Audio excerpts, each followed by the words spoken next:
We will complete a monolith.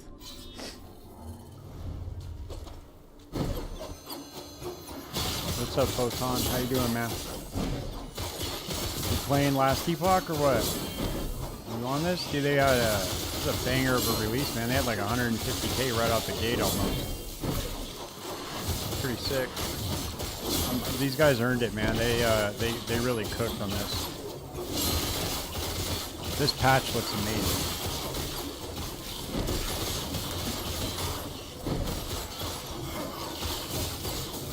Dude, Animate weapon or forged weapon is so strong now.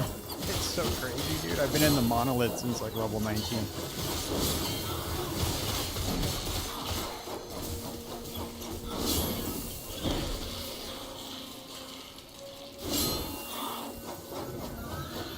I need to get that extra 4,000.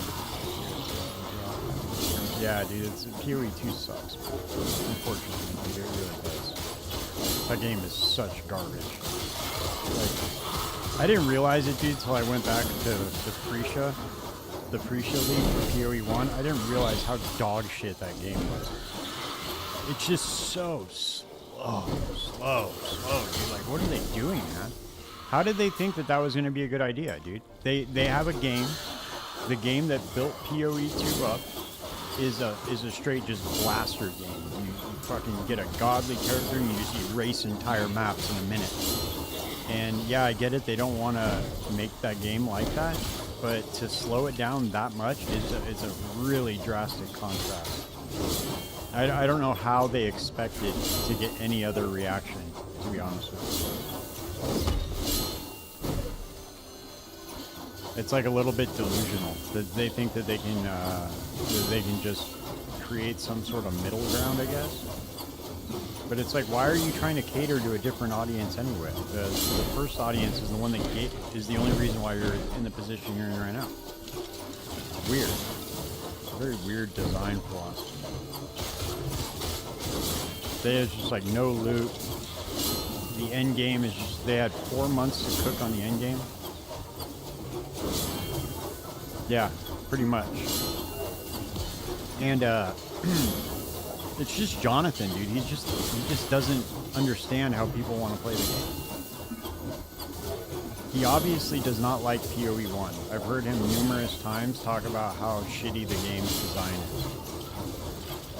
Like, oh, it went in directions we didn't want to go in, or whatever he says and stuff like that. But it's like, dude, you guys developed the game. What are you talking about? The game didn't develop itself.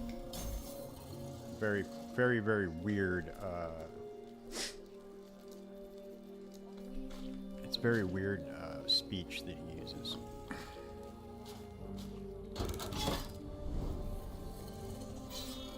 Alright, 4 more levels and I can spec into this bad boy.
Yeah, dude. It's fucking weird behavior.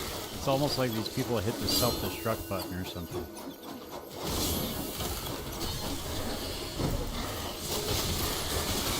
I get it though, dude. I know people that sabotage themselves. Like they'll be doing really good in life, and then they're like, oh man, this feels kind of weird, and then they'll just like fucking destroy their life. I know plenty of people like that. It's kind of the same thing. It's just like on a company scale.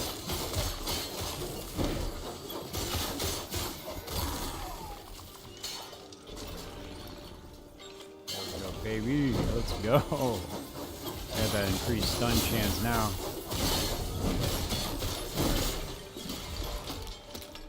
I need to start shattering shit. Let's see. Oh, that's level 52. Fuck. I need health potions, man.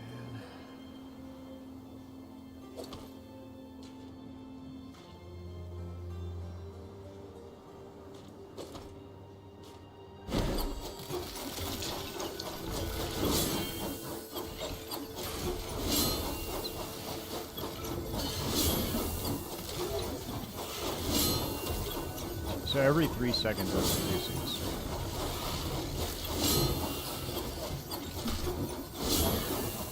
Yeah, dude, I mean, they're already pretty, these developers are pretty with it, dude. I'm not, obviously not the type to glaze anybody, but these guys are like, they play the fuck out of it. And they're like, they're ARPG enjoyers, you know, that's the whole reason why this game even exists, is because there's a bunch of people talking about creating a game on Reddit. I'm glad that they're seeing success, man. I bought supporter pack. I bought 2 supporter packs just because I wanted to give them some money. And I know you can get them all in one, but I felt they deserved it. I wanted to give them like $100 and they didn't have a $100 supporter pack. But I was trying to buy more to give away on stream, and they never responded to my email. So I don't know how I would go about doing that. Maybe do like a, I wonder if you can get like Steam gift cards or something. I don't know how you do it.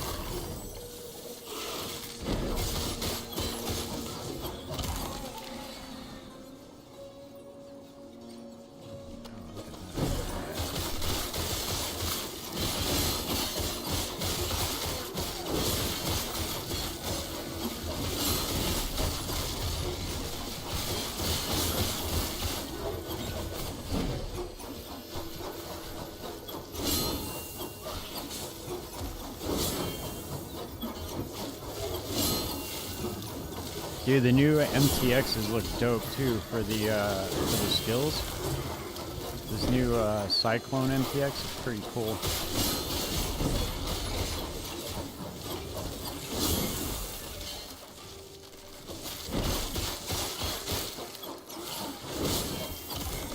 Dude, this goddamn this build is gonna be ridiculous, man, with this new patch.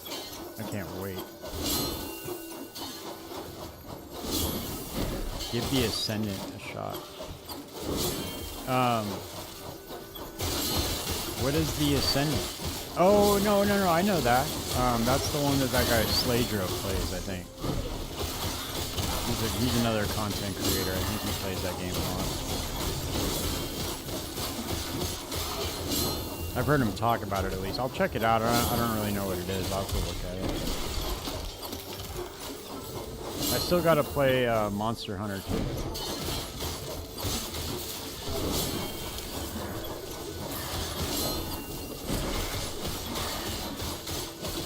It's just unfortunately, dude, my time's so limited now. Like I have like I've been dating this girl's been going pretty good, so I don't really have that much time to sit here and game on the weekends anymore. I have like one day pretty much. Saturday morning and then Sunday all day I can game. And then I still gotta go to like, try to go to the gym and live the rest of my life too. But I wish I could just do this full time, dude. That's how I would 100% do it.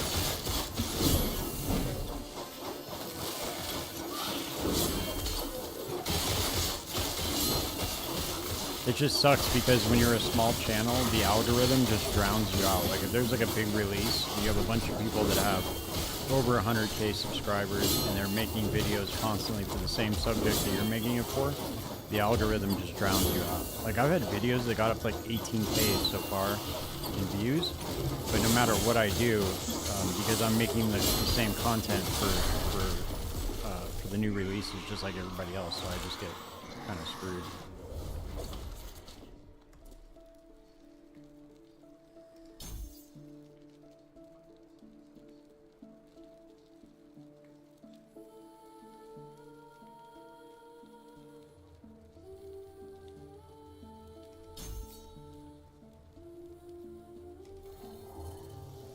Are we going with Bleeding Ignite? Yeah, I am. Okay.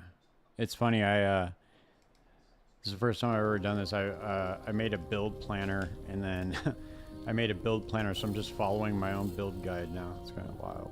It's very meta of me. Okay, cool. I'll check it out then. Yeah, it sounds pretty dope, actually. Is it like a... Is it isometric, or is it like first-person shooter type?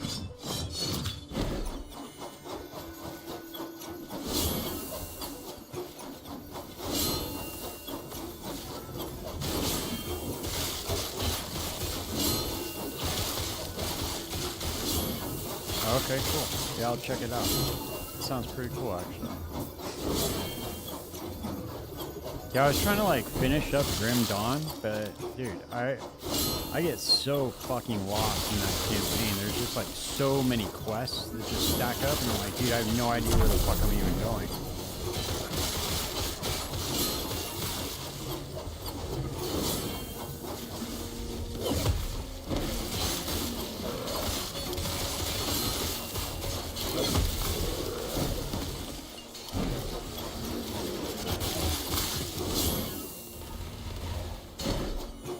Dude, they did an amazing job.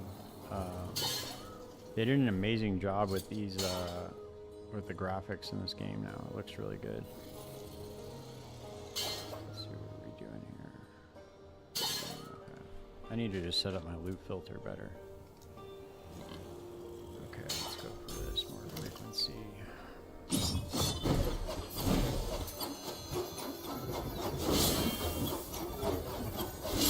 I gotta put together my ideal filter.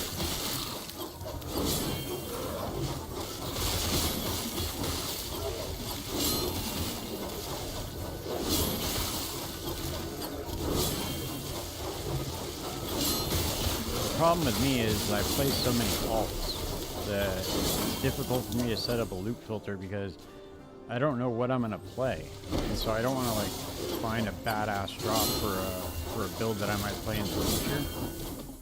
So it kind of screws me. Okay, I guess what I can start doing is just dumping some of these rare, so I'll probably get to exalted items pretty soon here.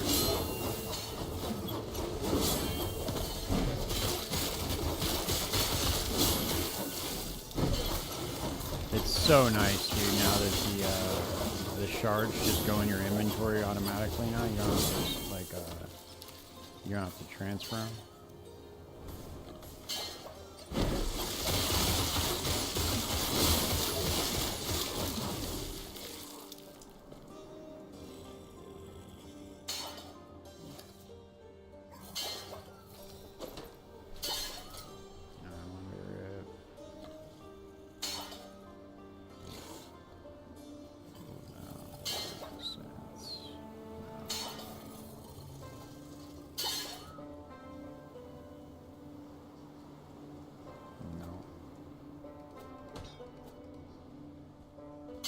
I gotta put some of this stuff in my inventory.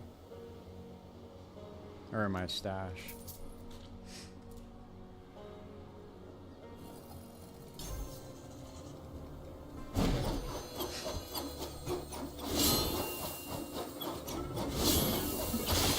Probably not strong enough to kill that exiled mage yet. Well, maybe I do. Maybe I will if I have like 10 weapons out.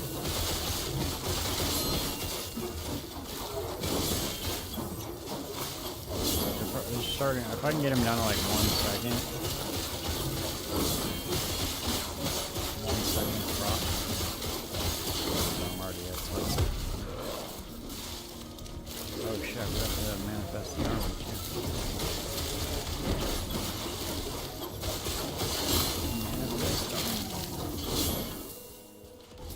I love this little manifest armor minion. He's fucking badass, dude.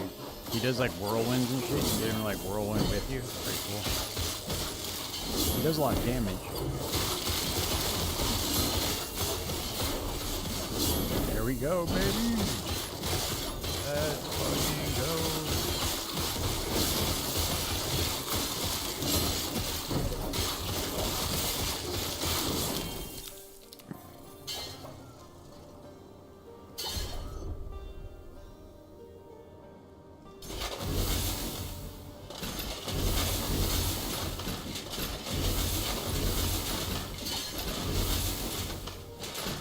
Everything, dude, everything looks so good now.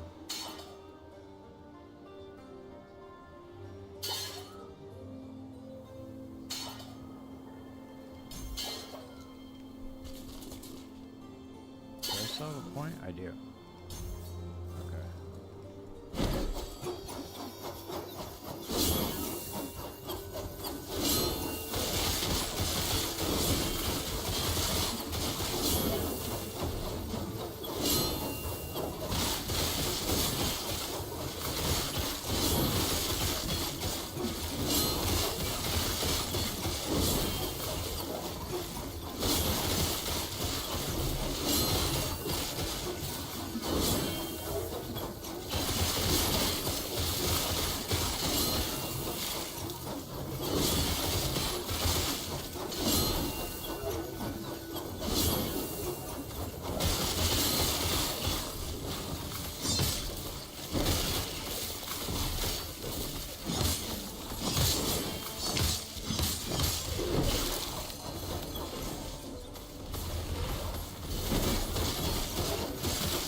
Leveling up pretty fast too.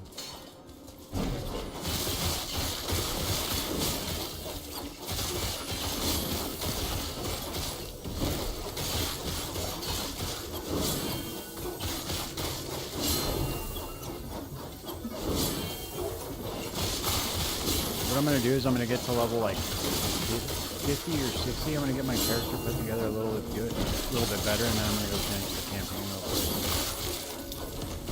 I think that they should block the monolith, dude, until you finish the campaign. I don't know. I'm kind of torn on that. Maybe not with alts, but definitely with your first character. Like, you should have to complete the campaign first before you do the. That might be a hot take.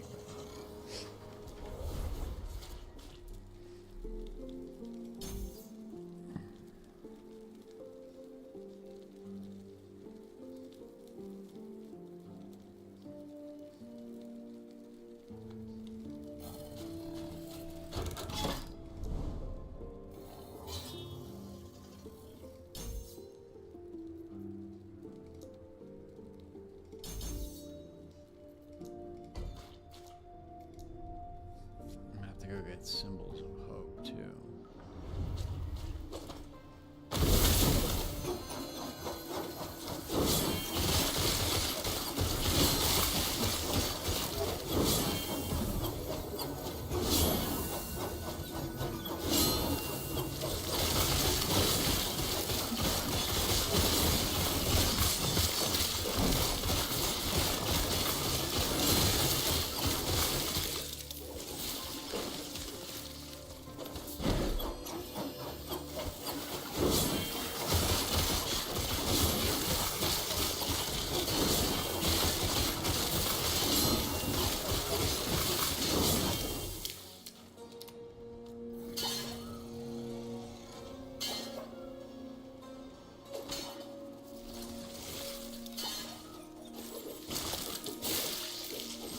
Keep forgetting to put this shit in the stash.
put that 4-point bonus first. Okay.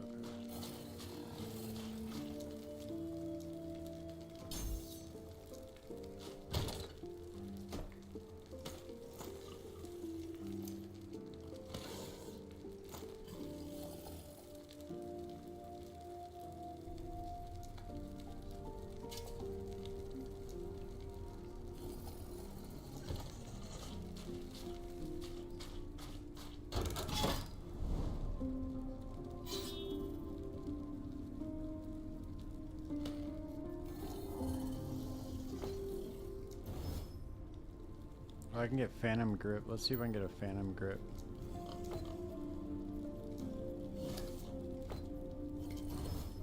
Nope. What the fuck is this? Carcinization of momentum. Okay.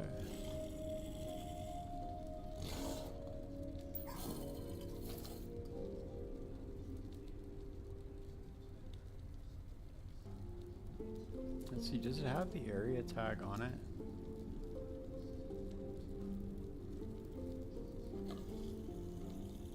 Oh, it does. It does have the area tag on it. Okay. Let's do...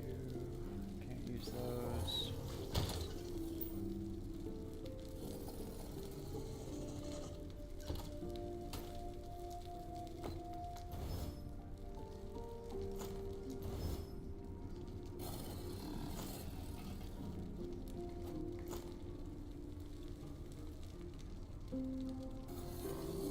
Oh, there we go.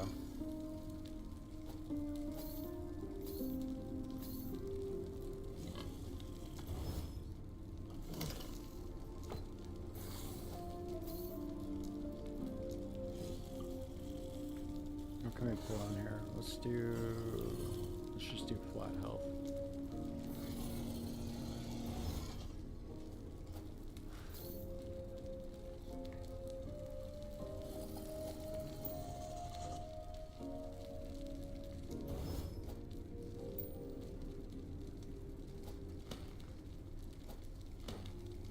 I really need to get some affix shards.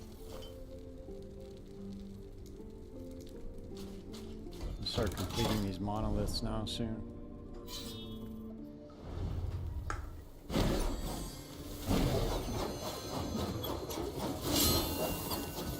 Damn, he went and killed someone already? That's crazy. Damn, he does a gang of damage. Get him a little bit more tanky once I can get some armor though. He does get killed pretty quickly.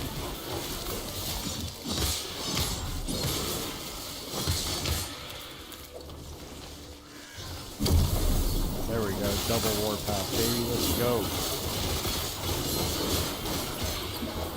It's so cool when you get that shrine.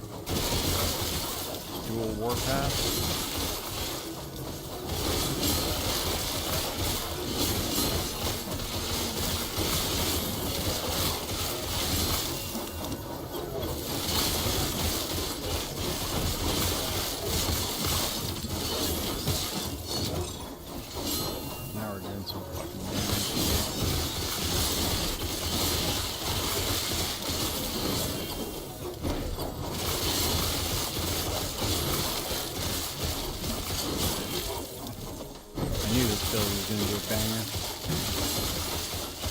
Take this into some bosses. I think this thing's just gonna fucking annihilate bosses once I get it all the way up. 15 swords.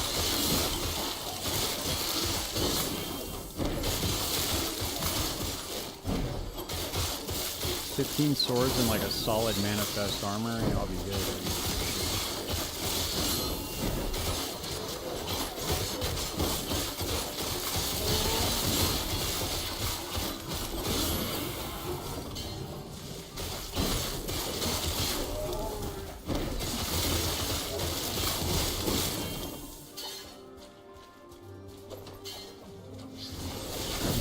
I wonder if I could try. I should probably go to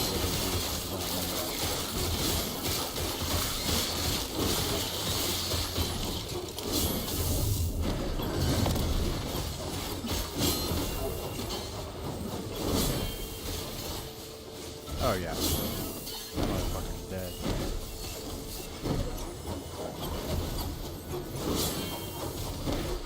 Dead meat.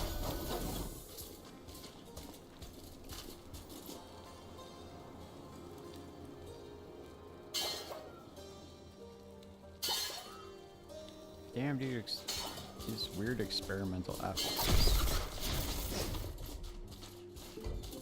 Okay, where we want to go, where we want to go. Oh, what the fuck is this? Oh, it's a cemetery, dude. Let's go check it out. Let's go check out the cemetery. These.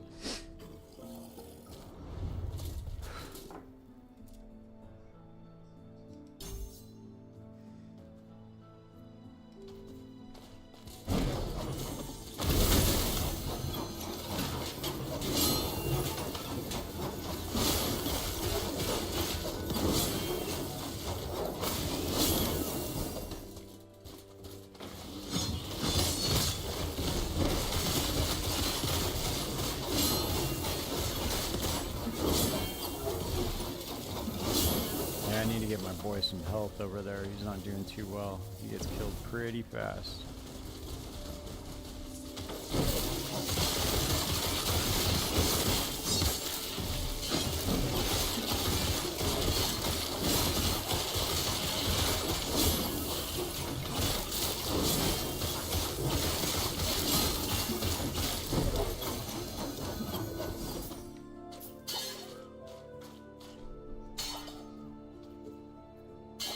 Damn, it's still showing that. Oh, that's why. Okay. I was like, what the fuck is going on here? Okay, Warpath. Cost 1. Down to 1. We need to get stats from armor. Stats from boots. Let's get that.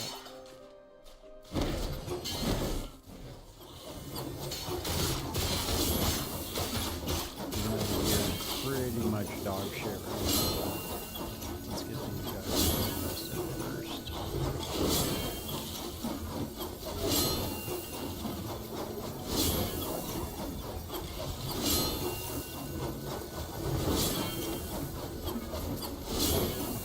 There we go.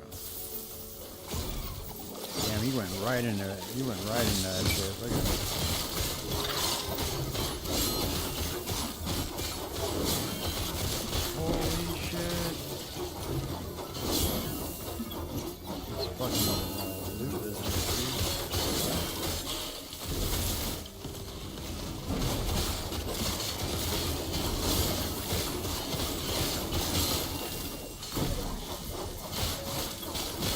Probably can't take on the nemesis yet.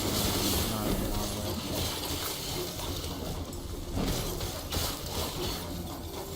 We need to get away from the crowd. Away from the pack.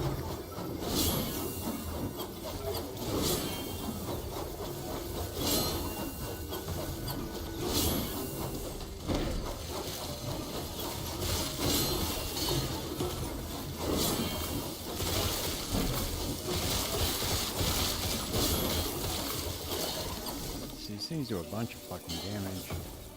Those bleed and ignite stacks get up there fast, dude, on these on this what's up, man? You know, playing last Epoch season launch. Excited. Very happy so far. You guys do incredible work on this game, and I appreciate it. I appreciate playing an ARPG that actually respects my time with loot and gives me good systems to craft, unlike another game that I play.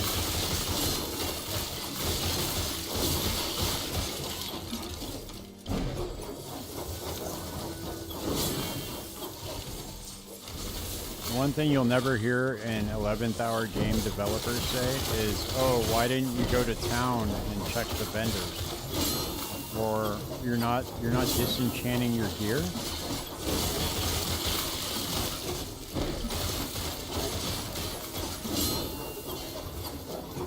Why aren't you disenchanting your gear?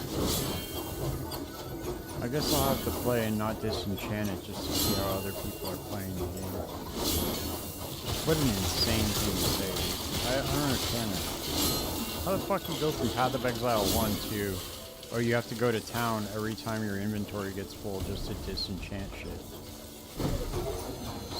This doesn't make any sense.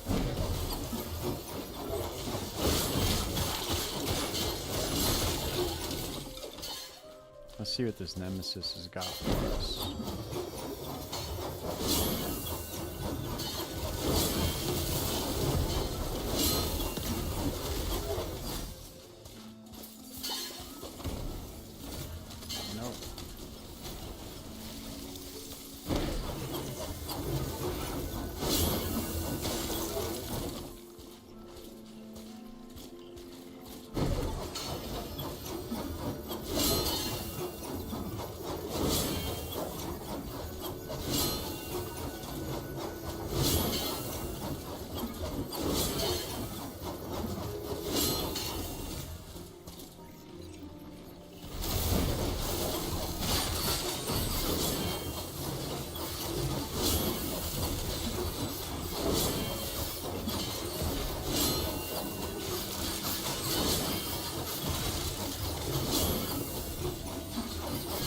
I'm a lot stronger than I thought. That took that down pretty easily, actually.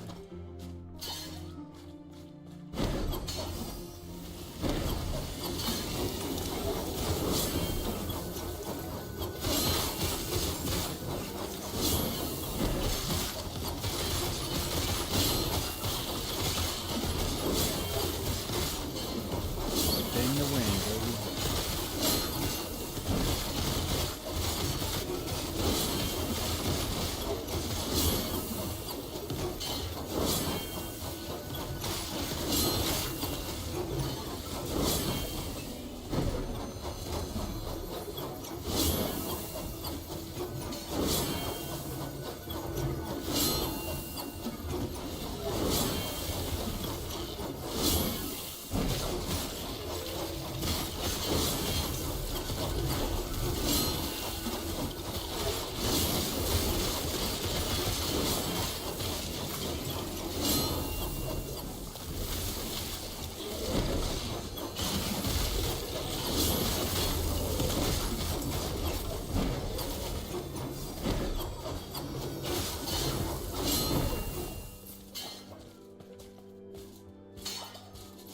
There we go. Can't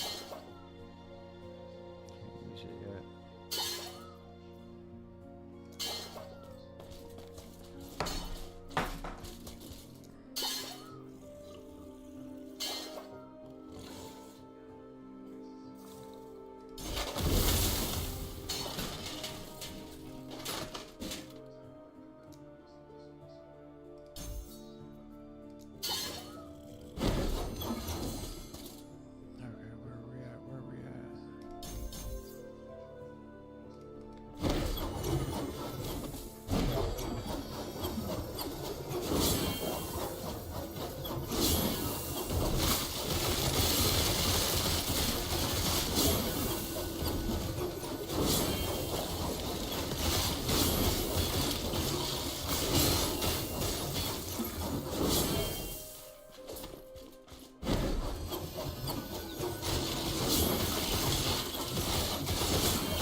Walked right into that one.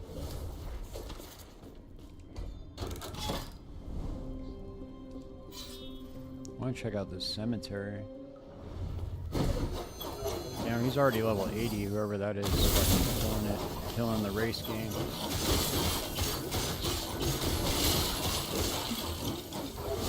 I wish I could have jumped in on that race, but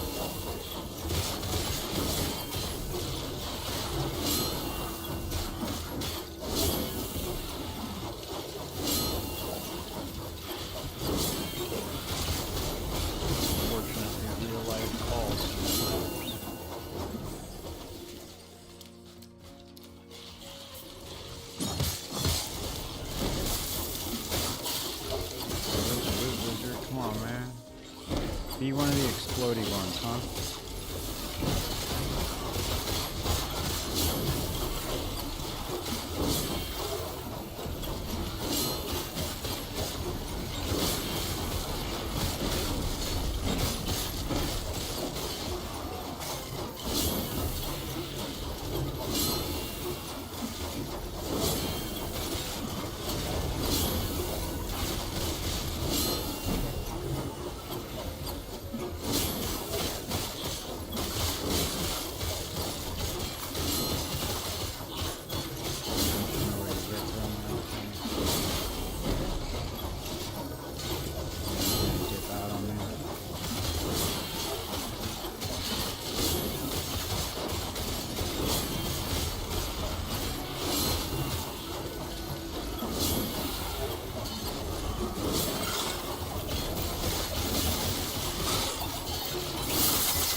Damn, this one little pack gave me like half of a level.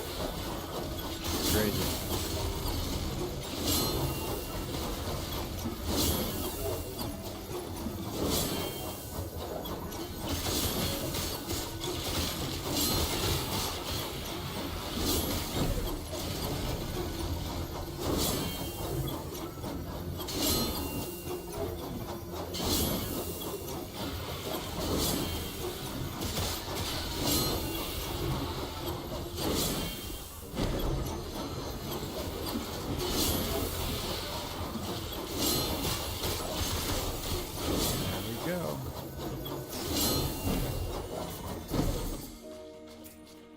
Catching up. Oh, what do we got here? Come on. Damn, necrotic damage. Frailty. Oh, well.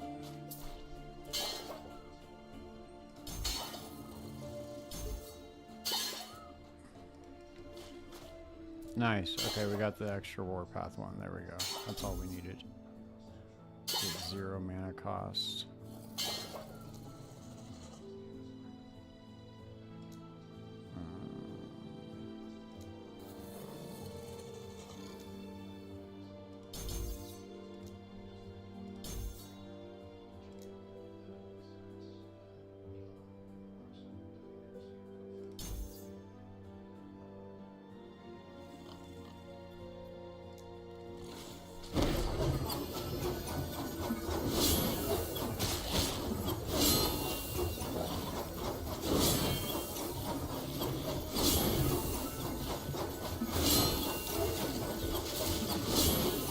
We got 0 mana cost now for warpath. Now we're gonna sit here and just get our weapons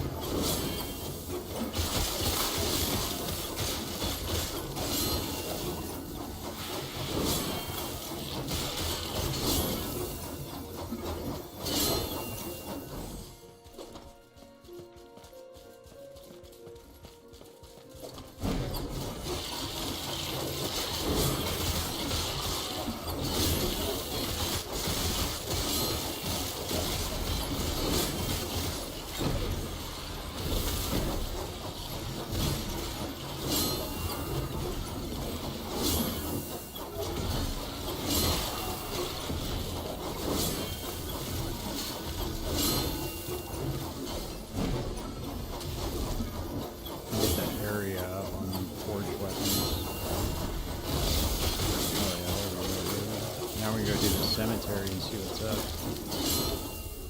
See what's up with the new shit.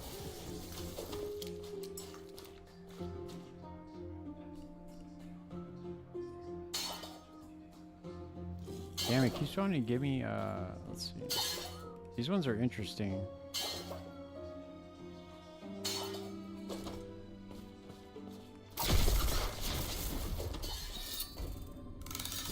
Let's check it out.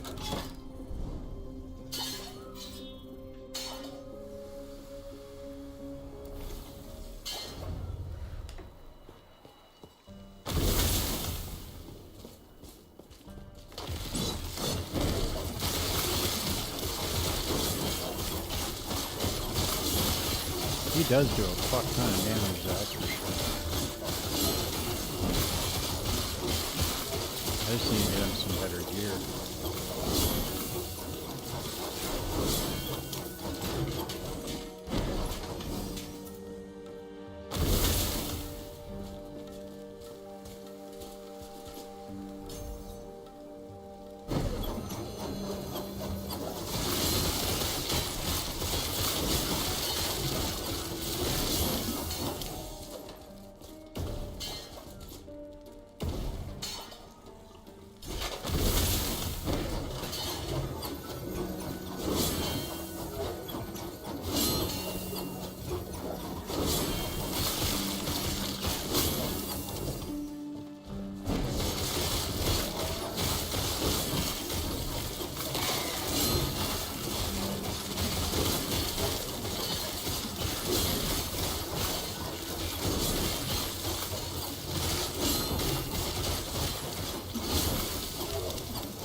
Probably should be trying to get the shattering. I need the shattering, but I definitely need some minion damage affixes. Minion damage shards.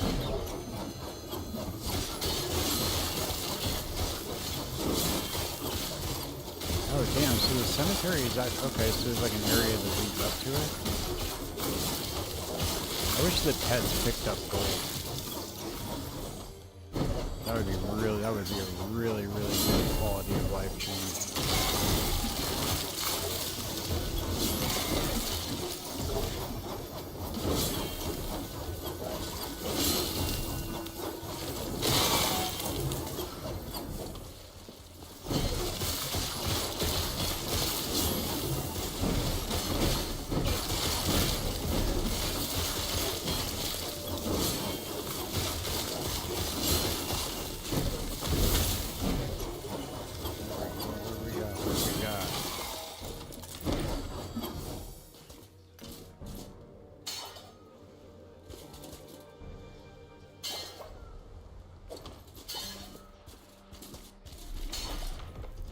Oh, nice. It's Cradle of the Erased. And it's a 12. It's not bad. Damn, dude, these new fucking areas look dope. Hell yeah.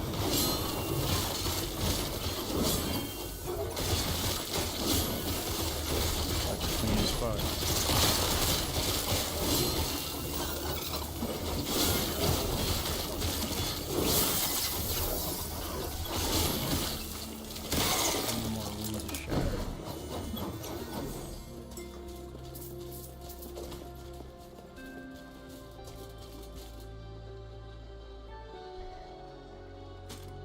I use those, got more armor. Fuck, dude, I can't use any of the gear I'm picking up.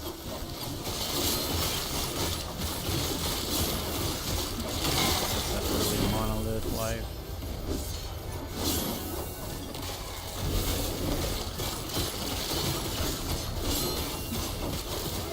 What happens when you fail a cemetery?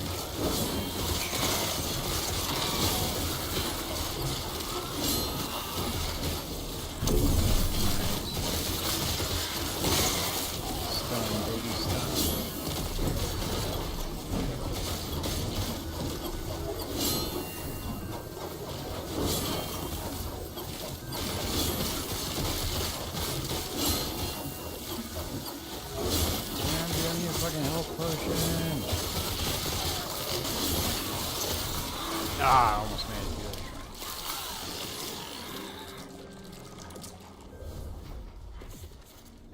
Alright. Oh, what the fuck is this? Oh, it's a Weaver idol. Huh. Why was that there? You get that just from going into the cemetery or something?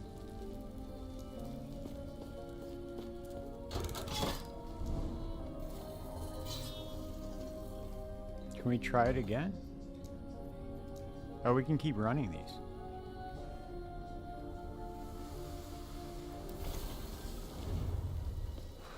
Sick.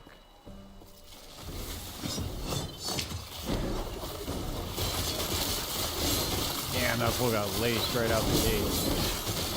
We should have probably gotten the weapons out first.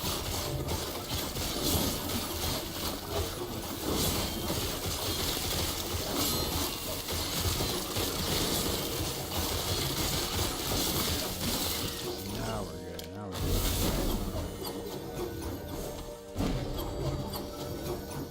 Sun's out, guns out, baby.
Alright, we will complete this.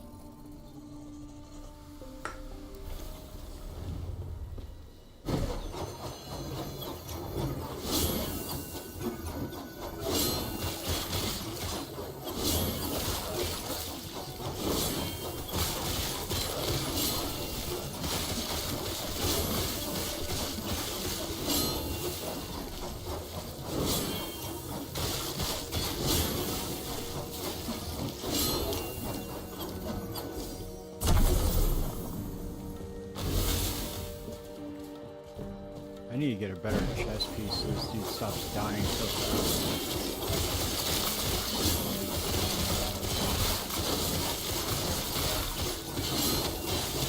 That's what I should have been focusing on this whole time. But I need to do my loot filter too. I just wanted to wait to find some minor upgrades first before I went and did the loot filter and iced everything out.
Nothing in that chest.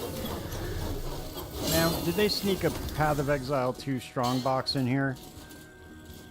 What?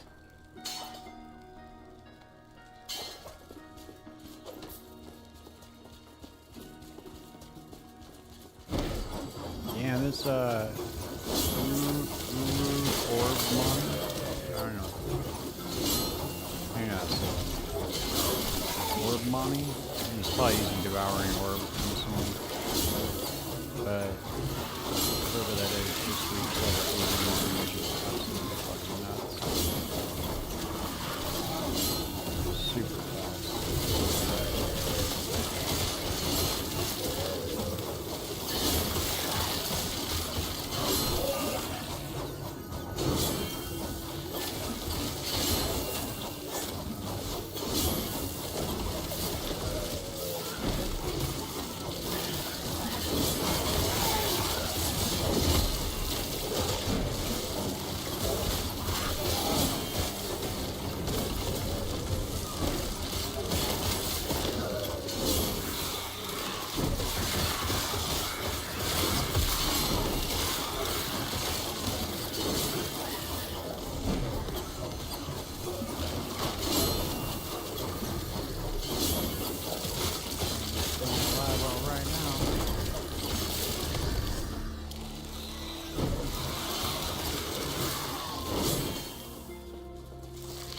Stop kiting so many big, kiting so many big birds.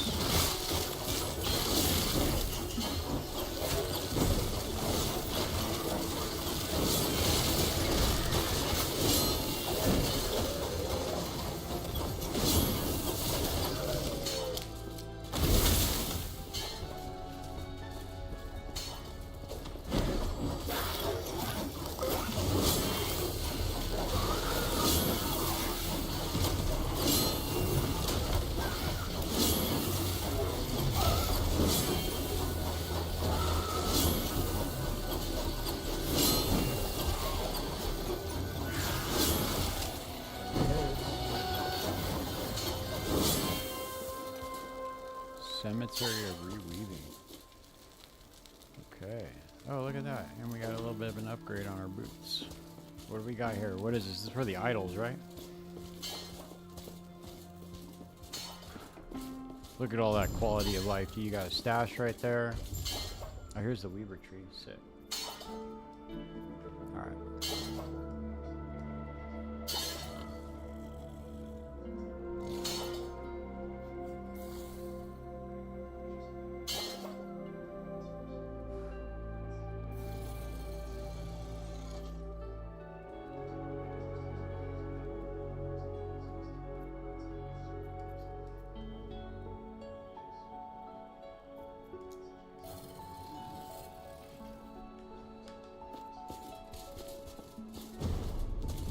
Ooh. Enchant a class-specific idol with Weaver's Touch.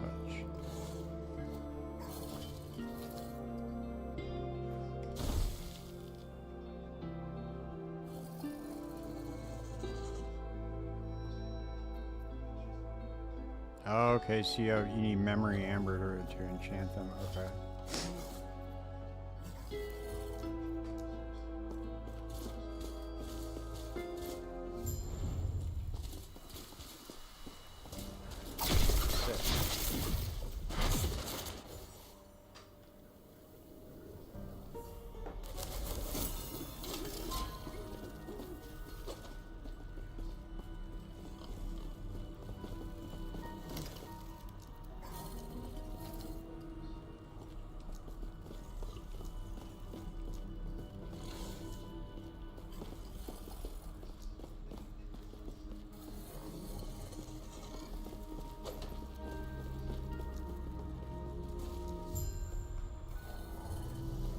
The woven aid the weaver's desire to craft new work. Game ranks from earning and spending memory ammo, which is commonly found. Okay. Memory purchasing woven echoes from moss or by enchanting idols. Okay, cool. Spend weaver points in the weaver tree to influence the monolith of fate. Ooh, look at that. Look at that.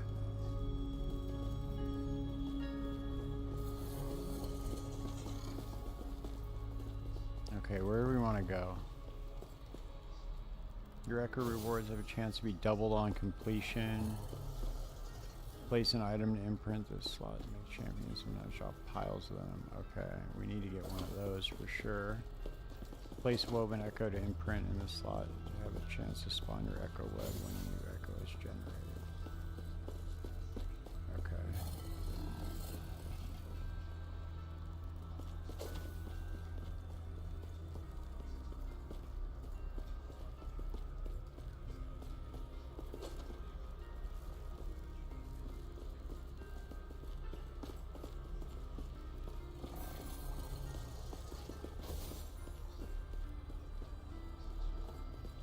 Oh, nice. Okay. Sick. Alright, we're just gonna go here. Oh, you can just respec this shit anyway. That's pretty tight.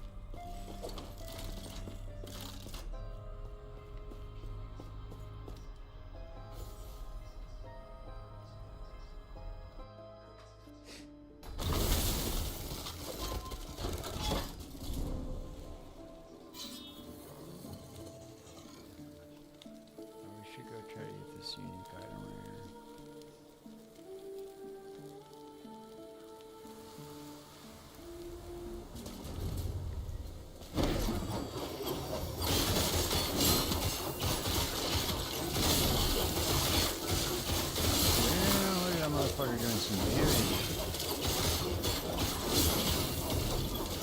Oh, we saw 7 hundo. Yeah, we need 800 too.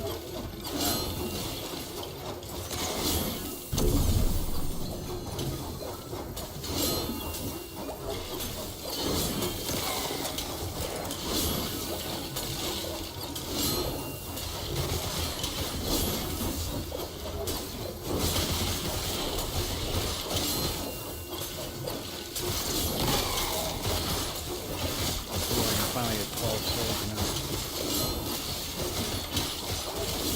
Damn, what is it? Oh, the idol already got improved? Oh, now I got Ring of Shields too. Nice. Shields, baby. What did it do to the idol?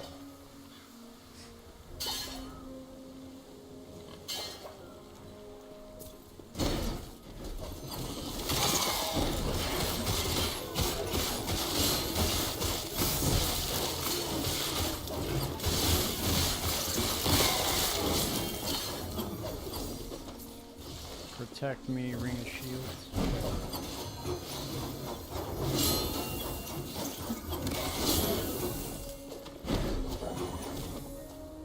Birch Wand, Primal Scram, or Ritual Scram.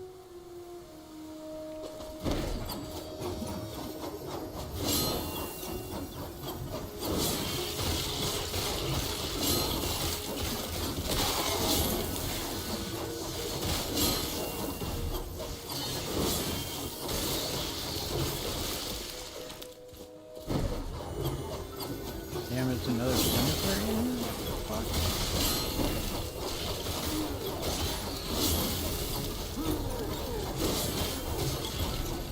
Yeah, these things are probably pretty common, I'm guessing. Nice. Now we got 12 swords going on. Hell yeah.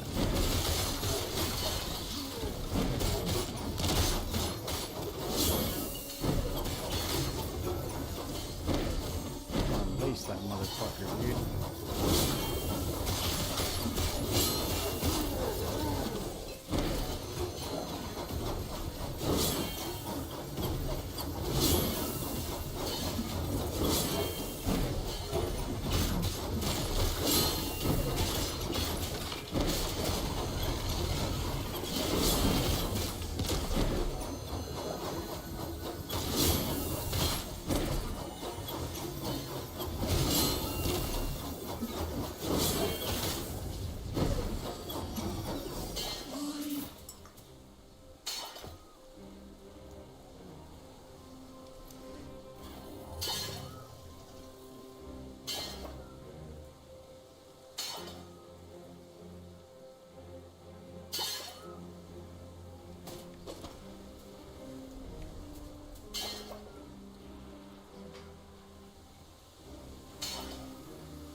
Got a chest right out the gate. Look at that.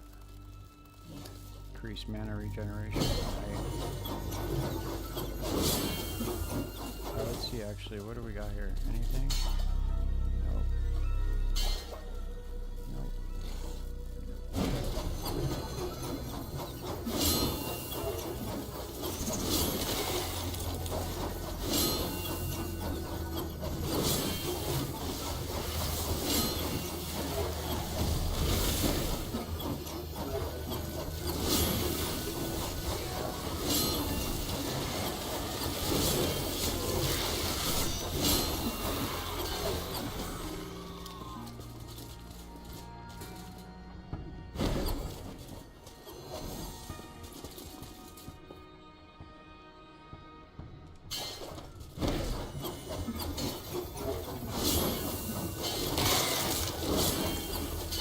idols look so cool.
Damn, look at that. What the fuck is that? Clotho's Needle?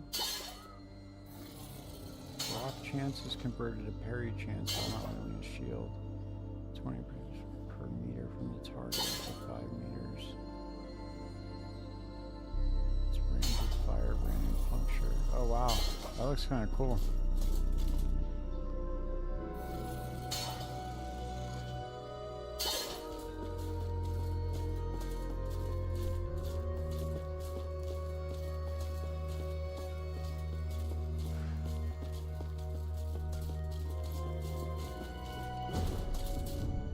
Enchanted class. Okay, without.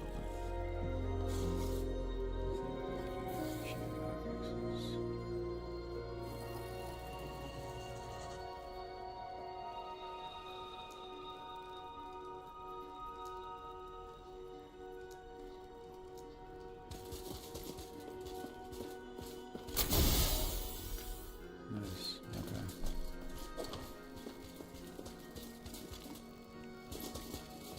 I don't have any other class-specific idols, I don't think.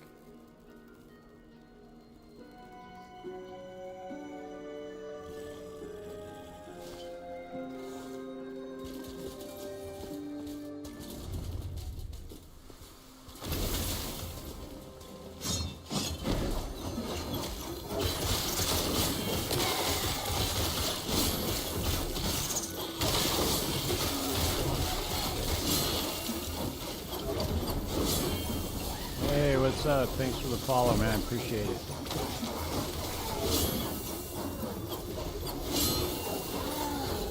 Ooh, fuck. Should have been fucking watched. Damn it. Oh, wait. Nice. Why is that happening, though? I don't think that's supposed to be happening. That's really kind of weird. I don't think that you're supposed to be having a loot drop after you die in an echo.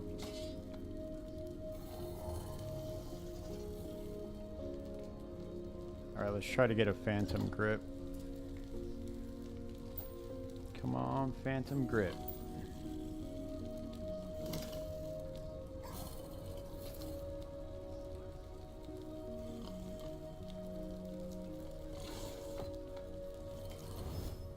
Yes! Haha, look at that. Not bad. Called that shit.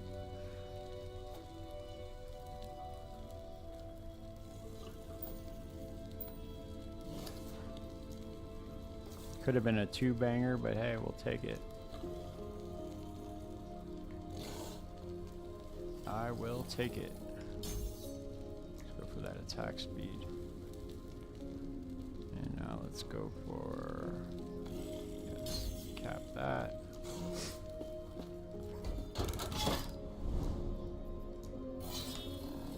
I wonder if the cemetery is still going to be there, or if I complete it within the echo, if it's not there anymore. Okay, we can go now to, got that bonus. Where am I going next? I forgot where I put it.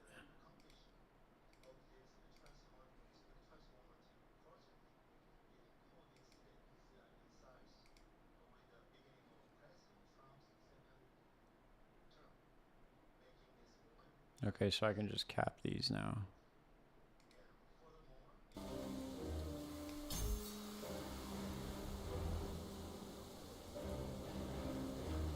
I need 14 more, I believe. Yeah, 14 more points, and we can get the wield the two-handed with one hand.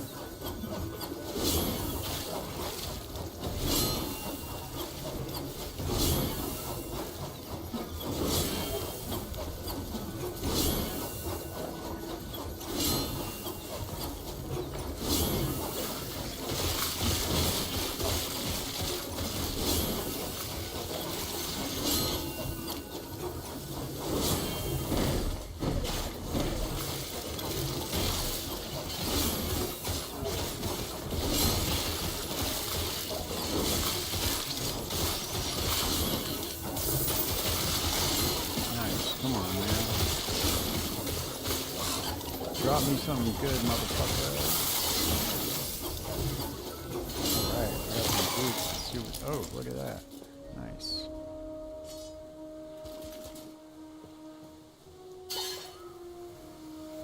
Damn, every single one of these is level 52. That shit's funny. Okay, cool. Damn, those are pretty fat. Oh yeah. Not bad.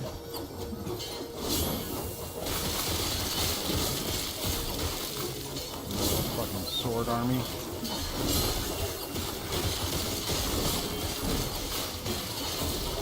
Oh shit, dude, the cemetery's still there, so technically you could just die and then farm it, huh? I don't think they intended for that though. I don't know.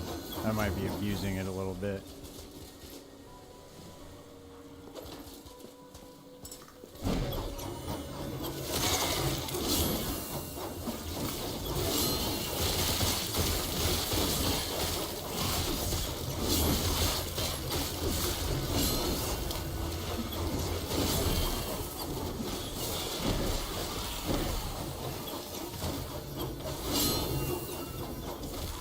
Did they add anything to this or no?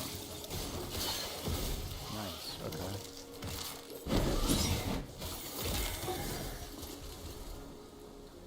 Okay, sick. Alright, we got the final point. Now we just need movement speed and we'll be good. I can dump this. I want to dump this and get shields. Let's respec this. Despecialize. Bring shields.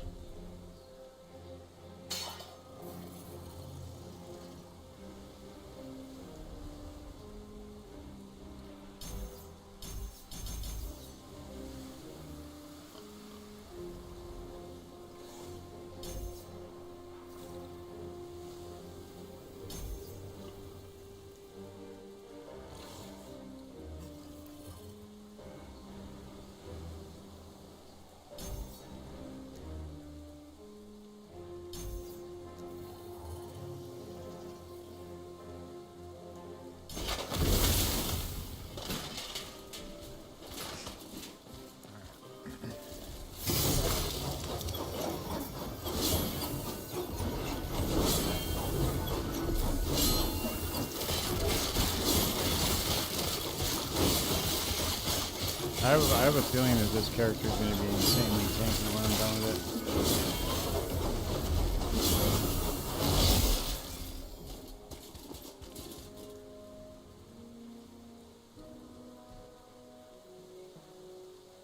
Increase fire, bleed chance, turn. Okay.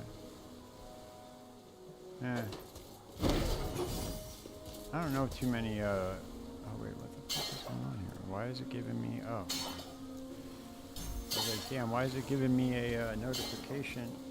They need to change that to where it doesn't, when you're using the controller, where it doesn't show you that you have a passive point when you just have skills. Skill points. It's kind of confusing.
Oh wait, what's this one? It's full plate. Okay, I could use this one instead. It's probably better for the forged guards, or for the manifest weapon too. Manifest armor. Damn, dude, I don't have any,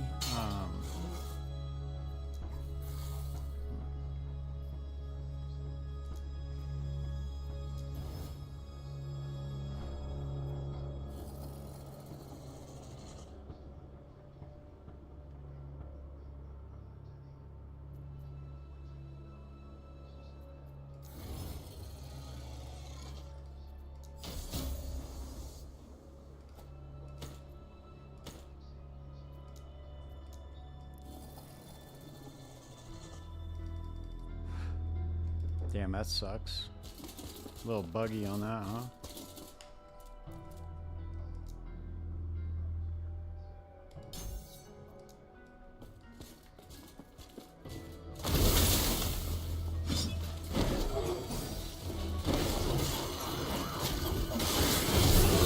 Holy shit, that motherfucker whirlwinded me back. You see that? He said, get out of here with your pussy ass whirlwind.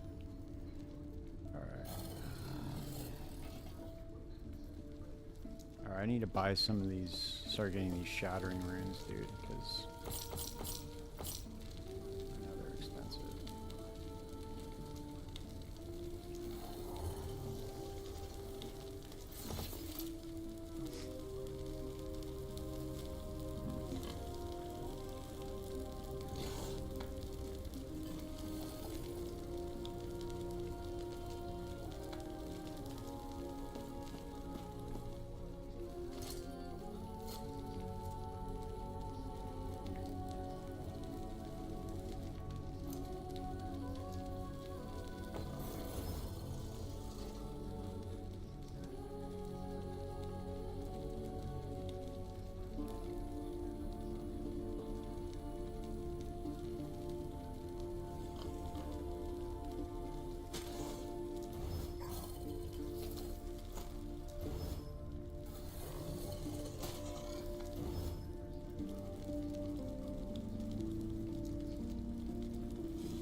Let's do Exalted. Let's do Unique.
Fucking armor.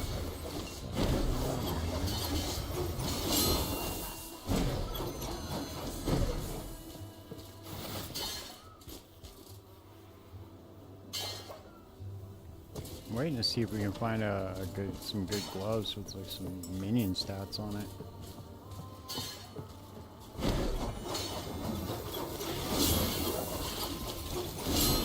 I don't think they have the full list of. Maybe they do. I need to check that out.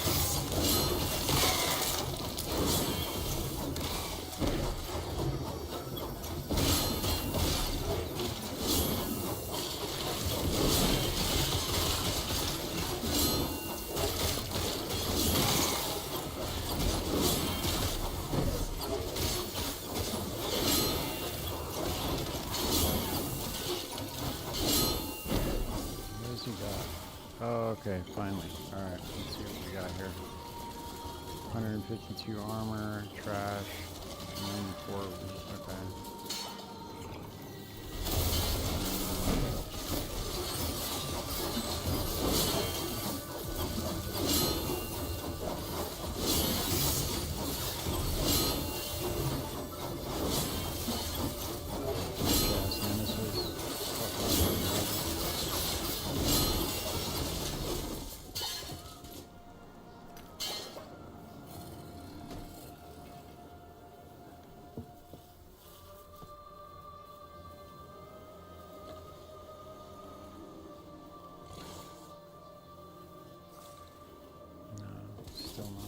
I should add another affix to my helmet though if I can.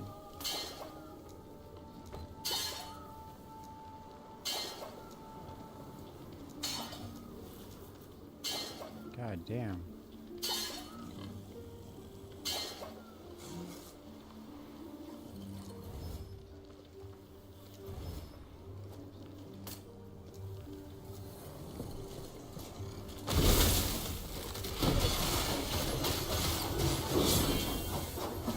Looks like he's holding his own now, though.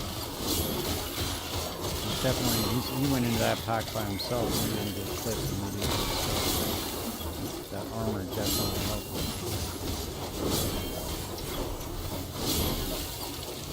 A couple more levels, dude. We're gonna have a sick ass weapon too.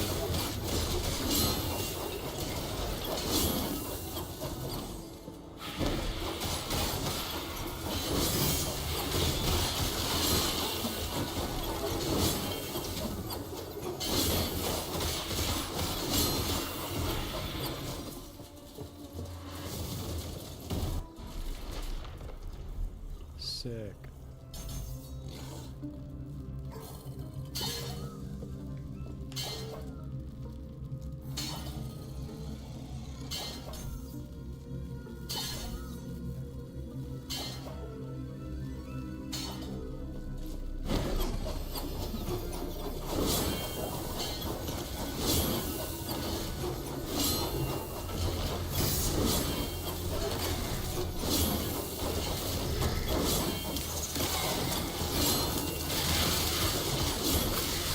little things that you blow up, they sound a lot like wood lizards, man. So every time I hear one, they sound suspiciously like wood lizards.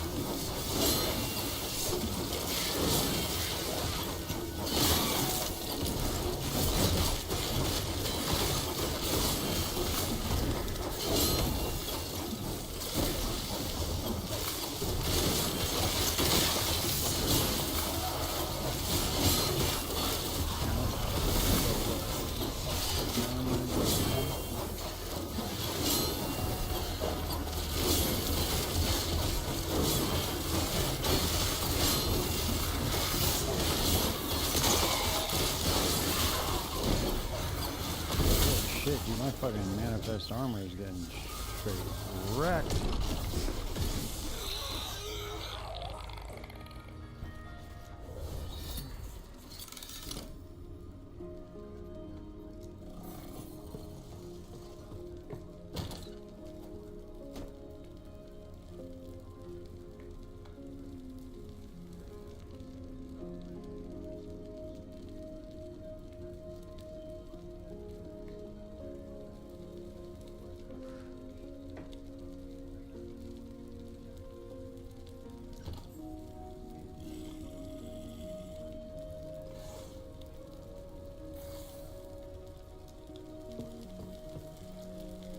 There we go.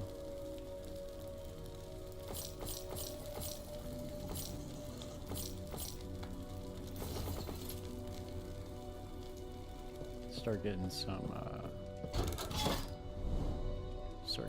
epic shards. I gotta go grab a drink.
Gulf of America.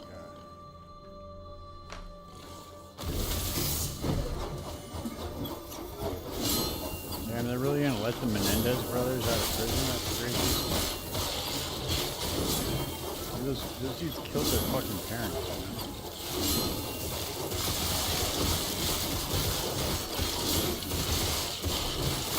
And everybody who knows what really happened is pretty much dead, I think. You can't let, I don't think they should, I don't know. Maybe I'm speaking out of pocket. If it is true what they said, then you have to accept it.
these cemeteries are kind of tough.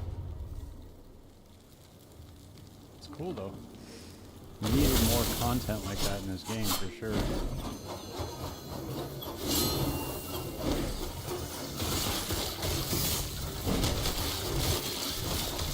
I should bring a shield.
Dude's got a lot of ranged attacks.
Come on, man. Couple more levels.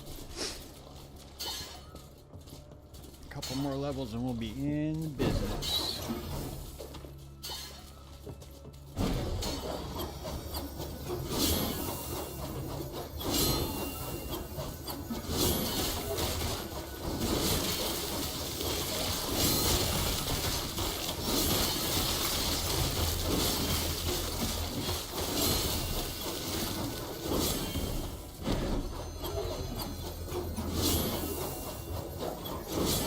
Alright, it's about peak time, I think, for gaming. I wonder what the game charts look like.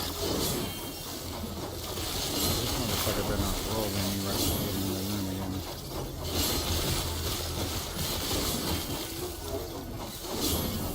Shield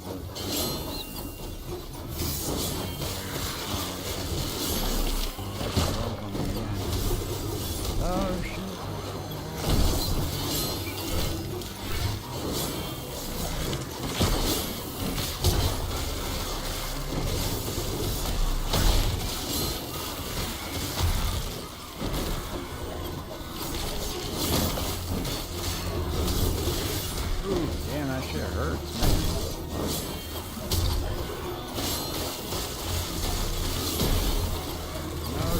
Attack him, motherfucker.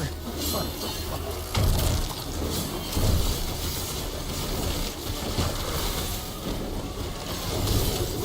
Oh shit. Damn, we both died at the same time. That sucks.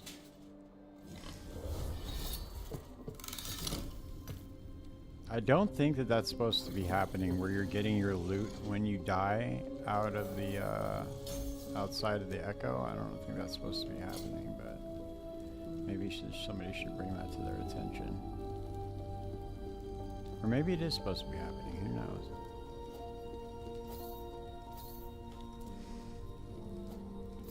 Got me a nice little upgrade here.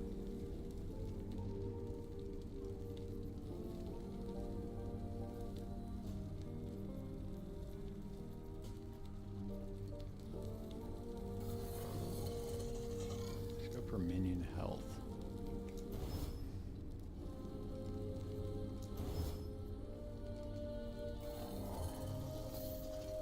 Fat. Let's see what our resistances are at. Okay, we're not looking too bad.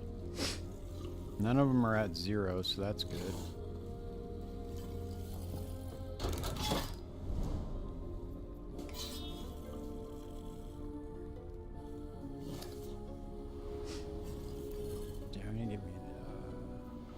Edible and then order some fucking fried chicken.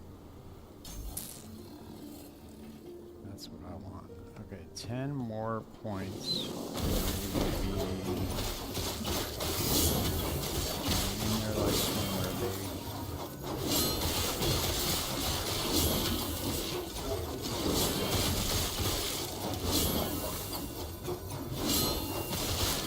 And Judd the stud, man, he cooks.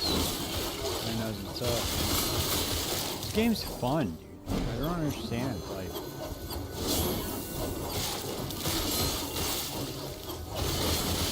right out the gate, you feel pretty fucking powerful.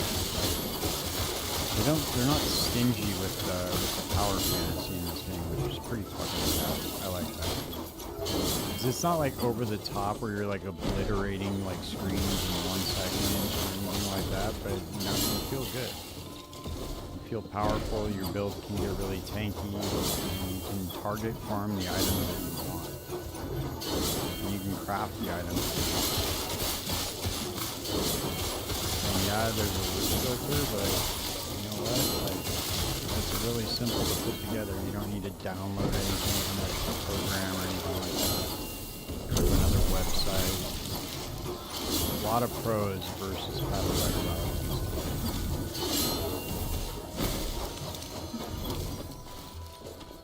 I wonder how Hog's doing. I wonder if Hog is doing it yet.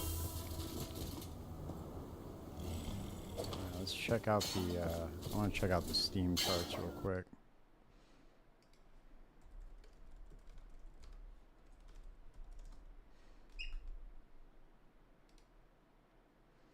Okay, so they peaked at 149. Looks like it's going down a little bit. I don't know. I figured it would go up, but that's still a lot, dude. That's a lot for last Epoch. It's cool. Hopefully a good fraction of those people bought some order packs.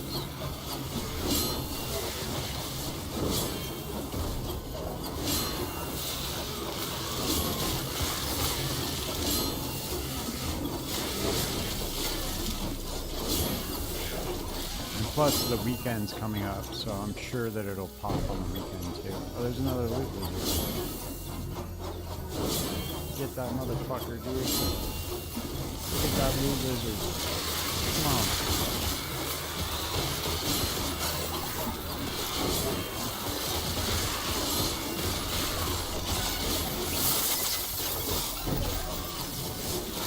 Oh shit, dude, there's a fucking loot lizard explosion. Oh yeah.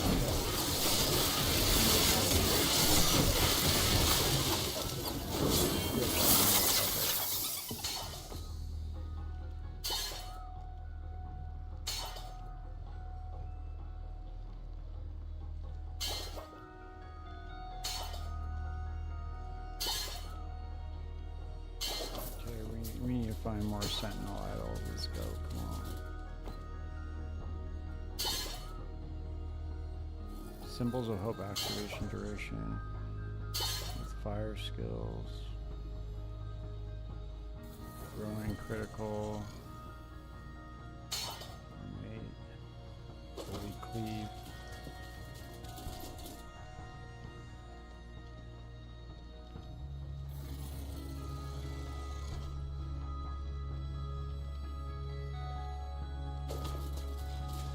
Damn, not a winner in the whole thing. Not a winner in the whole bunch. That sucks.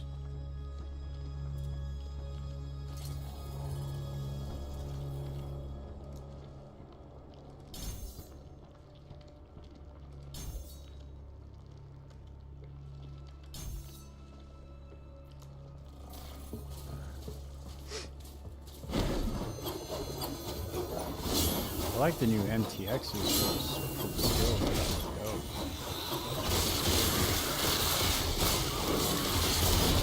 I wonder if I can get one for the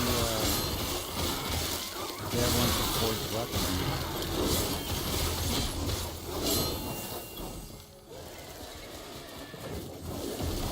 Oh shit. Yeah. One more level.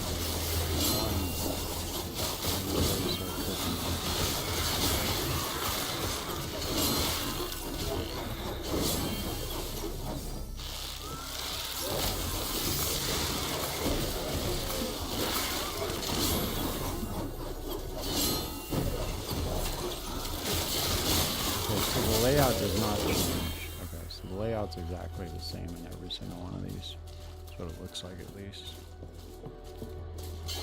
Or at least in the same one that you were just in, it doesn't change.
Damn, that fool didn't drop shit, huh?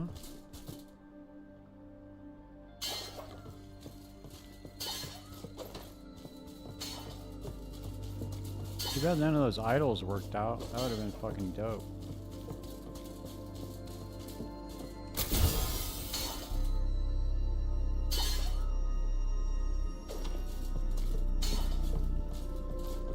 Oh, so you... Oh, okay, so you can't... Once you enchant... Okay. So you can farm more memory amber, you just can't go in there and just keep enchanting idols. You have to wait until you complete a different somewhere. I was gonna say, dude, that's a little janky. You can just go back and die in the monolith and okay, here we go, we're level up. Fucking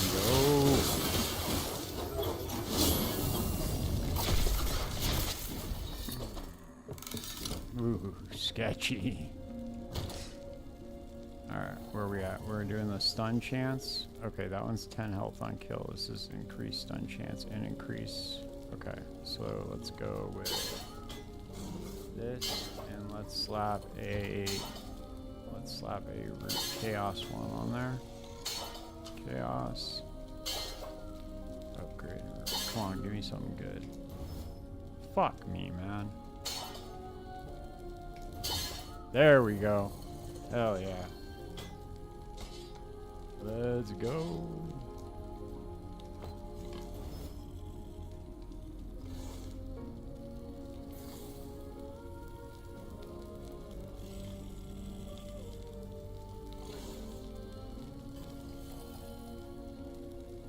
of these are probably worth...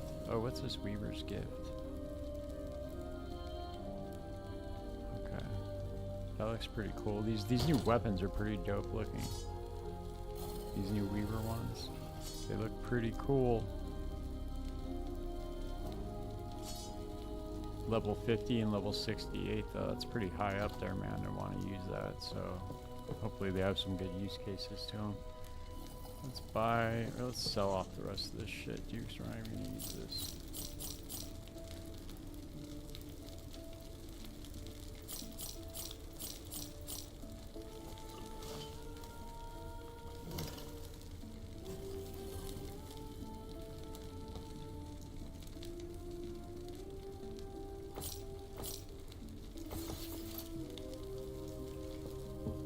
Alright, we got the big hammer out now.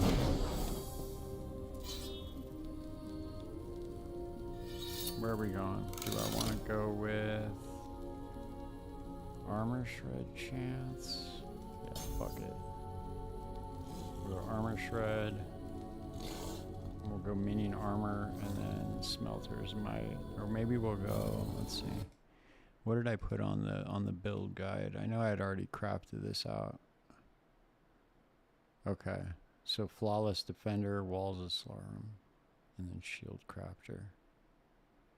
Ooh, and I gotta go might too. That'll be good to get extra health. Okay. So yeah. Should probably go attunement next. Or no, actually, we'll go here next. Folded steel for sure.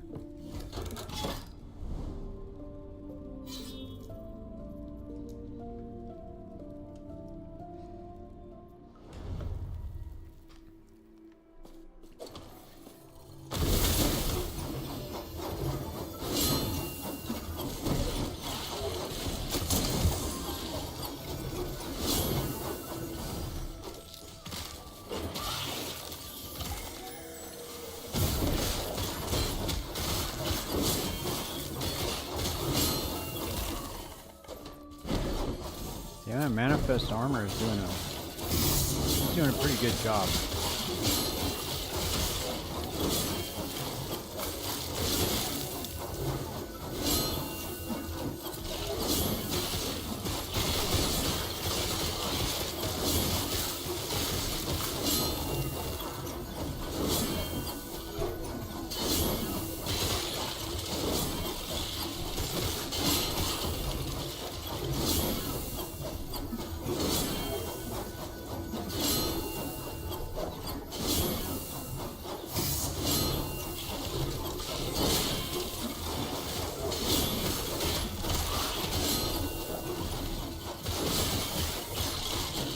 Dude, this build is fucking ridiculous.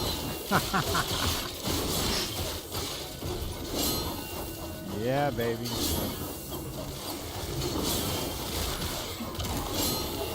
We're getting some motherfucking damage now.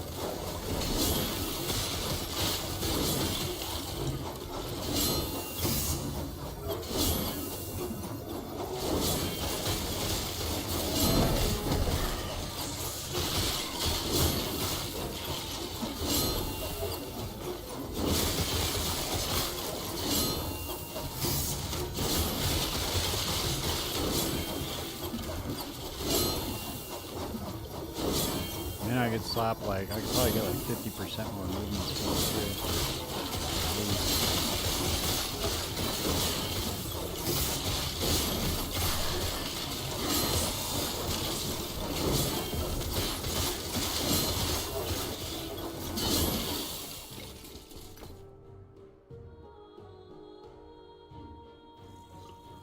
One charge for void.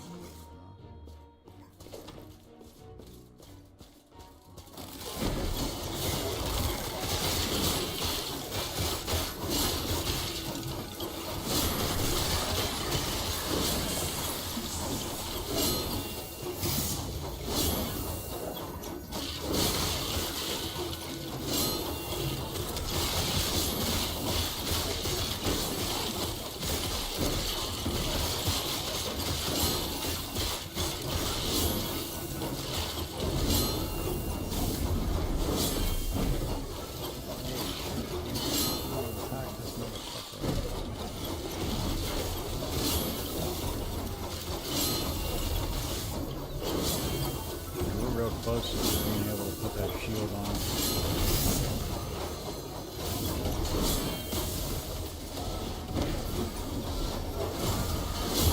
Yeah, baby, look at that. We're conquering echoes now. Hell yeah. Look at that shit.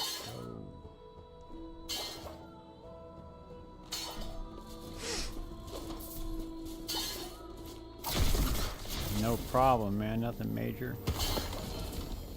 And we got Clip of Despair. Okay, I think what we're gonna do now is... Well, not yet, actually. Okay, so we got this Sentinel helmet. This thing's actually pretty good if we can put attunement on here. Fuck. 5 mana gained. Alright, let's just put attunement.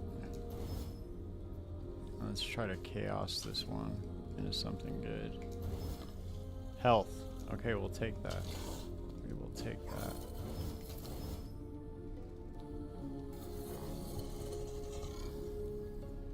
It's better armor, more health, necrotic resistance. We're taking that shit all motherfucking day. Yeah, we got levels on all of our skills. Get some movement speed, more shields, and then we're gonna get some attack speed for the forged weapons. And then we'll go area next, I think. So we can get, yeah, and then once I get plus, once I need plus levels to forge strike.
Okay, just for now, and then we'll recolor the, it's just so we can get levels of Forge Strike.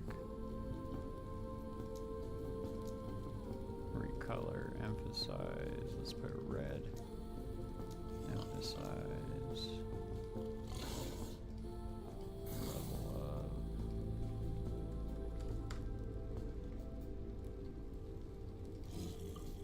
Warpath.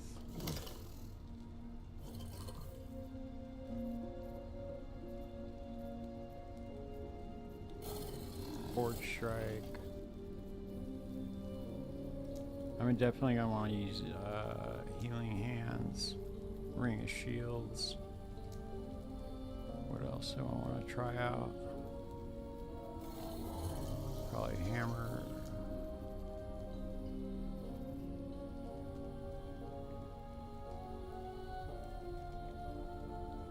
Then we're probably gonna go, the next character is probably gonna be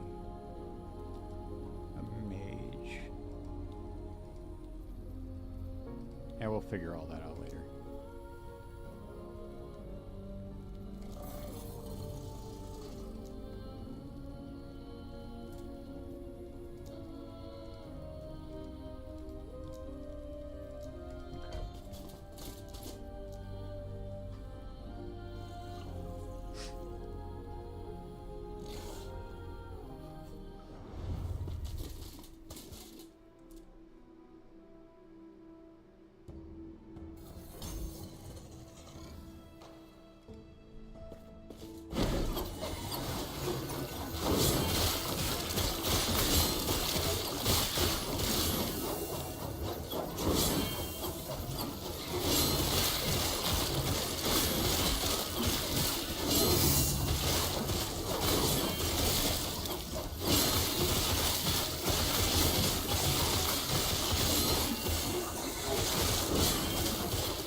smoking with some motherfucking gas now.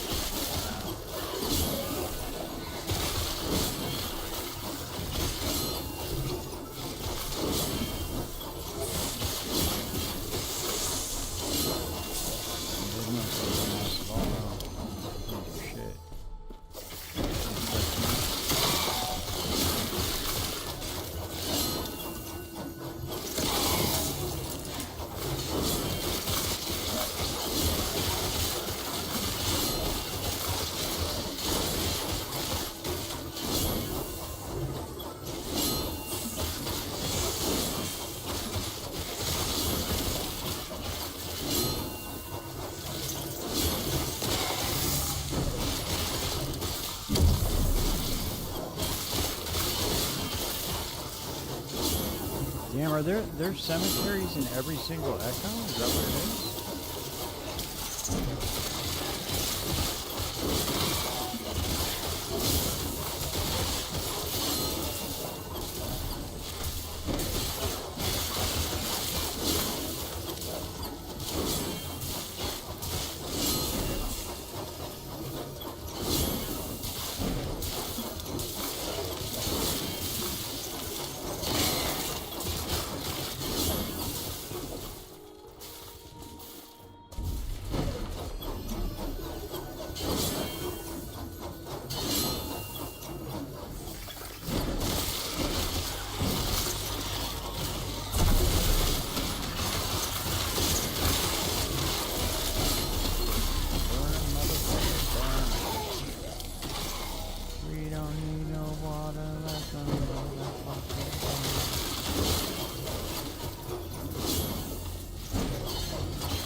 Yeah, so there's not like I don't have like a leveling guide for it, but what you want to do is you want to start with Warpath. I can show you real quick what to do. It's very simple. You want to start with Warpath and path immediately over to that forged weapon node, the one that's to the bottom and right.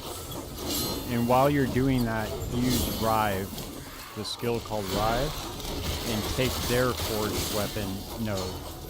Here, I'll show you right now. So look, there's Rive right here. You want to grab this node right here, bound weapon, because every time you kill or hit a rare enemy, it's going to proc a forged weapon until you can get this maxed out right here with this. Because this is free Warpath, and then this is going to get you forged weapon. And then the rest of it, you just fill in like the guide says. Pretty simple.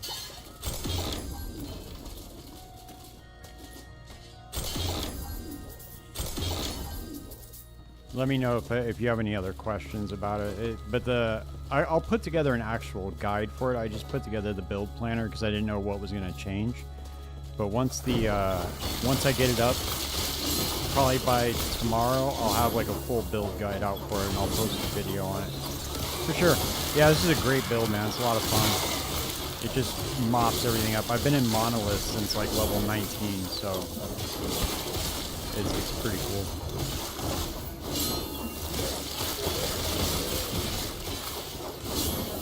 And if it works the way I think it's going to work, it's going to be extremely tanky.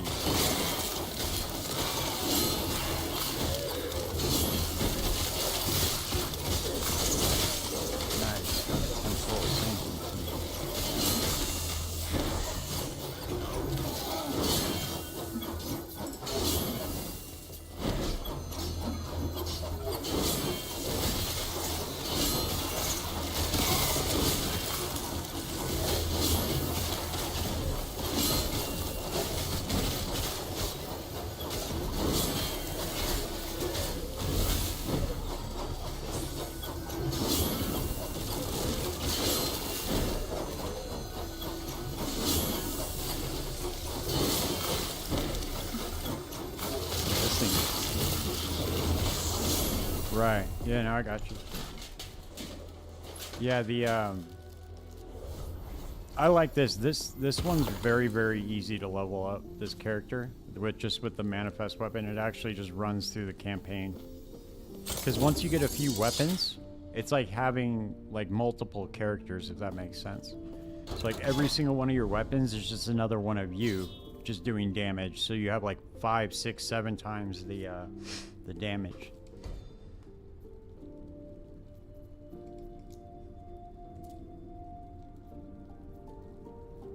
I'm waiting to unlock this. I gotta unlock this next. I'm going for this node first. This Forge Master's Might. I need 7 more points to get this.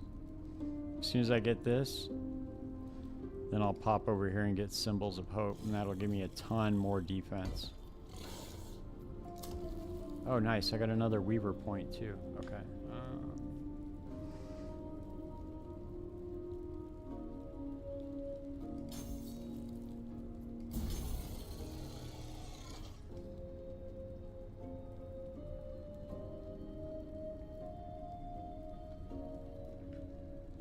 Dude, this Weaver tree is so badass. So badass, man. This is so cool. I'm so excited for these guys in this game.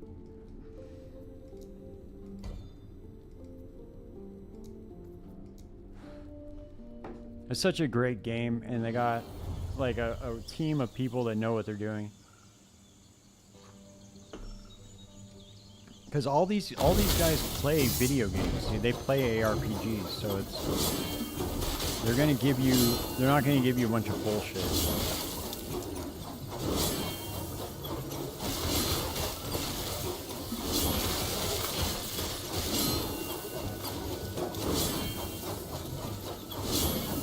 Plus, the story of how this game was created is pretty badass. It just started on a Reddit post.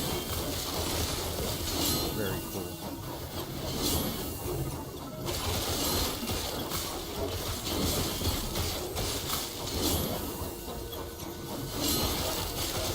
Come on, Nemesis, what you got for me, huh?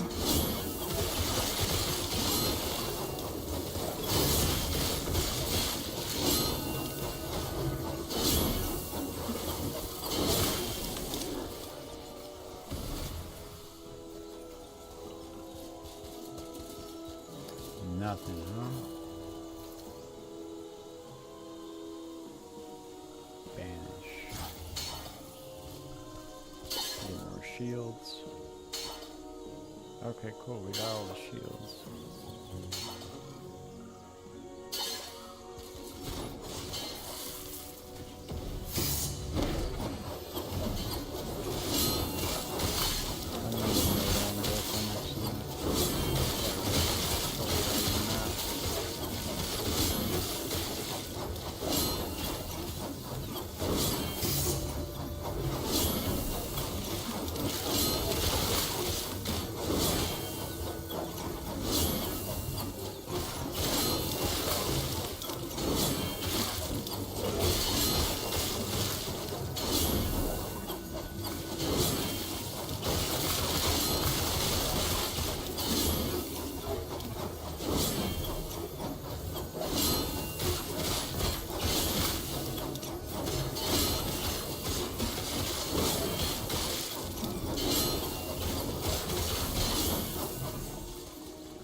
and because it's easier to level. You level super fast. Like now I'm done pretty much. Once I get to level 58, I'll be at the very first level for the monolith. It's basically a way to power level yourself. And then you just go back through the campaign and it's super easy. You just smash everything. I honestly don't think they should do that. You shouldn't be allowed to do that on your first character, because it kind of trivializes the campaign. You should have to complete the campaign first before you can run in the monoliths, but I don't know if that's like an oversight or if they intend to do that, but not on alt characters, obviously. You should just be able to go right into it, but definitely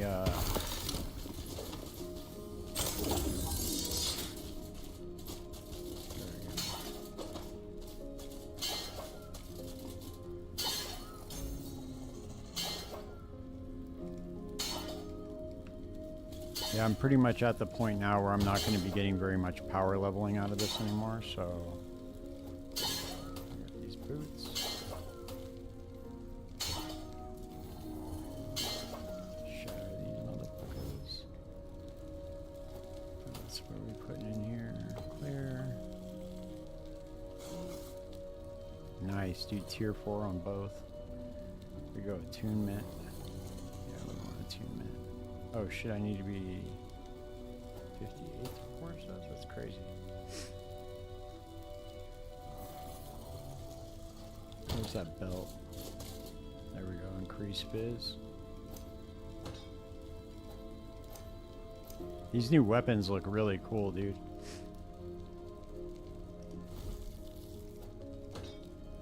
The new Weaver weapons they got, these ones, they look pretty badass. This one looks fucking sick. 21% melee critical strike multiplier per meter from target. Block chance is converted to parry while not wearing a shield. Huh.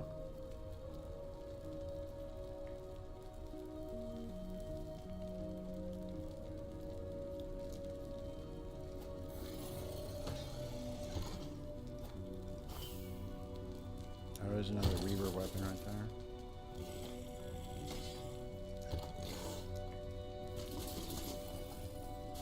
Oh, can I craft this or no? Let's see. Let's see if it'll allow me to. Chaos.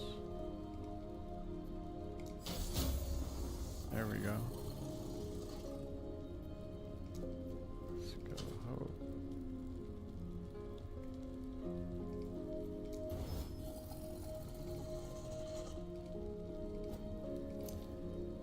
Awesome. Okay, a couple more, and then we will, I'll hop back into the campaign and finish it.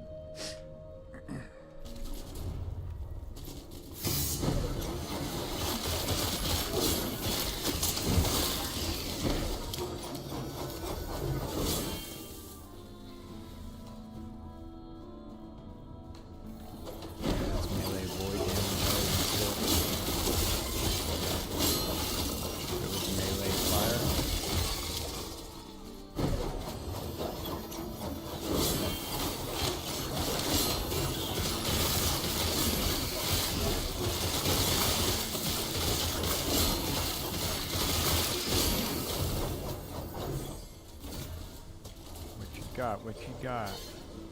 No. No. No. Nope.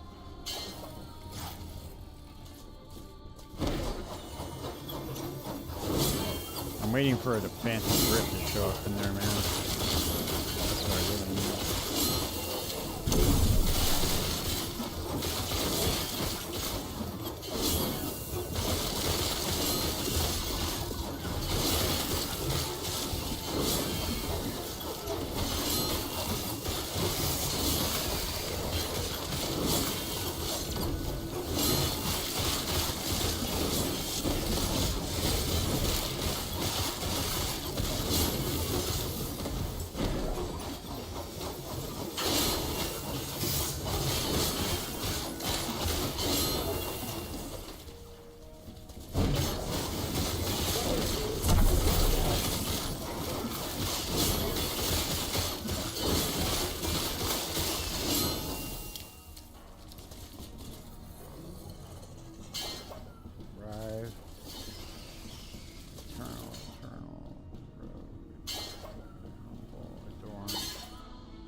No. I think it's way easier leveling with this build, to be honest with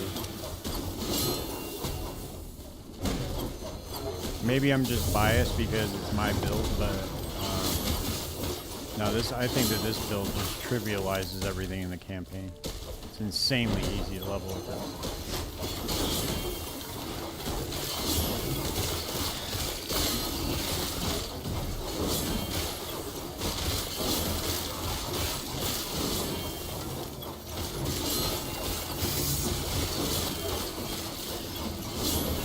Like, I've been in the monolith since I was level 19. It's literally ridiculous. It's very, very, very powerful.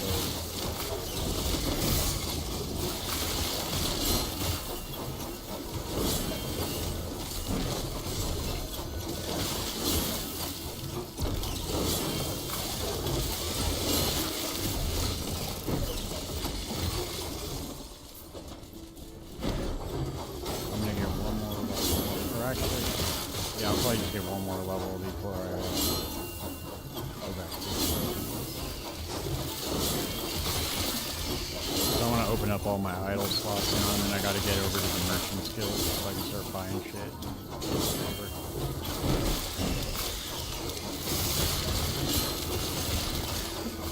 So I guess that is one perk for, one of the perks for going through the campaign and not running straight to Monolith.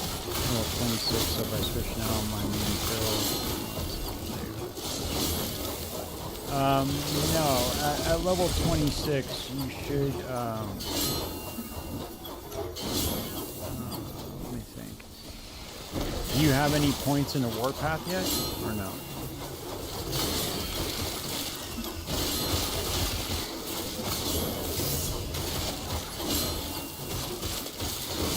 Because let me tell you exactly why I asked. Let me show you real quick. Hold on. Let me go to my little hideout. Okay. So the main thing that you want to get to make this build function is this. Okay. So look, the main thing you want to get this build to function is this right here, Unchained, and this node right here, moving forward.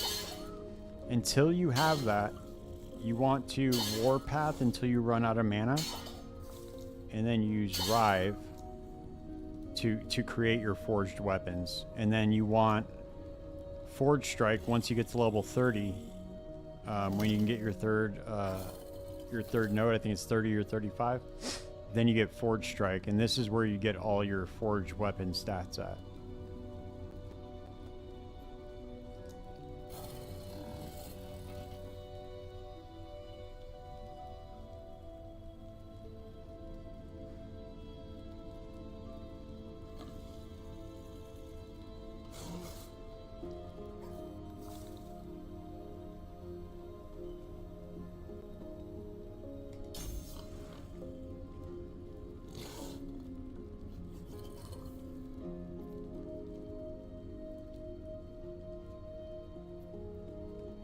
Does that make sense?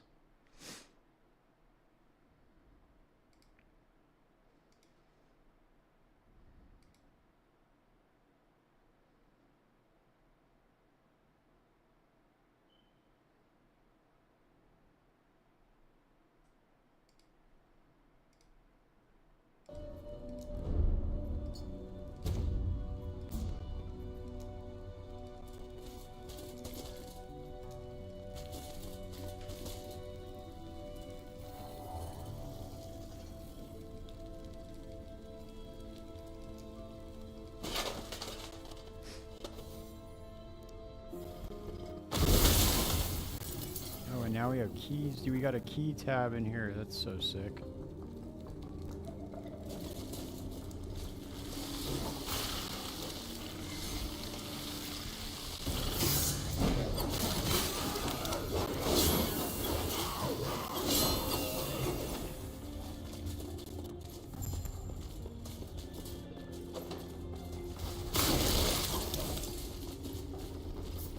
Now I'm just gonna mop everything up in the campaign.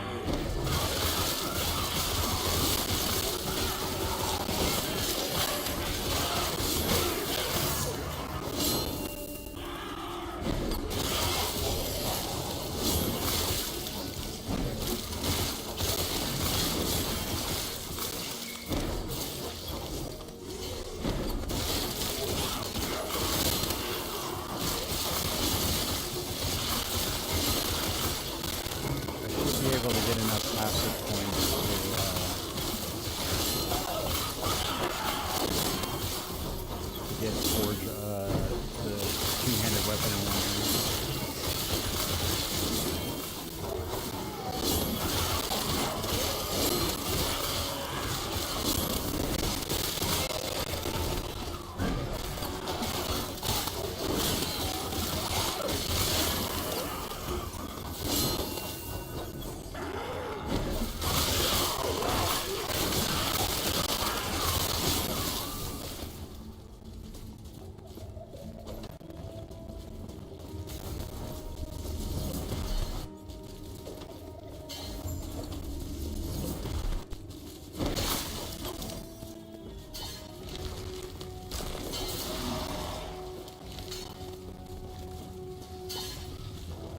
I really wish they would have added a portal or something to go back to the area instead of having to do this. This is a crazy one.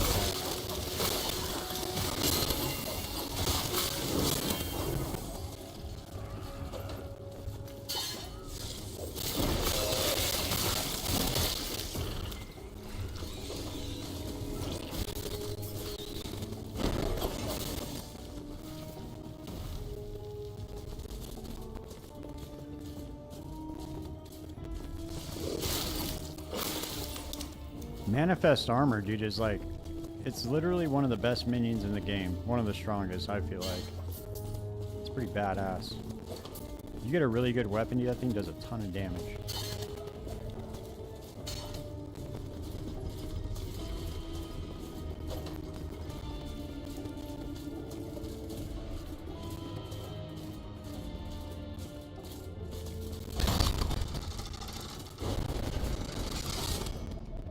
Dude, the game looks so good now. I don't know what graphical updates they did, but for some reason the game looks a lot better now.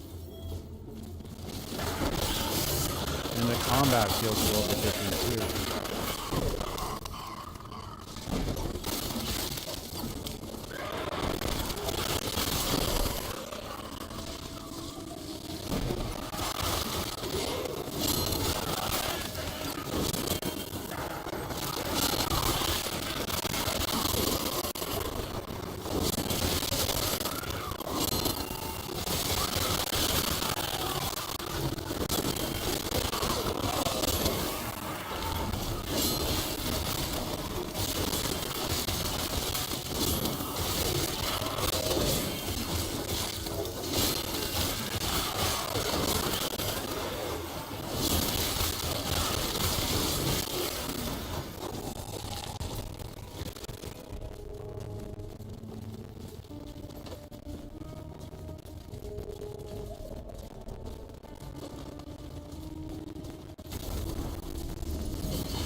Back to the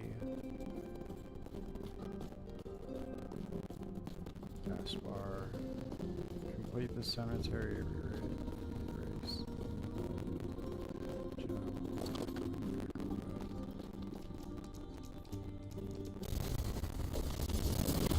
Imperial era. There's a lot of time traveling going on in this game.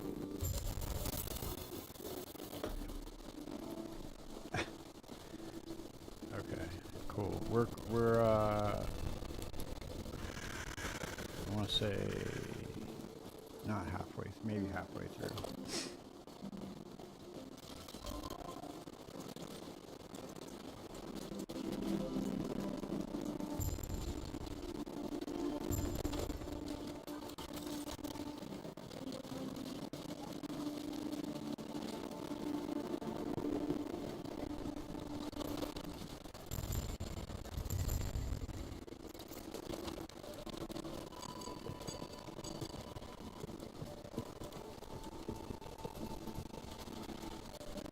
I can't remember, is this a passive point? Yes, okay, it is.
Those new waypoints are so dope.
there.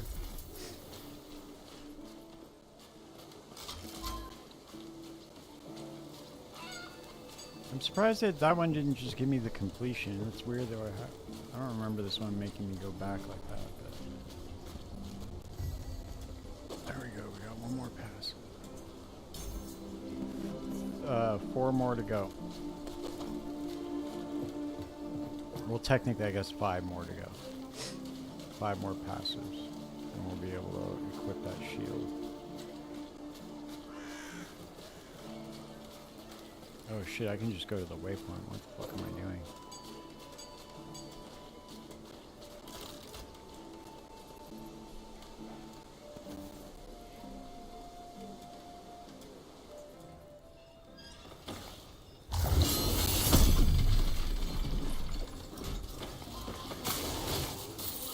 I love how this game tells you where you need to go too. That shit's so important.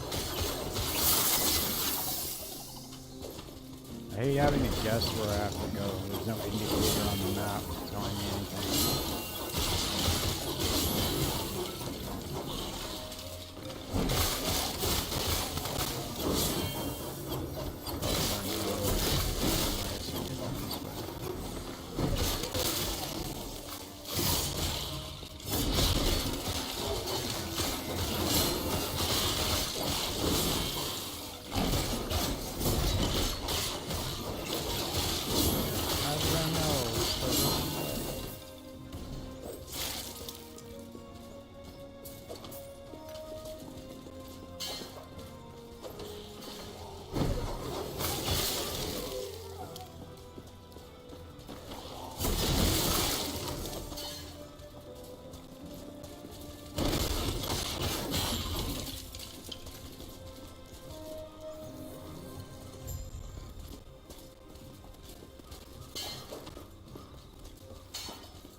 back here, little lizard.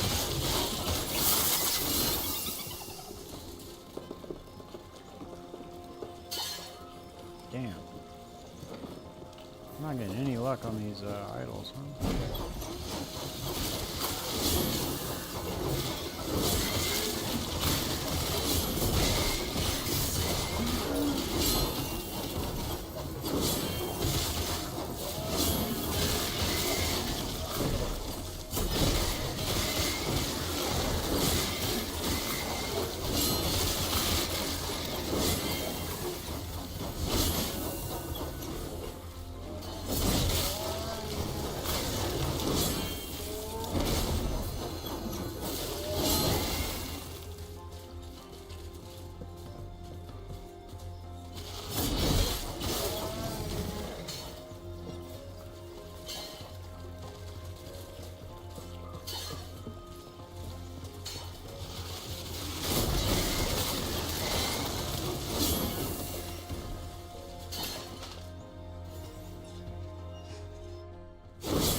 Oh, it is, huh?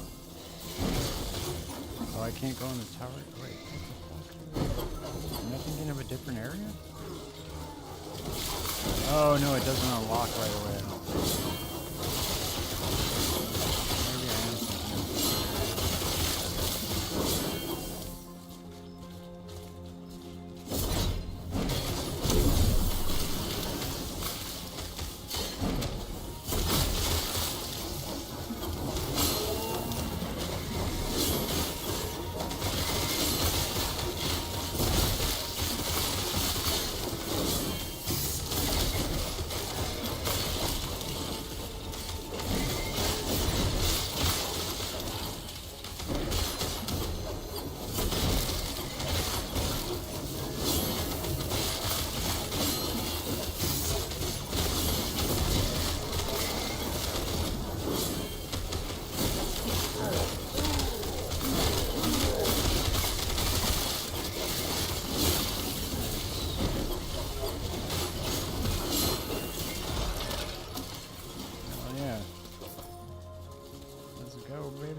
Thank you.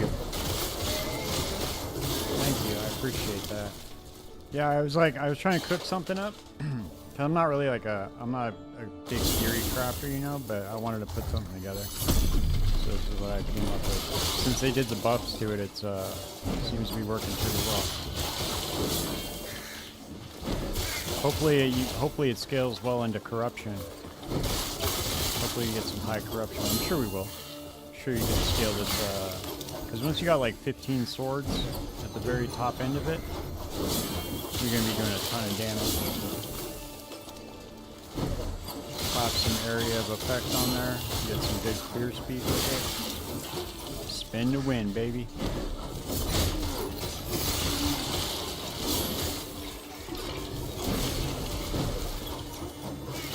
I like making builds for Last Epoch though. Path of Exile, not so much. It's too. Path of Exile is very complicated to make builds for. Path of Exile 1, not 2. 2 is easy.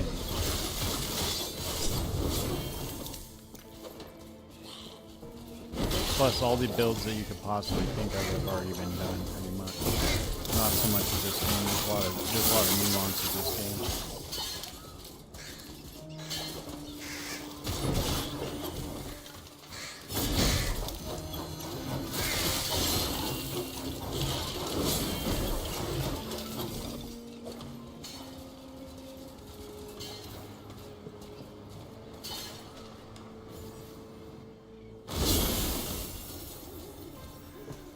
As soon as we get the shield, we'll be able to put shield rush on there. We'll be moving pretty quick too.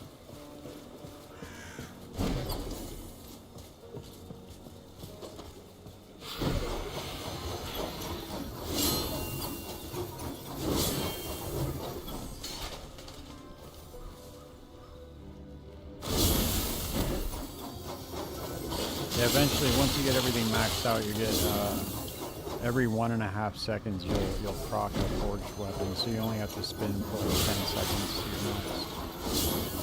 Or like, no, like 20 seconds probably. So you can get max forged weapons.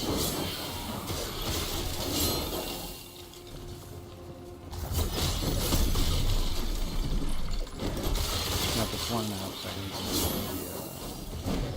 Yeah, like 10 seconds.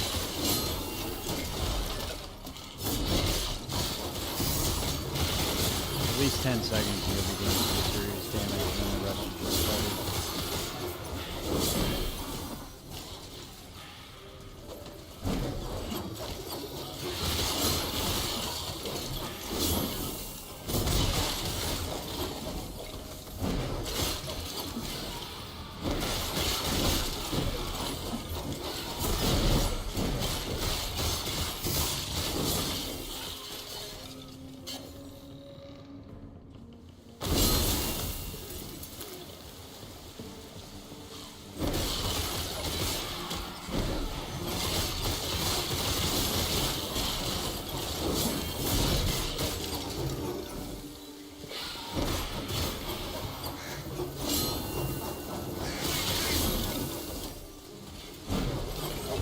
I want to get max block effectiveness too.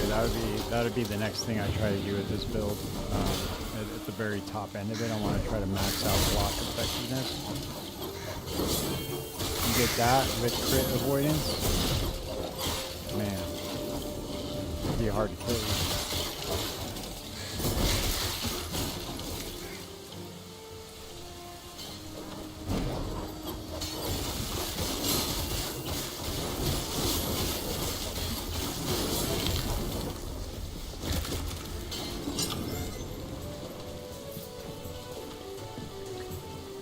Off the deck.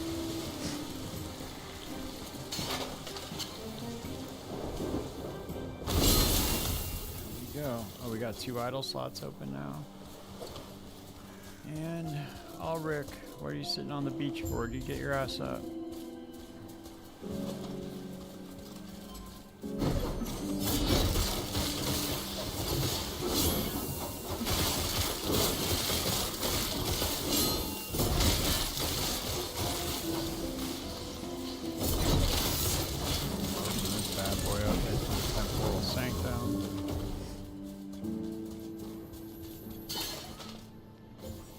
This will give me a passive point too, I believe, if I'm not mistaken.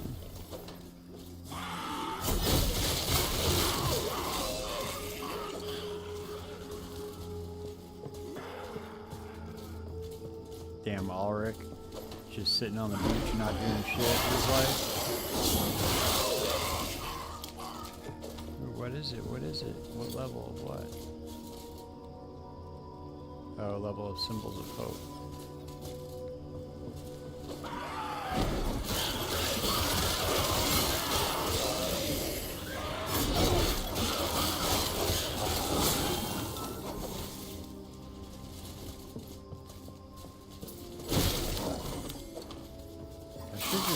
Every single one of the levels up just to get the shards, but actually I might do that. Add that to instead.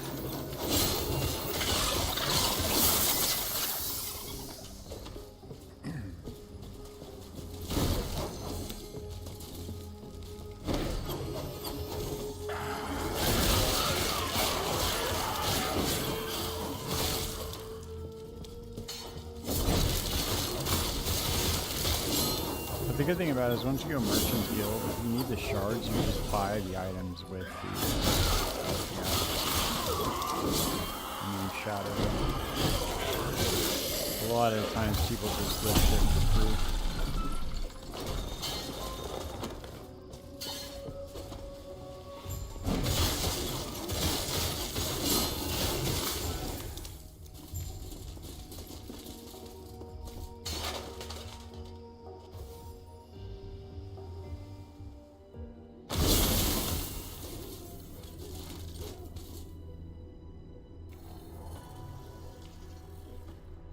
Here we need to go back to the Imperial era.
Okay, this is what I needed to get. I needed to get block chance.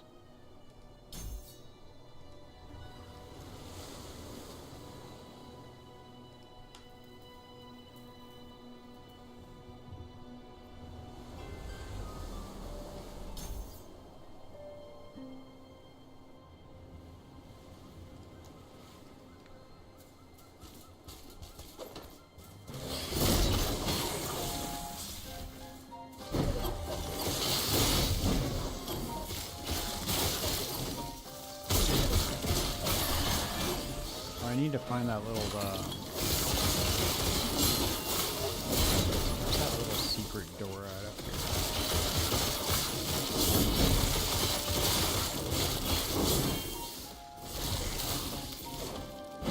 I think it's here in the Mahasan, Majasan?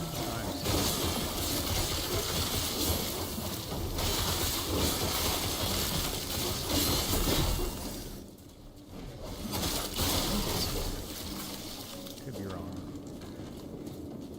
Let's see, maybe it's this dude that tells us about it. Yes. Okay. Oh, no, wait.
thought they said these lizards are going to be less common. I'm not seeing like they are at all.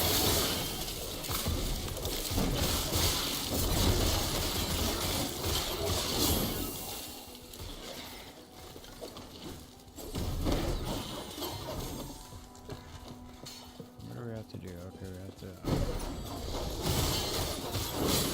dead. We gotta hit the thing, that's right.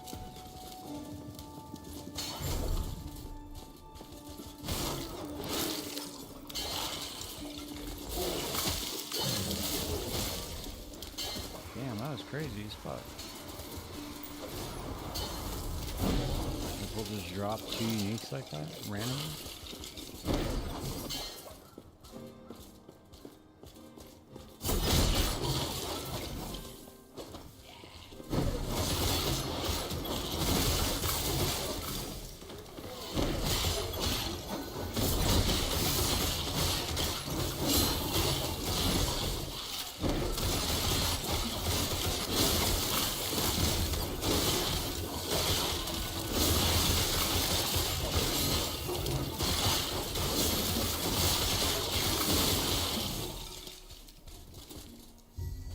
Go, baby.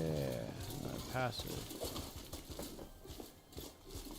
Okay, where are we going now? We gotta get... We should go for health. Yes, health.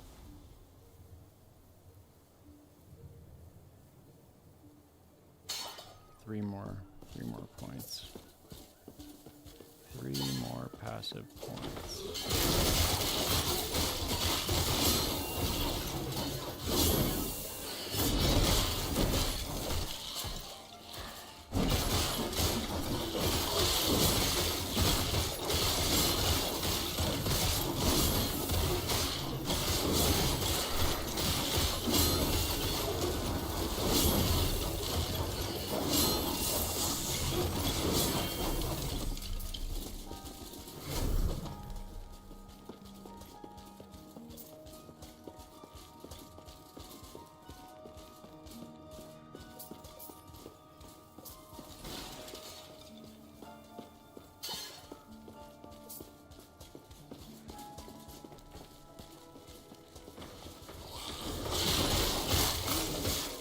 I must have a skill point that I can put some.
Been a while since I've gone through this whole campaign.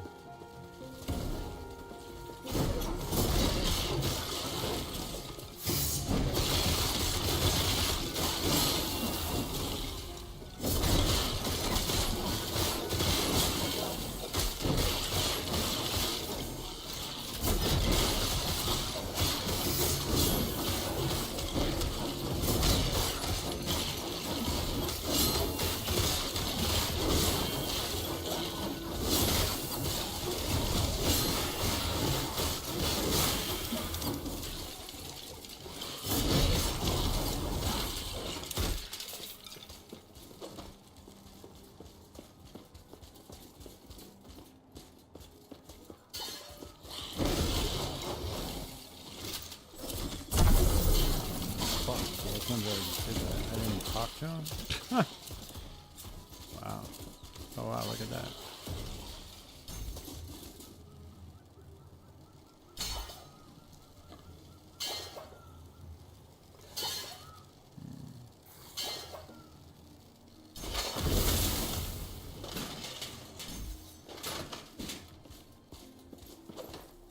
Man, that's wild, so okay. I must have been very close to a level because I'm way over leveled for this area.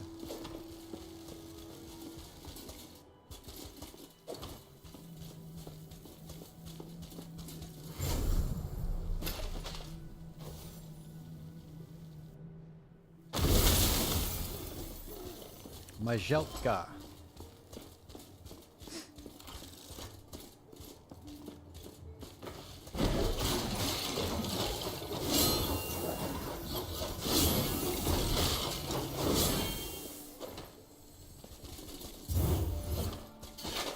Oracle's Abode.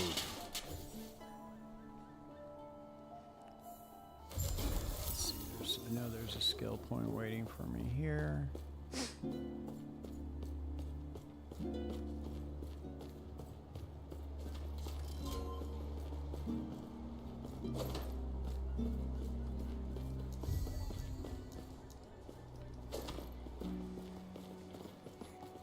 And I think that there's another one here. Let's see.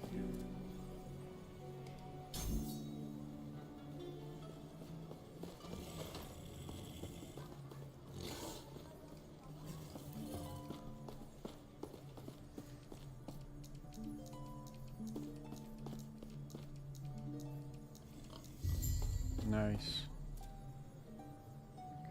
Okay. Damn it, there's one more point. One more point, we equip the big shield. Shield with the two-hander.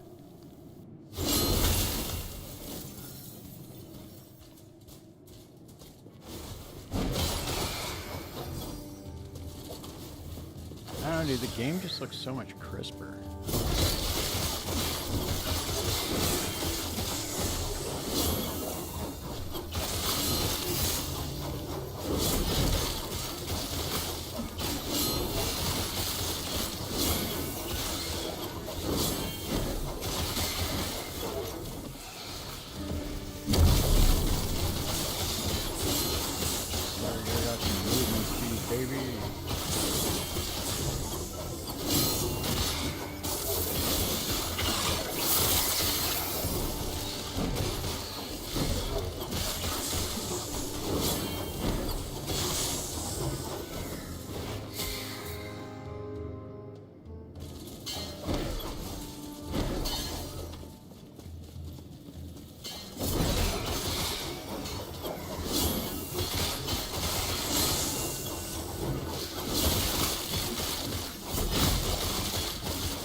That should do it!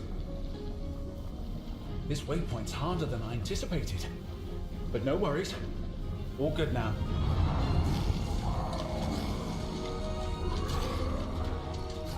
Just in time. Looks like we've got company. Anyway, off you go.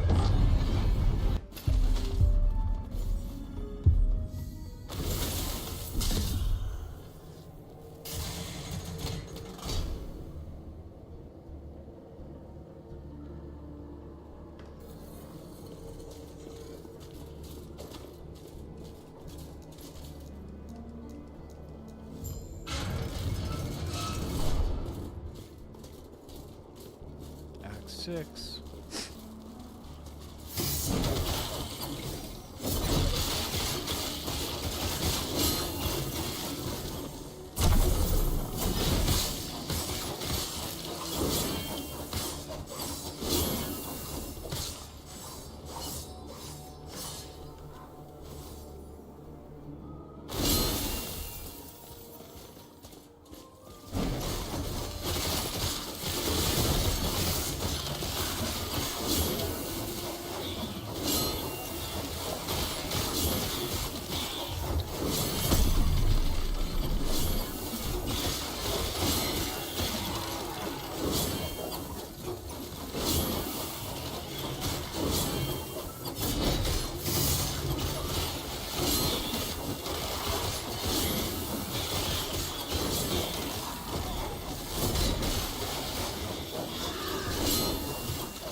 shit, I can go. I can use this low level shit right now. This Nemesis.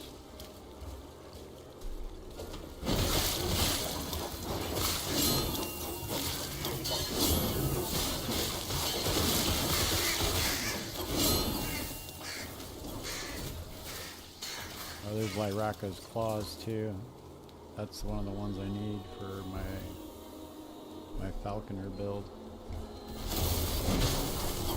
Be nice to have zone damage on those.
I wonder if the level affects the area level affects the modifiers that show all the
Yeah, we took the long way on that one. Jesus.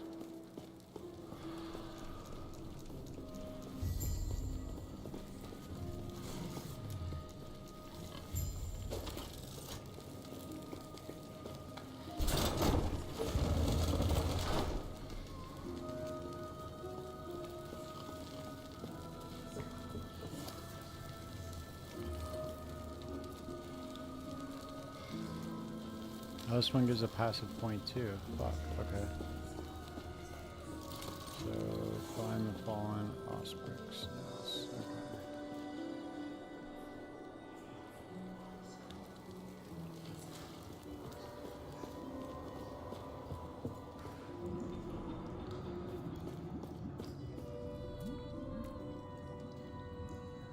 That'll be the last point I need, and then I can finally get that node.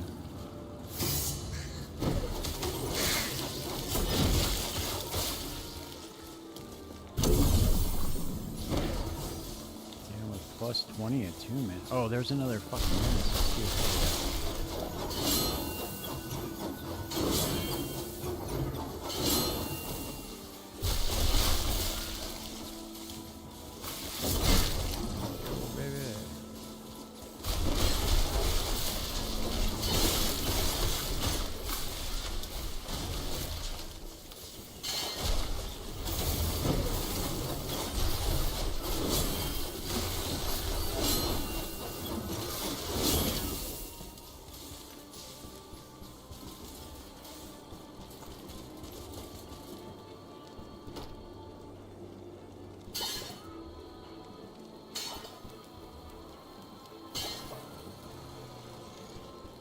Damn, it's a cast speed, not fuck, that sucks.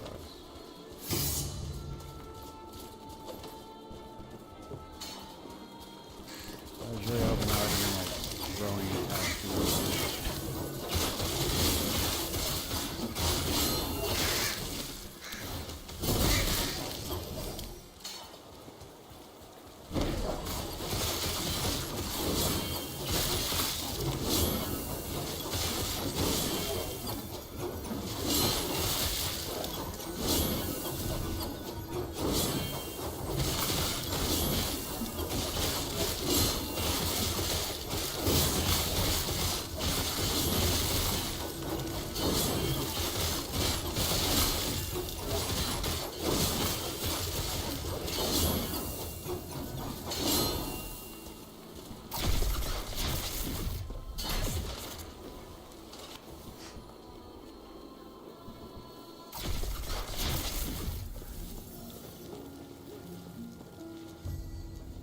Go.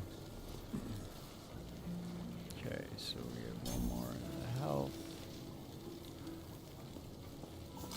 Some flat health.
chasing these motherfuckers is so annoying.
Why does this motherfucker have more movement speed than me?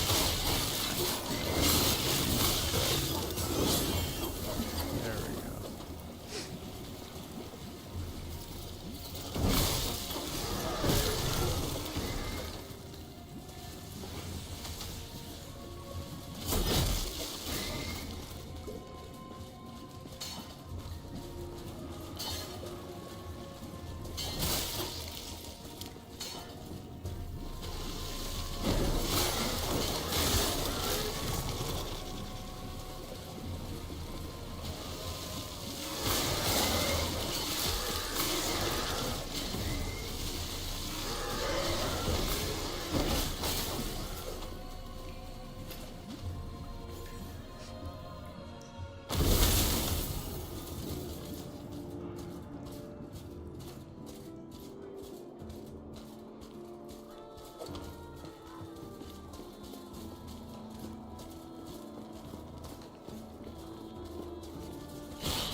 Time to get food. I'll be back.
7, baby.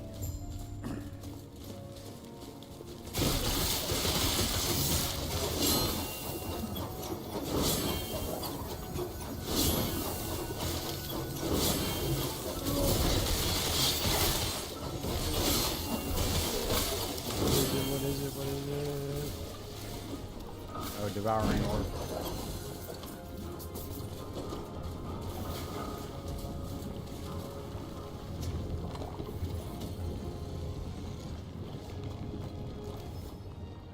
Nice. 2 shards too.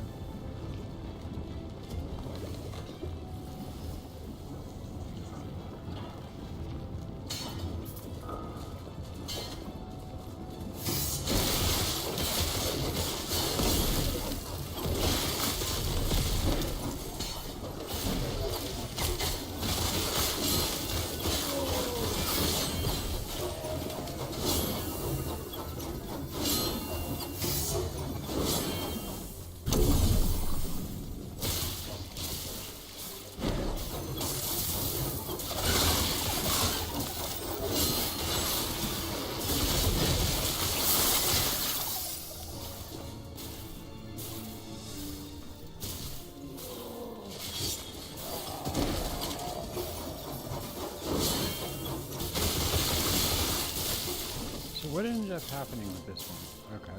Warpath area, tier 1. 2% less damage taken every time.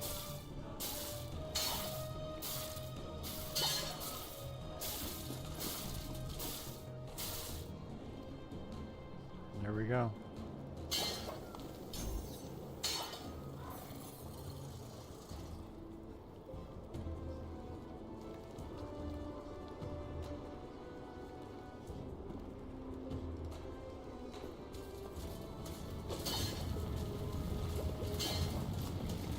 Got it.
I bet if they built this game on like a better game engine, this game would look so badass.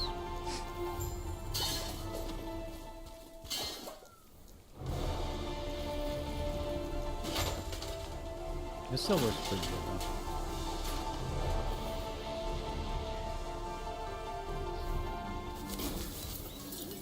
Here we go, we got our shield now, block chance, baby. Let's go. Minion health. Let's go with block chance on this one.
I don't even know how it would be possible to do the entire campaign, get all the passive quests, everything like that, do it all in an hour and a half. I don't see it.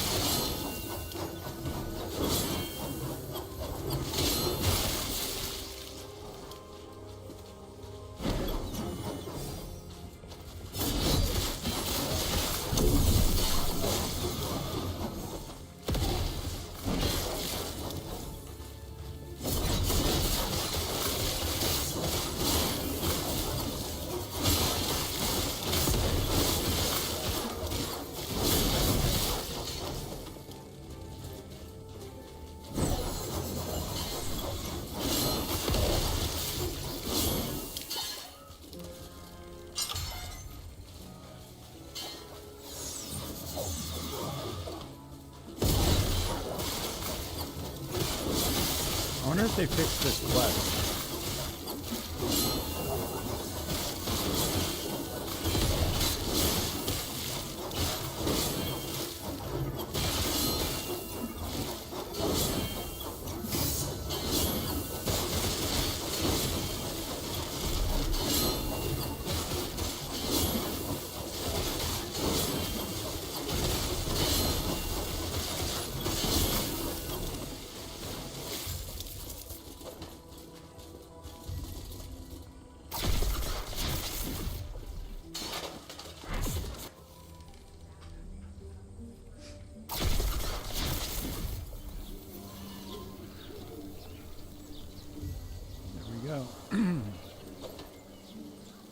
Where's the nomad leader? Oh, that was him. Okay, I was going to say, Jesus Christ. Is this a here breeze?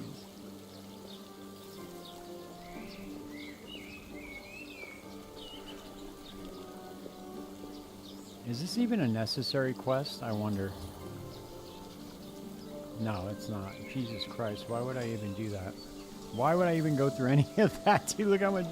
Look how many, I wish you could abandon these quests. I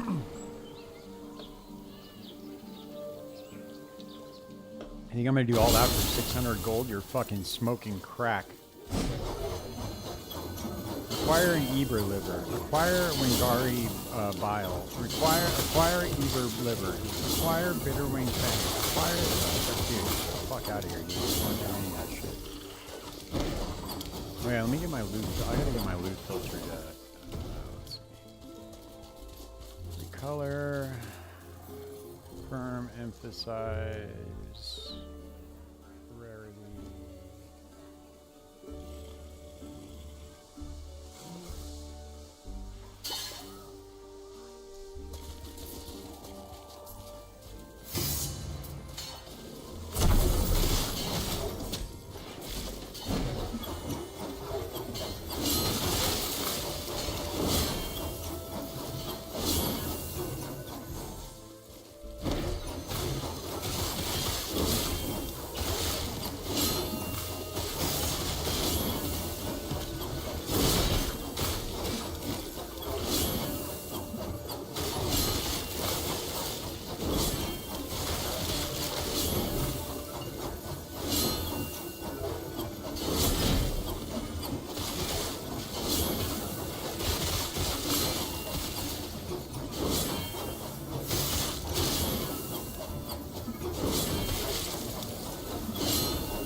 Yo, what's up, Juicy? How you doing? This is last Epoch. They just had their big season 2 release today. Fucking badass, man. I love this game. It's like not the best looking game, like as far as graphics, but the systems in this game are amazing. Crafting, just everything. Everything in this game is incredible. They just added a bunch of new endgame stuff that is like super, super badass too.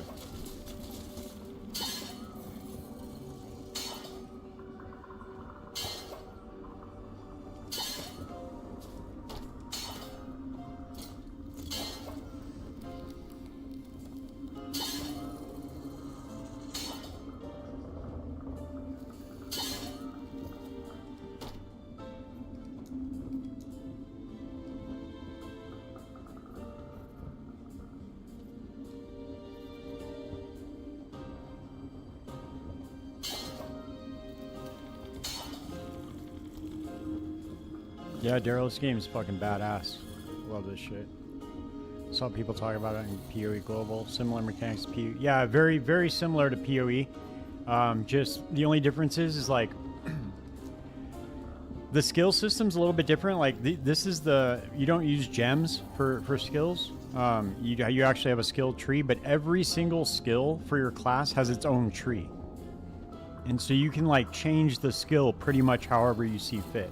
And each tree like synergizes with other trees and shit. It's really, really cool. Like right now I'm using like an animate weapon type ability to when I use my my whirlwind, it procs the animate weapons and then they just go out and kill everything. And then I have like an animate guardian here called Manifest Armor. It's pretty badass. Very, very cool game, dude. You like, if you like PoE, you'll definitely like this game.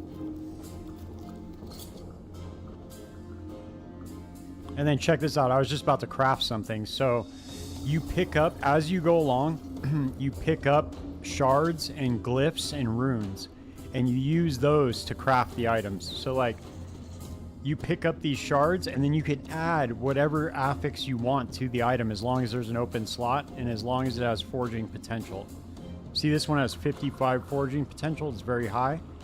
I can do a bunch of different stuff to this item. Watch, I'll show you right now what I'm about to do. So I need right now, let's see, that's physical. Okay, fire, void. Okay, so I need, right now I need lightning and poison resistance. So I'm gonna do poison. I put a glyph of hope in here because this is gonna give me a chance to not cost any forging potential. That didn't proc, but I'm gonna use a glyph of chaos. This is going to re-roll the affix, something random. Damage reflected. I can go one more time. Let's see. Minion health. There we go. Got what I wanted. Go back here. Upgrade. Physical damage. Upgrade. Okay. Cool.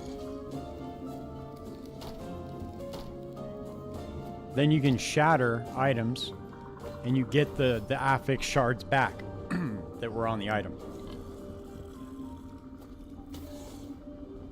It's one of the coolest crafting systems I've ever seen in a game.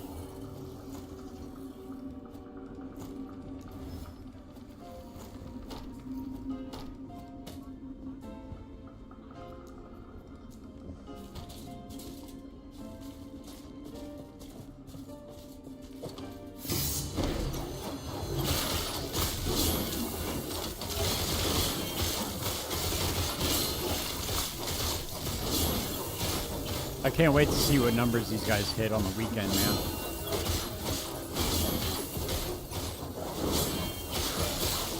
Well, yeah, so you obviously get, there's different types of affixes. So let me explain it to you. So you see the bottom where it says sealed affix cannot be modified. So you can use a certain glyph in here called the glyph of despair, and this will seal the affix to give you a 5th modifier on the item. And then that will never be able to be changed. It does cost some forging potential to do that. So you can actually put 5, 2 prefixes, 2 suffixes, and then a sealed affix on there. And then you obviously have your implicit ones at the top. Those can be changed. If you have forging potential, you can use a...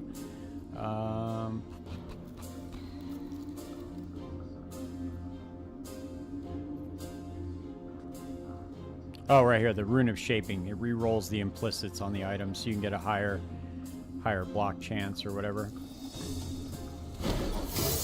But yeah, there's a ton of different ways to modify the crafts, and then the way that the legendaries work in this game is fucking badass, dude. So any unique can roll with legendary potential on it, and if it's like, okay, so let's say for instance it says legendary potential 1, right? When you go and you complete this dungeon, there's like a machine there that you put the legendary potential 1 in, and then you can slam and exalt something that has like a tier 7 or whatever affix. You can slam another item onto that unique item. So you basically create your own legendary. It's badass. So all the legendary items in the game, they're all different because everybody does different things. So it's not like the same item for every class. Very cool. Yeah, it's fucking dope, right? So you just put the unique in there, and then the other item that you want to slam the affixes on, and then it's just RNG roll. But now they added this system where you can guarantee at least 1 affix. Dude, it's so cool, right? I don't understand why other games don't steal shit like that. It's fucking very cool.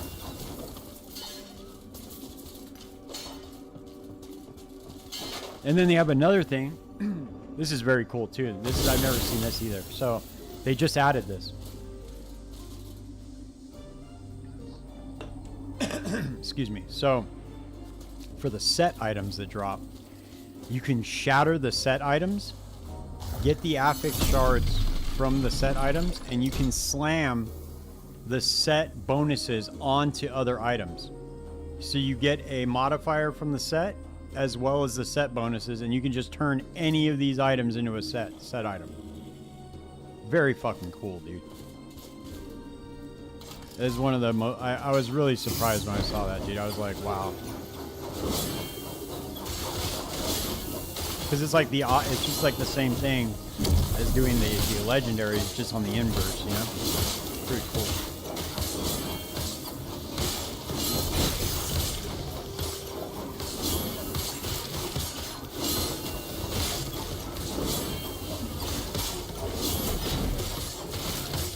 Then they have these nemesis encounters right here.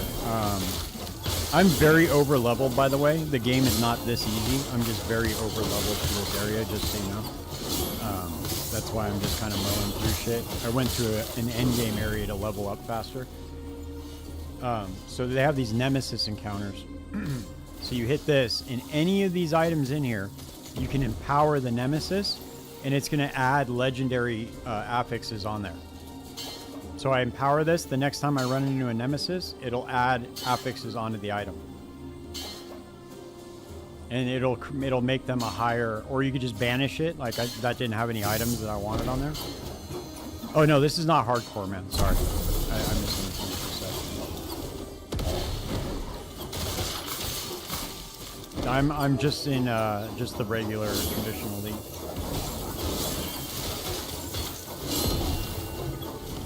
Yeah, I'm sure that's probably what they did, right? That would be the smart thing to do if you have an ARPG, is like look at what people are lacking in other games and then try to fill that void.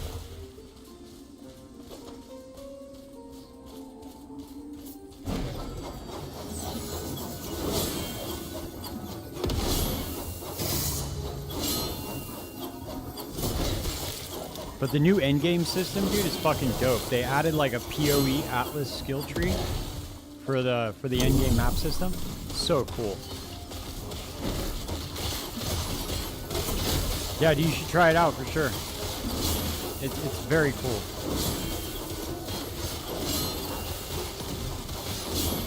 Yeah, the new endgame mapping system, it's badass, man. It's so cool. Yeah, it's only $30.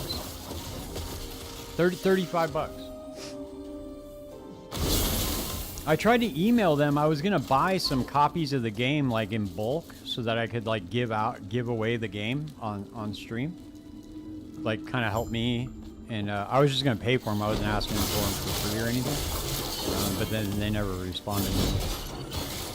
Maybe they'll respond to me at some point. They're probably just busy with the release.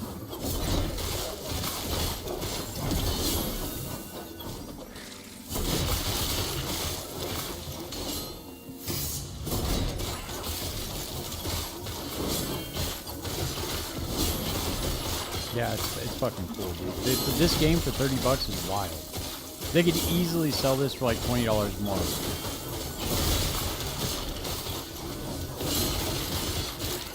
It's got a very loyal base too, and like the community is very, very supportive. Like everybody helps. Nobody like, if you ask in global chat, like nobody will ever say like get good or anything like that. The people just like help, you know. It's a very supportive community.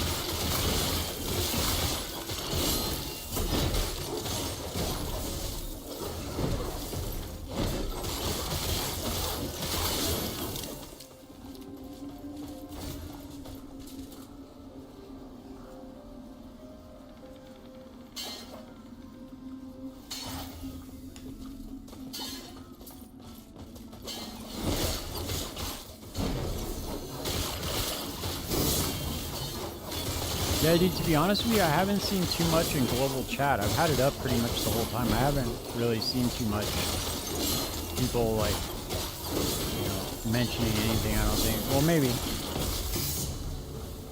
I looked at PoE2's numbers, though. Yeah, dude, it's it's really bad. PoE2 is not good. I went back to PoE1, and it just highlighted how bad PoE2 was. It's just so slow and clunky, dude. It's like not. Let's see. What's PoE2 at for the day? Oh shit. Okay. So they dropped by 30,000 peak players already today. Probably a majority of them went over to last Epoch. It's not engaging, dude. It's boring. There's a big difference. Just because you slow the game down doesn't make it meaningful. And the wild thing is that they don't see where the error is. That's what's crazy to me. So they want to focus on combo-based combat. And if you're focusing on combo-based combat, you can't have swarms of monsters rushing you. If you want to focus on combos, it's got to be like a one-on-one fight, or give us combos that you can attack in an area with, because it doesn't work any other way. So you have the monsters with super high attack speed and all these haste orbs, and then we're supposed to stop, engage one monster, get a combo to get a frenzy charge, and then attack, get a little bit of damage, and then start the whole thing over again, all while you're getting rushed by 20 monsters. It doesn't work. The game is fundamentally flawed in its design. And it's crazy to me that the developers can't see that.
Oh, this is gonna give me the stay one carry flat. As soon as another idle slot.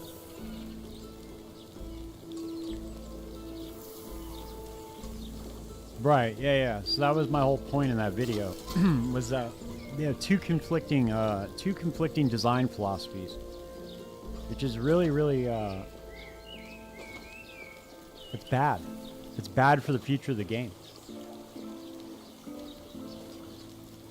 So you have two people constantly fighting on which way the game's supposed to go. And then you're gonna have the community. You have the Souls community, like Souls Light, right, is what they're calling it now. But you have that community that wants a slower paced game, that likes just slogging through the campaign and everything taking forever. They like that.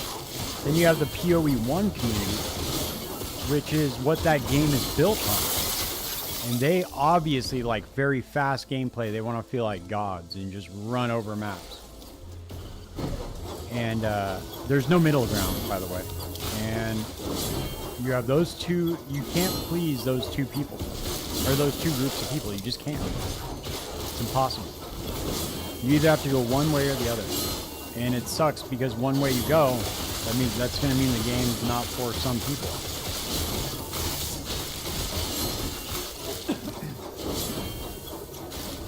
So they're going to lose players no matter what, though. If they don't, they got to pick a way to go and just go with it. To be honest with you, I like PoE1, dude. I don't need PoE2.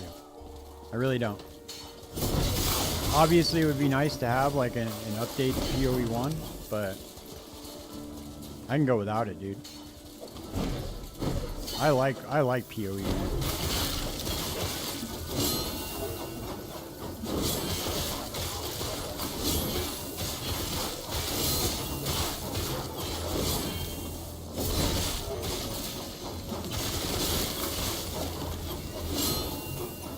The reason why I play ARPGs is to feel powerful, right? That's the power of fantasy. That's why most people play. And I don't think I'm out of the...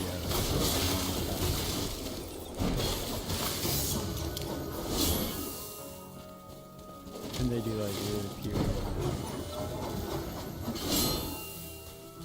Yeah, well, look. This is the thing, too. With this game, this is why this is badass, dude. Look. You have factions with this game, okay? Now, you have the Circle of Fortune, right? And then you have the Merchants Guild. This is the trading faction. When you go within, this is Circle of Fortunes. This is SSF. They give you a ton of ways to target farm items, dude. It's like seriously badass. With the Merchants Guild, the more reputation you gain within it, you can buy and trade more items, more different types of items, all exalted, all uniques, buy all legendary weapons, buy all legendary armor, all legendary items, etc. And then once you buy an item, you can't resell it, so it cuts out all the bullshit that can happen with like people profit. There's a bunch of janky shit that can happen with it by allowing you to buy and sell items. And then in the SSF, you have this observatory that you go to, and you put these lenses in this telescope. It's very fucking cool, and it allows you to like let's say, when I'm in the cave encounter, if I kill a rhyme giant, that it drops unique helmets or something like that. That'll be like one of the things, and it's very, very cool the way they did the SSF part of it. I'm probably not doing it justice explaining it well, but dude, it's a fucking killer system. Everything about this game, dude, is awesome. The only thing that I hope they do eventually is add more classes. That's what I hope they do, really.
Right now they have 5, but they have so they have an acolyte, which is the necromancer. They have the shaman or the druid, which is called a primalist before you master. They basically have 5 classes and then 3 masteries each class, so like 15 total different classes. Very cool. You do a little quest and then you choose a mastery, and then your mastery has its own skill tree that you go off of. But it's cool because you can use the skills from the other masteries as long as you put points into the passives. Juicy, have you ever played Grim Dawn before?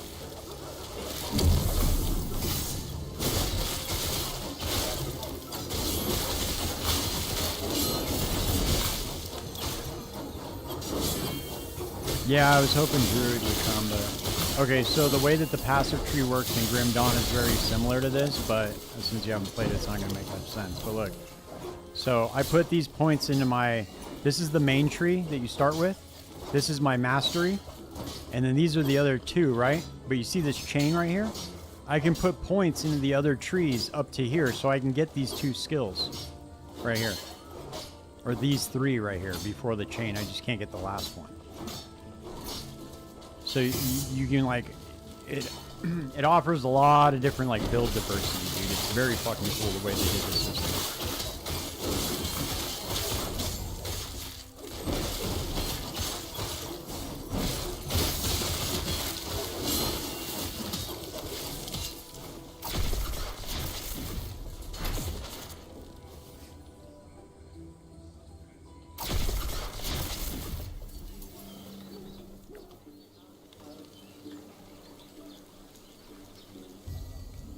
Go. I almost have all my idle slots too. Hell yeah.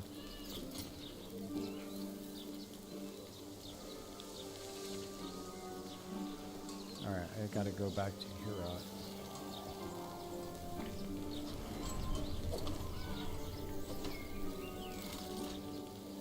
Yes, yeah. I have like lunge on here, but I also have shield rush that I can use. Actually, I need to use that now that I have a shield. Shield rush is good. Dude, there's movement skills for every class, basically. Sick. Dude, I'm like, when I'm explaining this game to people, it makes me realize how much more I like it than other games.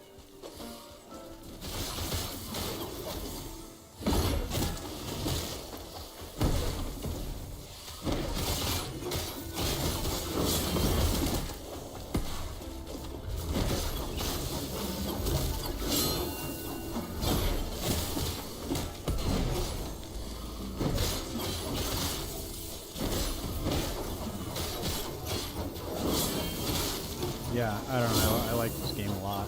I've been playing this game since the beta, and that's why.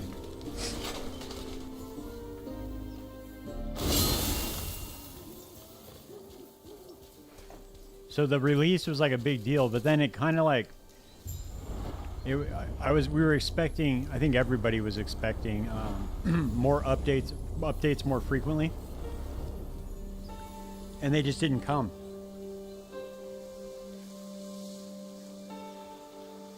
The updates just didn't come. But now they came out finally, but they said that they're going to get into like a season like every couple of months or every few months now. So it'll be just like other games. So hopefully what'll happen is I know this is kind of like a little bit of copium, but what I'm hoping happens is that this will release and then PoE 1 will release. And then we can just go back and forth. What's my current objective right now in the game, you mean?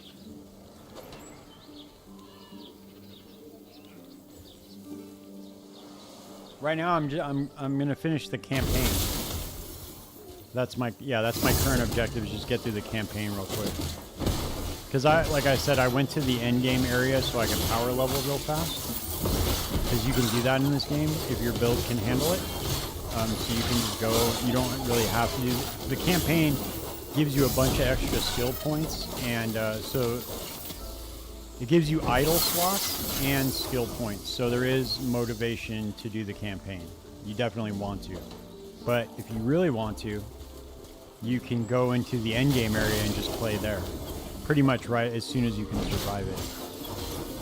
So that's another thing too. It's very cool. None of the systems are like locked behind doing the campaign, except for obviously the idle slots and stuff.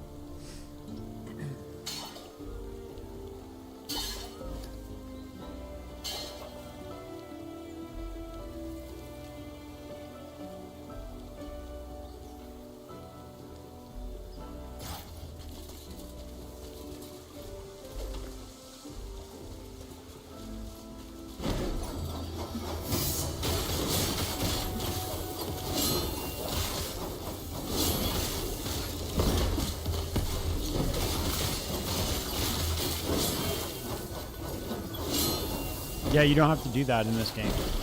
So this game did it really interesting, right? So they gave you a path to skip the campaign within the game. So basically, you go do one dungeon. So you can do this. You can level a character up to like level 20 or whatever. Go into the monolith, level up till you're like 50 right away, and then you can just go through these dungeons. There's like a path with these 3 dungeons, and it allows you to skip the campaign. So you do one dungeon and it portals you out to another part like halfway through or a third of the way through. The next dungeon puts you a third of the way through, and then the final dungeon, you're done with the campaign. Very easy. So you still have to put in a little bit of work. It's not just like a campaign skip button, but it makes it very, very easy to level up alts and blast through, get all your idle slots. It just requires dungeon keys. That's the only thing. So if you're going to do it on an alt, you just get some dungeon keys and then you can go right to it. The cool thing about the dungeon keys too is when you right click on the dungeon key, it brings you right to the dungeon waypoint. Very convenient.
Yeah, they came up with like a lot of really good solutions for the problems that a lot of people have with other ARPGs, for sure.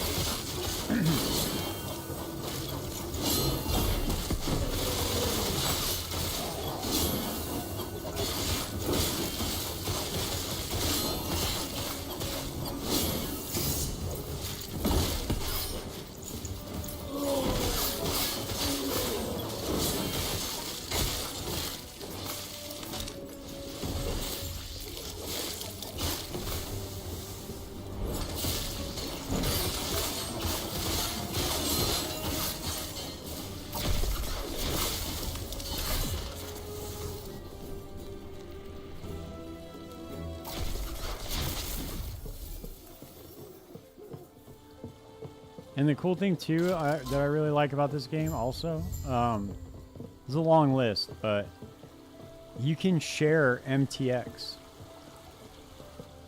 on this game. So like you can have all the characters wearing the same MTX. You don't have to like swap it out from other characters. It's pretty cool. It doesn't really affect gameplay, but that's kind of an annoying thing with PoE is that you have to, like, if you want to wear an MTX that's already equipped on another character, you have to like unequip it and then re-equip it when you log back into that character. It's kind of just like a small thing, but it's like just like a little convenience thing. Oh yeah, how's that going? What build are you playing?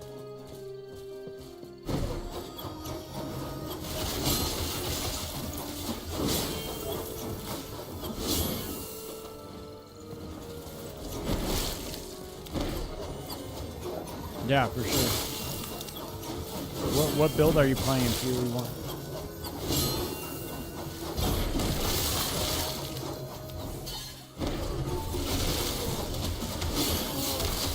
Oh, okay. That's cool. How's that? You like it?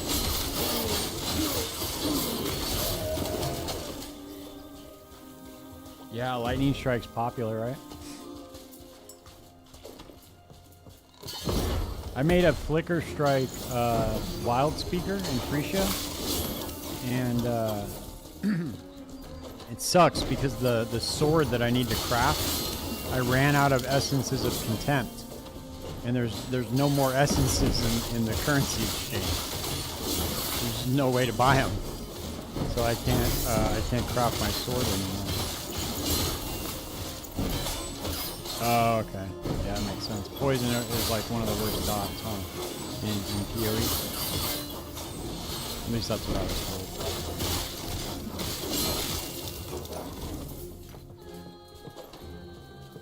Yeah, I did. I bought them all. There's no more. If you go to the currency exchange and put in deafening essence of contempt, there's no more.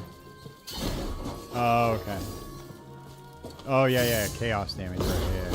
My bad. I was probably thinking.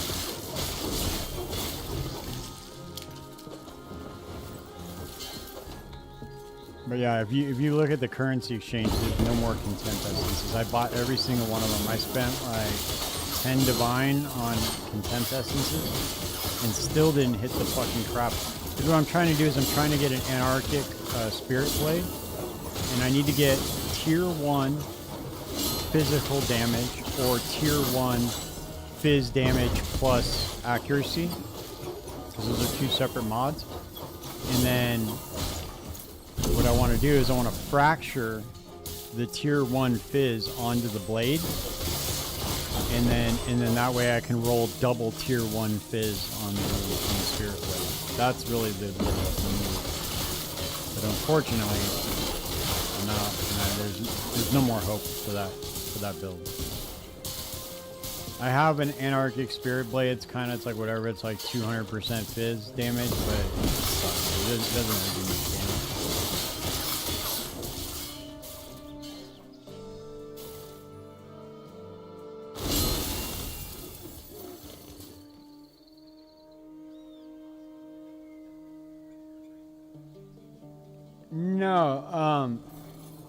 No, so there, it's two separate mods, because one is like tier 1 physical with the accuracy on it, right? You know what I'm talking about? How it's like fizz and then accuracy at the bottom, and it's like a combined modifier. But then there's also just regular physical damage. Yeah, so you can roll both of those for sure. So it ends up being like 258, I think, is the max it goes up to physical damage. That's a lot of flat physical damage, dude, to put on the build. So it really helps boost your damage a lot, because then that's what everything is multiplied on top of.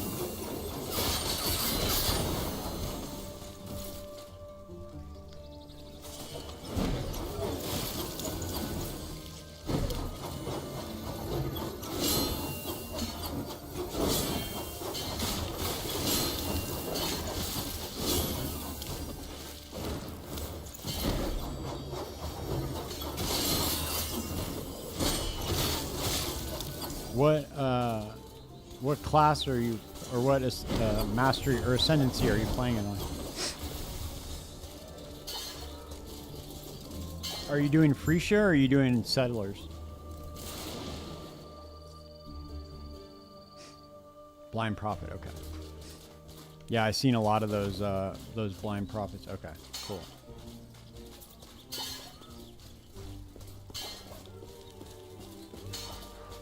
That Bog Shaman Hex Blast build that I had was fucking sick, dude. That thing. Oh, okay, you're using the not ephemeral edge. That's what everybody else uses, right? The ephemeral edge and just stacks energy shield.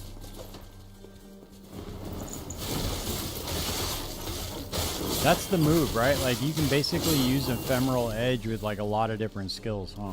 And just stack energy shield. You can make probably like a lot of different builds work, right? Is Lightning Strike just like the highest DPS one? Is that why everybody uses it?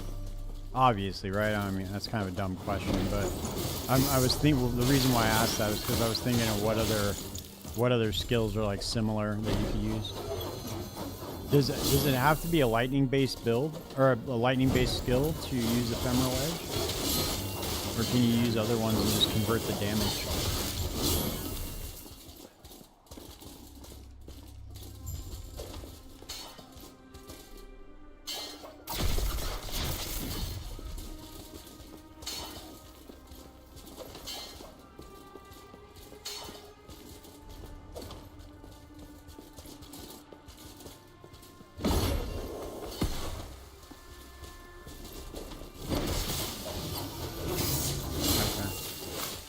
I was like wondering that because I always like think about what builds or nobody playing or okay. Because I want to like create my own builds in PoE1. It's just so difficult sometimes, dude. There's just so much different stuff that you have to like take into account.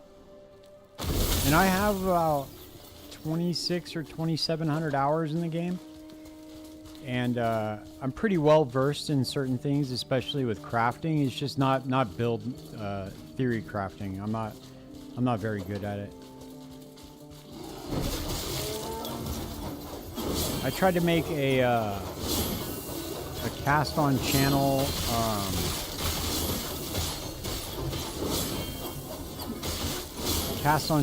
Firestorm build. It didn't end up working.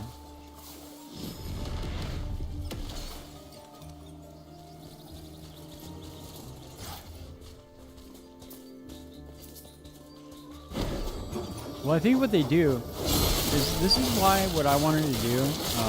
This is why, like, you know that the content creator, his name's Talkative Try. He does like all these podcasts with all these guys, and he never asks them like what their process is when it comes to creating builds. He interviews like all these like super good build creators, and it's like it's really interesting to find like what their philosophy is. Like, how do you look for what's going to work, and like how do you find the base of your build? Do you find like a unique item and then build around that? Do you find a skill and then build around that? And then when you're looking at these things, like how do you know it's going to work? Like, are you looking at just base damage? Are you looking at like cast time, or you know, all those things like that probably go into theory crafting a good build. I always thought that would be interesting to like interview some of the top build creators for Path of Exile and just start asking them questions like that. Kind of give people a better understanding of how the process works.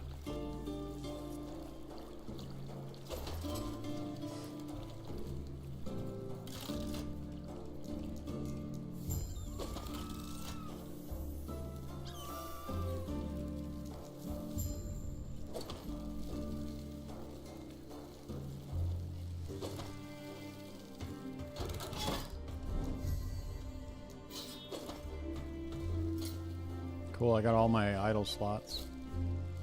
Yeah, POB for sure plays a huge ass role. For sure.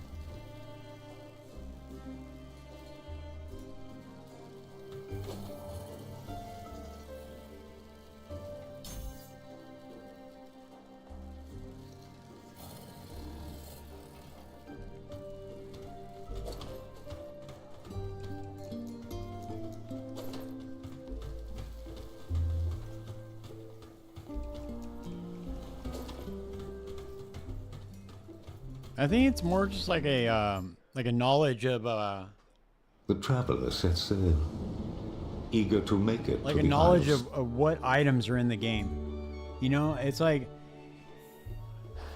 if you know all the uniques that are in the game, then you have a way better chance of making like a sustainable build.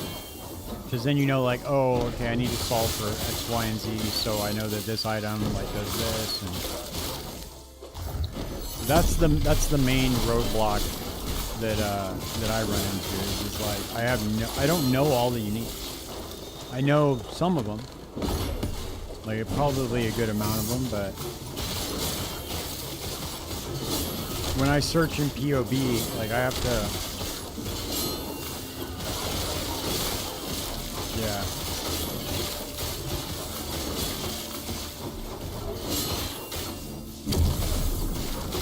I think that they probably spend a lot of time in POV. Like, I know I've tried to do it before, like putting a build together in there. Yeah. Well, they have like the POE wiki and shit. That's like a really good tool. But POB is just like that. It just doesn't explain like where to find stuff. But yeah, dude, if you go into POV, you can search for the unique items. Like, if you're looking for, like, a very specific thing, but if you don't know how to search for it, like, I'm trying to think of an example of what I'm trying to say. Like, Stormseeker's a great example of that. Like, that will shock you when your Herald of Thunder procs, but it also makes Herald of Thunder do a ton of damage. But if you didn't know that unique existed, how the fuck would you know to search for it? I mean, I guess you could just type Herald of Thunder, right? But there are other modifiers that aren't like that. They're like super ambiguous, you know?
Yeah, I mean, I think we all will, right? If we play long enough. I'm sure that when those guys had as many hours as we do in the game, that they were probably the same way.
Yeah, that's true, man. I just I try to do my best to not not neglect my life, not neglect my girlfriend, the gym, and I try to know as much as I possibly can.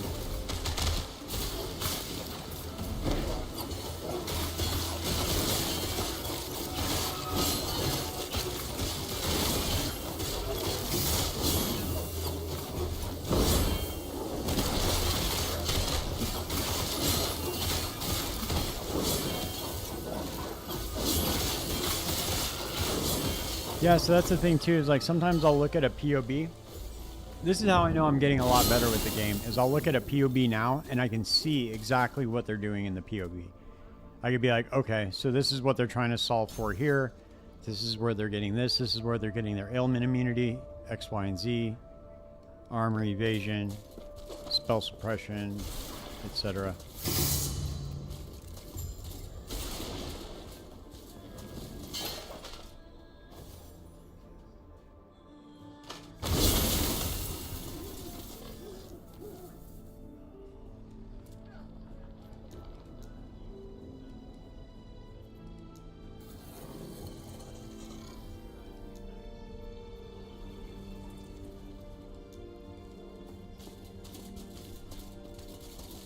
Okay, I'm already at Lagon. This is one of like the pinnacle boss fights in the campaign. This little squid I'm about to fight. The area leading up to it is super cool.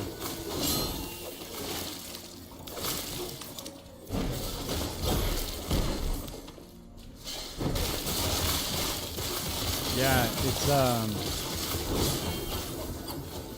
that's why I like when I try to make build guides, especially for crafting in PoE. Is I try to break down the reason why I'm making the decisions that I'm making in the video. So if I'm like blocking a mod to like slam a veiled mod onto the item, then I'm explaining what mods I'm blocking. Like, why am I choosing this mod? This gives this a less chance to roll when I hit the unveil, etc. You know, that kind of thing. Because that really helps. That not only does that help them, the people that watch the video, but it also helps me have more in-depth knowledge of crafting. Because then I'm forced, if I might know the step to crafting, but if I don't know why I'm doing it, and I just know that's the step, then I learn too. And then if I'm able to explain it, then I just have a better understanding of it. That's the way I look at it, at least.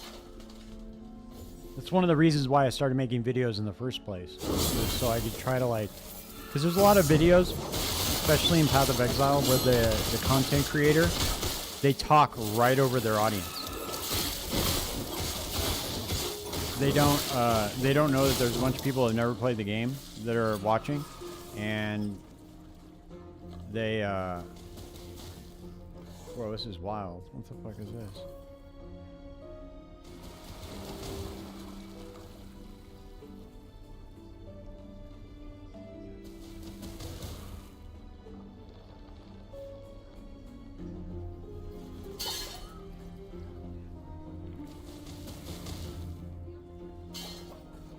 Huh, this is interesting.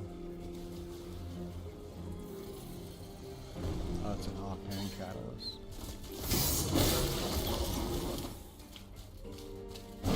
Yeah, these swords kick ass, dude. They fuck shit up. That's why I like this. I like the animate weapon build in Path of Exile. So this is like I think this is like a cooler version of it.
right, for sure.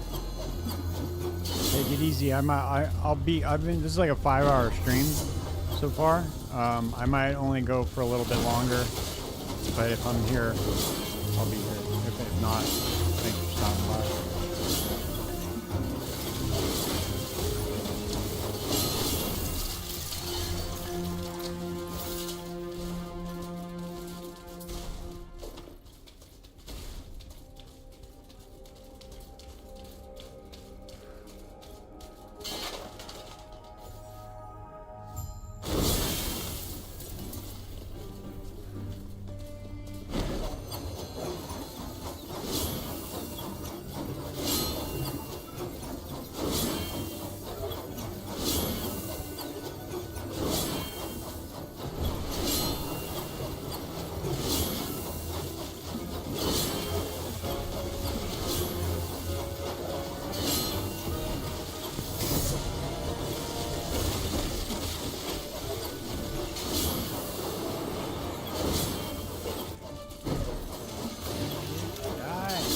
Die, Legon, die.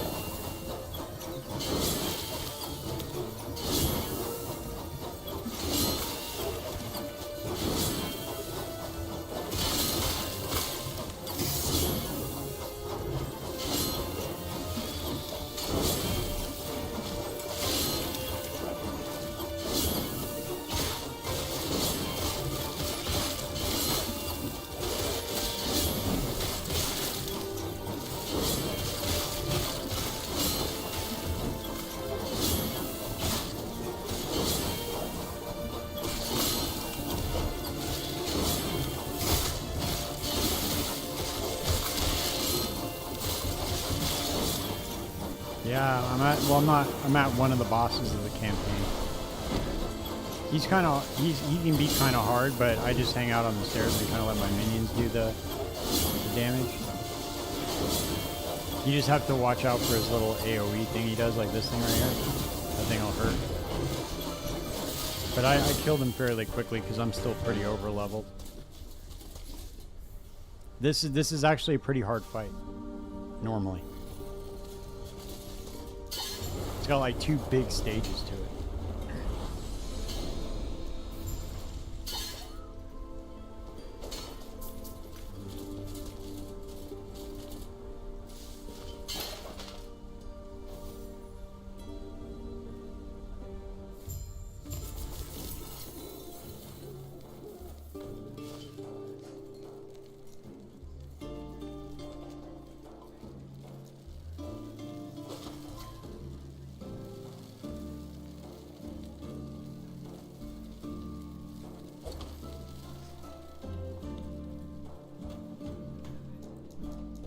Yeah, well, I'm a minion build, so I'm just gonna let my minions handle. No reason to stand in danger, you know. Oh, I did get hit in the very beginning of it, so I tanked it. It only took like half my health, but I also had my shield, my circle of shields up too, so that helped. That helps mitigate a lot of the damage, because that's normally a one shot. If you're standing like right in the center of it, it'll fuck you up.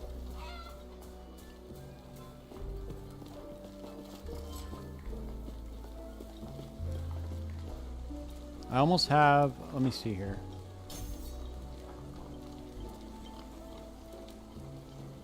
Okay, so I have one more passive point to get, and then I'm done. Then I can just run right through the campaign, through the rest of it.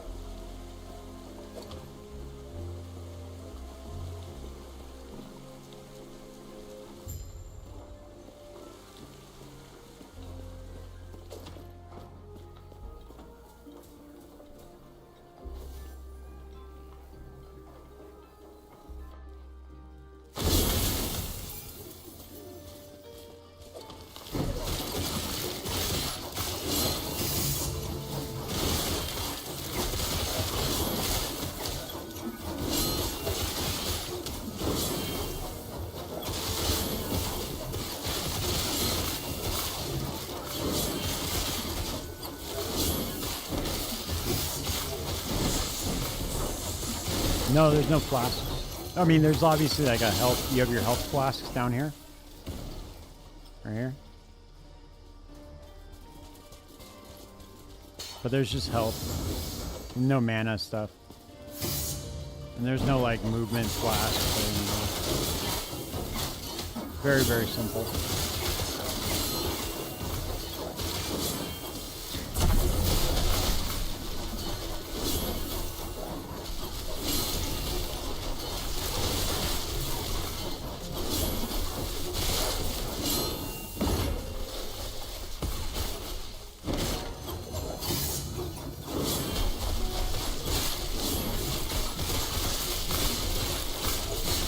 Oh yeah, for sure. Yeah, you can get it to the point where you can also lower the mana cost for a lot of skills in the tree. In the specific skill tree, usually for most skills, there's like a lower mana cost node that you can grab. So if you're having trouble with the mana of a skill, you can just get that.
Almost done with the campaign. This next little area that I'm going to, that's pretty much it. That's like the last town, and then I can pick which, if I want to go SSF or Merchant's Guild. And then the cool thing is, once you do that quest in Act 9, when you create an alt, you pick right in the very first town. So you pick SSF or Merchant's Guild on your second character right at the very beginning instead of at the end of the campaign. So that way you can just skip the campaign. Pretty cool.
Yeah, there's party play. No attribute requirements for items, just level requirement.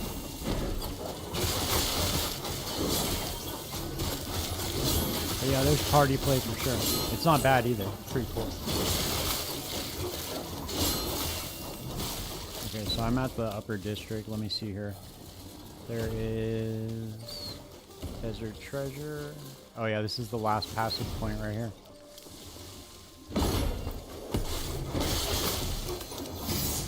Let's go grab this and I'll be done with it.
So I'm about to pick my faction right now too, just so you can kind of see it.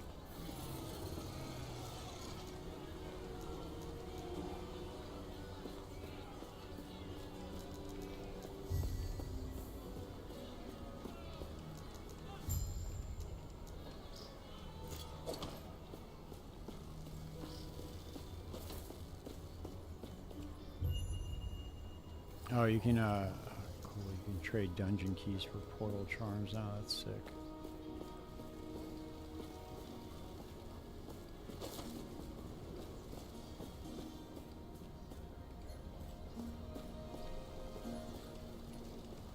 Why can't I talk to him?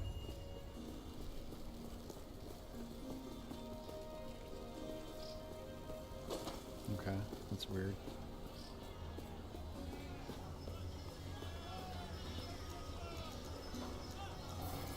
Okay, there he goes. Now he lit up.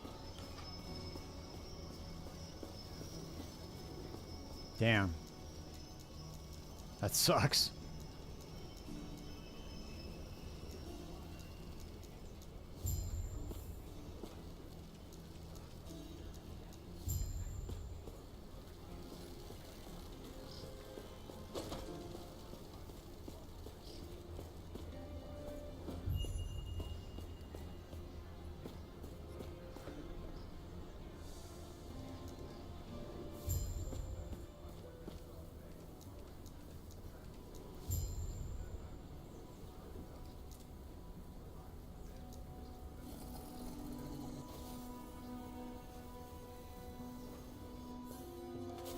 Yeah, it happens for sure.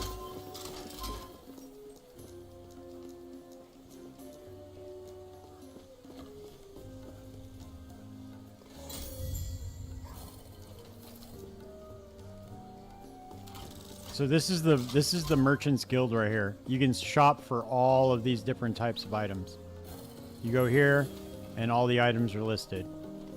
They cost favor and gold. So you gain favor by killing monsters and by listing items and selling items, and you gain reputation by killing monsters.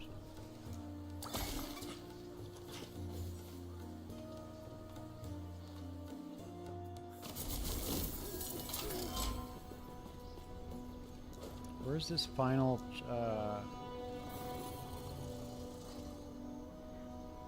Okay, I gotta go to the slums. Where are the slums at? Lower district. Yeah, you make your own price. You can kind of search for a similar item to see what other items are going for that. But it's pretty arbitrary, actually. You know, it's not, there's not like a set thing like, oh, this is worth like at least a few divine or something like that. You just kind of set your price, and then the game chooses how much favor it is, essentially. It's pretty cool. It's a good system, dude.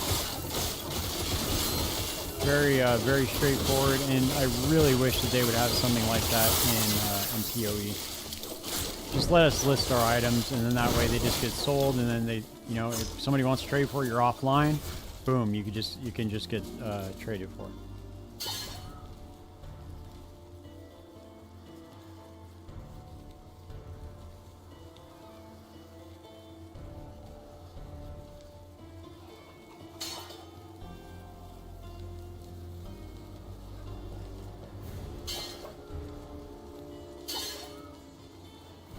Oh, here we go, realms.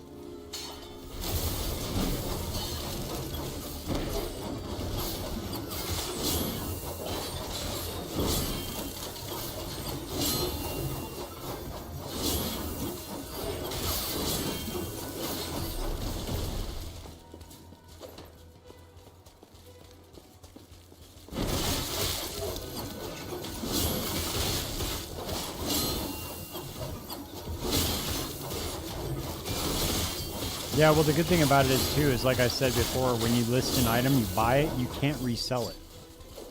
So it stops a bunch of fuckery from happening, which is really cool.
There we go. We got the final passive point. There we go.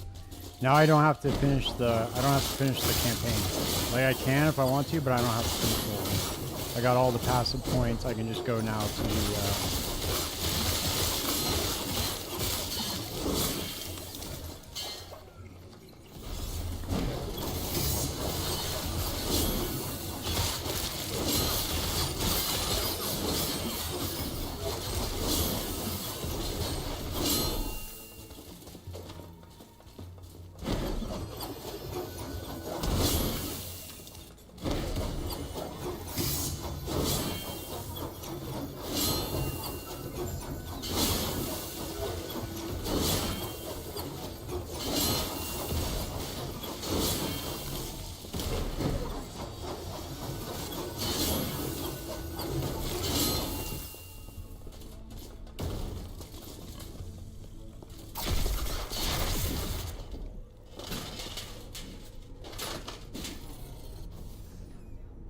So there's an entire like I'll show you right now. So here's the end game. This is the monolith system. So you go through these echoes, right? And then once you complete these, you can push to higher and higher. It's called corruption. So it just makes it harder and harder and harder and harder every time you defeat the echo. And each one of these echoes has very unique rewards. So some drop like helmets and swords. So if you're trying to target farm a specific item, and then on top of that, you also have this new thing they added. So they have the end game faction, the Weaver Tree. So hold on. I'm like, look, they have this. So this is the Weaver Tree. It's like the Atlas passive tree in Path of Exile. And this just allows you to target farm all sorts of specific stuff. You can put items in here so that when you kill certain monsters inside the echoes, they drop more of that item. So you can like target farm specific stuff. Place an armor or weapon with item imprinted in this slot to have a chance to drop a pile of similar items when opening lost caches in your echo.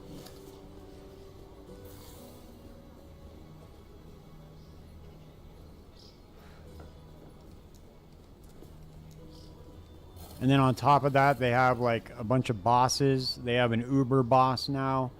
They have dungeons that you farm. Like each dungeon has its own very specific mechanic. Like one does the legendary crafting.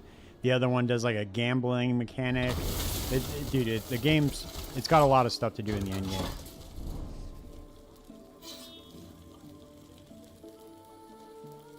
And the echoes are fast, dude. You can, certain ones you can do very quick. Yeah, dungeons are sick, dude. I hope they add more to the game. Because they're fucking dope in this game, for sure.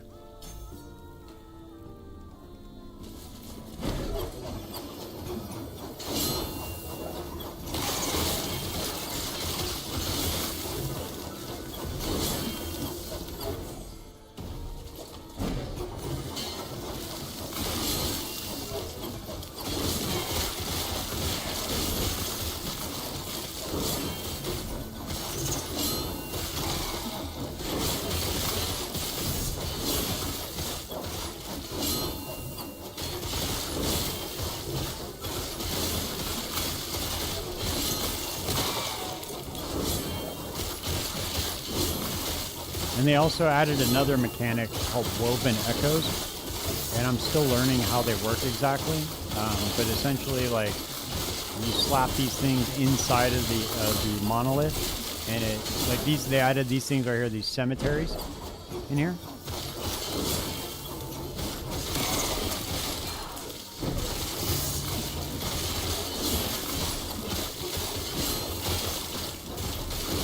And then you can get like, you can buff your idols inside. You complete these, and then you can buff your idols like this one. You give it extra affixes on it.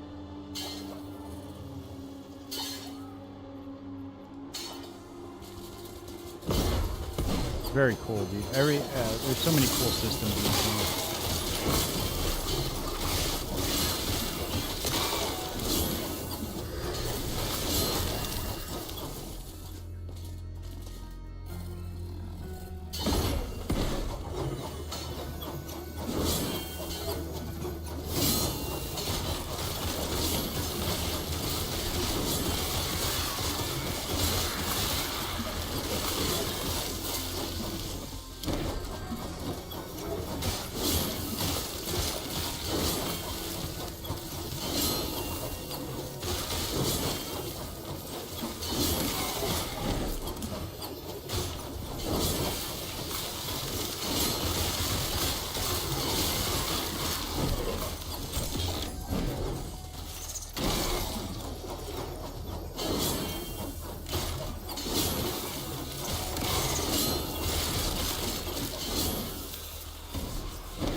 Yeah, it's really cool. It's not. It used to be. It used to look really janky, but now they did a lot of.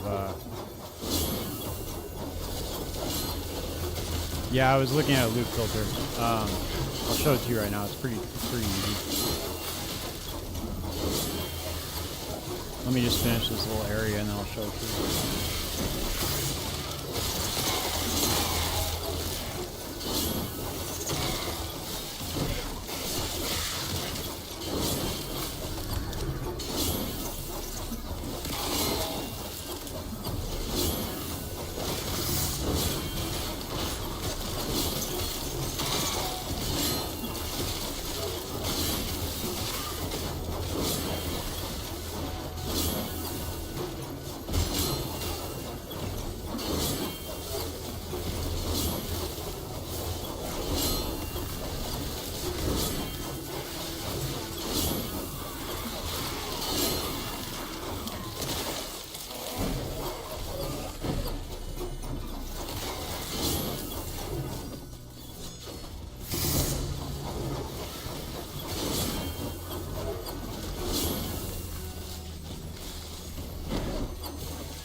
Yeah, the loop filter is built into the game.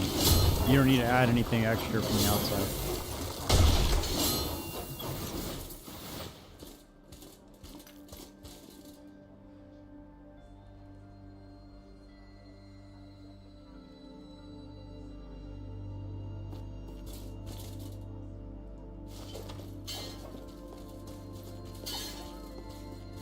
Then you can pop over here and craft these idols or enchant them.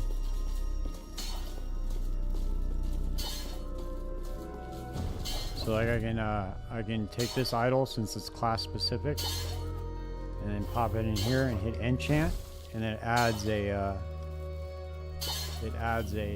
modifier to it, and then it also adds Weaver's Touch. So as you kill monsters, the affixes improve on the idol. Pretty badass.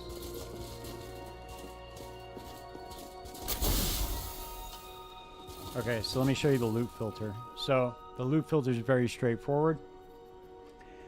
Any rule at the bottom will be superseded by the rule on the top. So you start at a base of what you want. So hide all normal magic rare items, and then eventually you'll put exalted on there when you're looking for stuff very specific. You hit add rule. You can show, hide, or recolor items.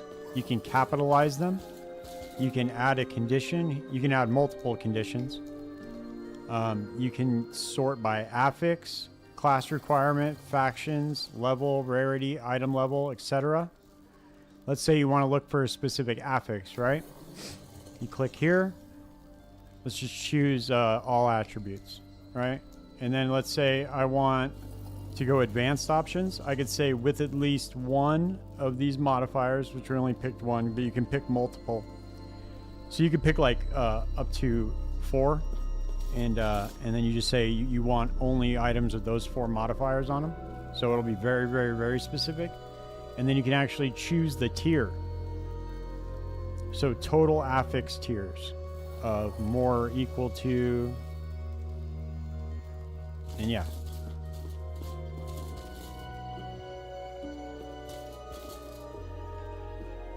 Tier of individual affixes. So you like, let's say I wanted to find a tier 7 of all attributes. I would put more or equal to tier 7, hit add, and it's going to add that rule in there that only items with tier 7 affixes or tier 7 all attributes will show. Yeah. I have a very rudimentary one right now because as I'm building my character up, I still want more items to be able to see more items. Because like once I get up to like level 70 or 80 or so, then I'll start making a very hyper specific loot filter.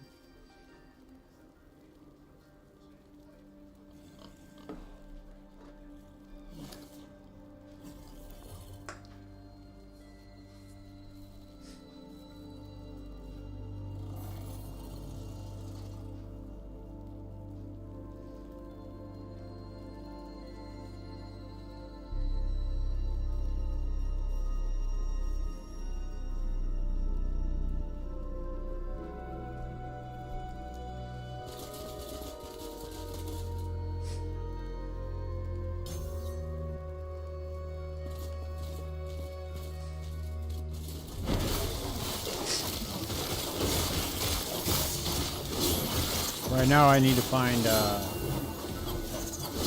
Right now, I just need to farm these echoes, dude, and get my reputation up in the merchants guild, so that I can go start trading some stuff.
Yes, you don't. The good thing about it is, like with PoE1, you need to basically know programming to write a loop filter.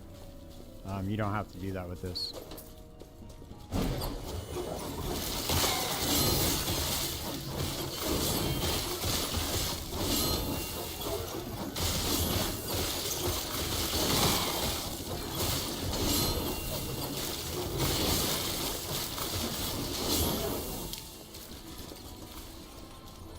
Nice, another cradle of those.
This is more of like a longer echo, but some of them are very quick.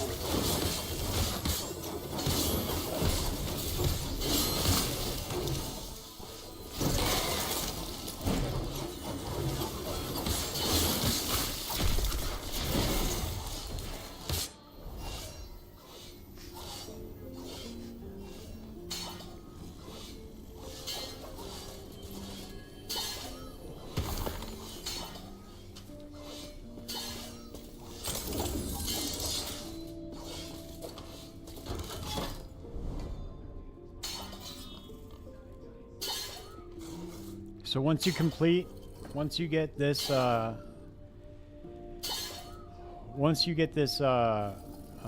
I can't even think of the name of it. I'm so burned out right now. I'm tired. So once you complete a bunch of these echoes, this bar fills up. And then once you get it up to here, stability, that's what it's called, sorry. Once you get up to 240 stability, you can run these 3 quests and you complete the echo. Once you complete all of them, then you can start running them at higher corruption. And then you just, there's ways to raise the corruption faster now with the runes and stuff. They have and then all the corruption is account wide now. So any alt you make, you don't ever have to do this over again. So once you get an echo, like a monolith up to a certain corruption, then you just, it's always just at that corruption. You can choose to go to normal or that corruption with your other characters.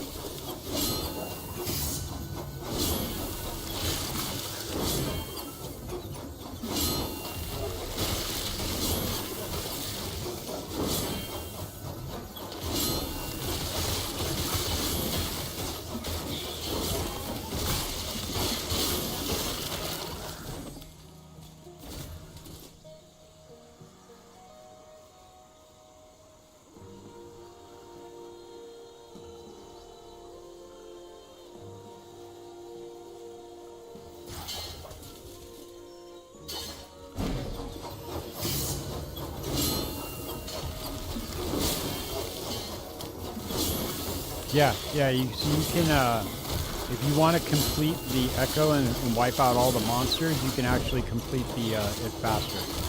I just go through it, complete it, and just blast, because I'm trying to find items along the way. Each echo has its own specific reward for completing it.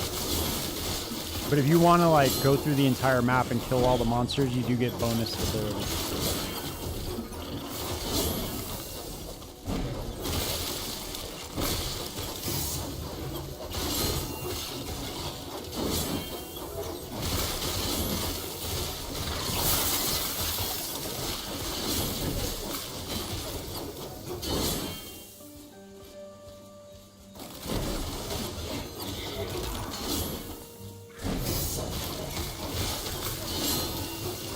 And then once you complete the echoes, you get a blessing, and it's like a permanent buff on your character.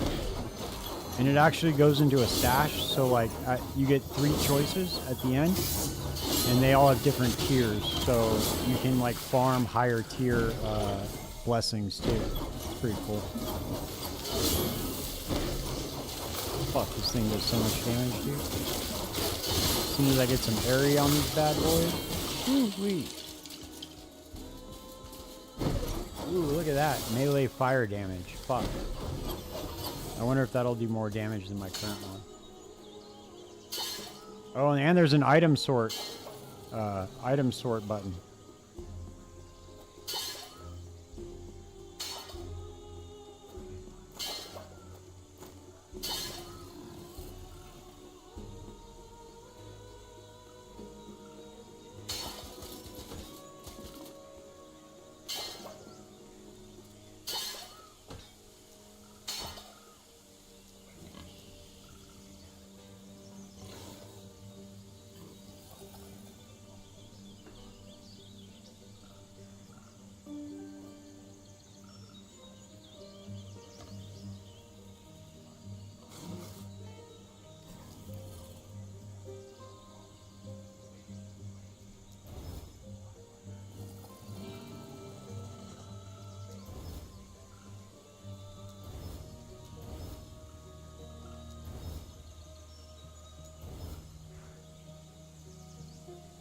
Okay, so I think this one might be a little bit better for my,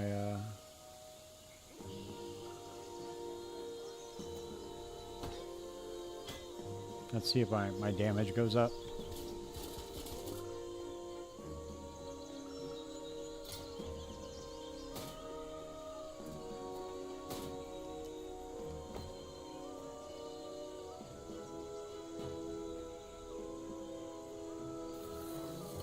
Oh damn, this is actually a better chest piece than what I'm currently wearing. Shatter this one instead.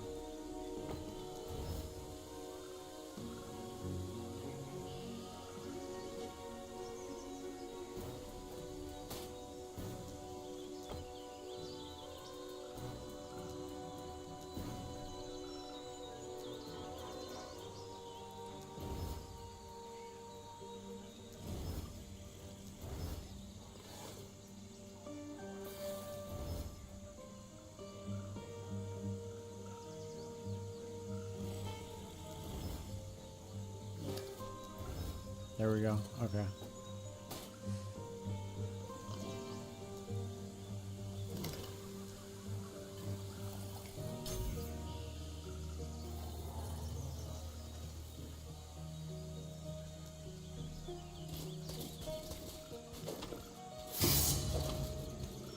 When was I'm sorry, I didn't see. I was looking at the screen. What's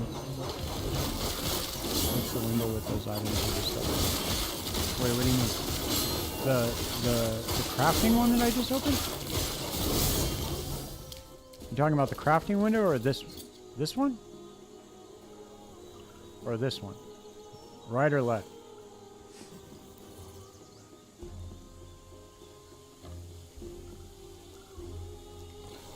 And the game was released last year.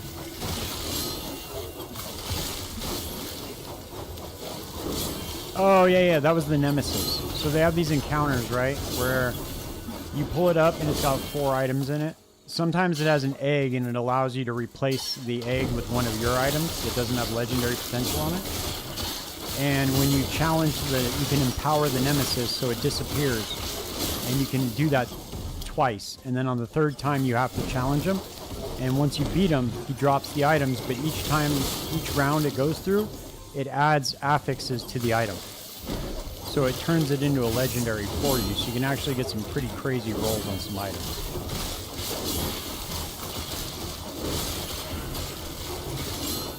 Yeah, baby, we're doing damage now.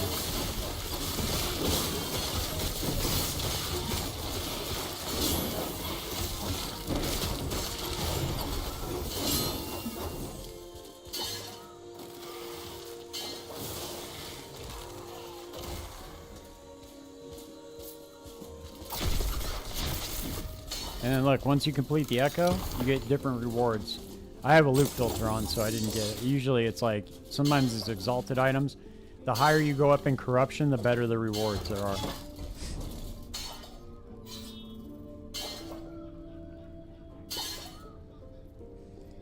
Let me get rid of some of these items in my stash.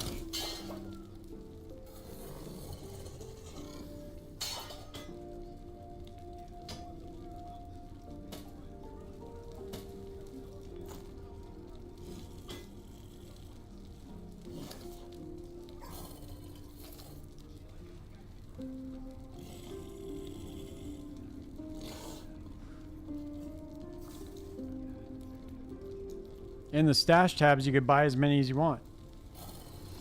And they only cost in-game gold. You don't have to buy them with money.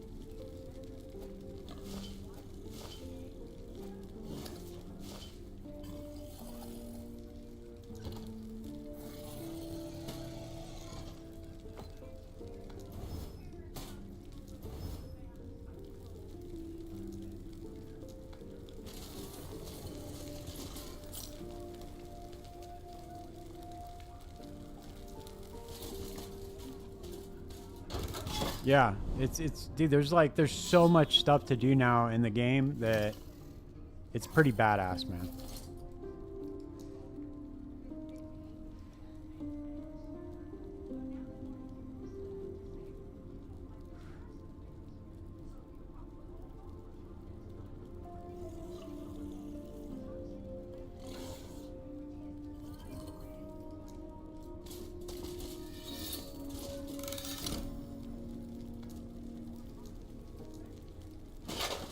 This is the new town that they added. I haven't really explored this yet, so I'm gonna check it out.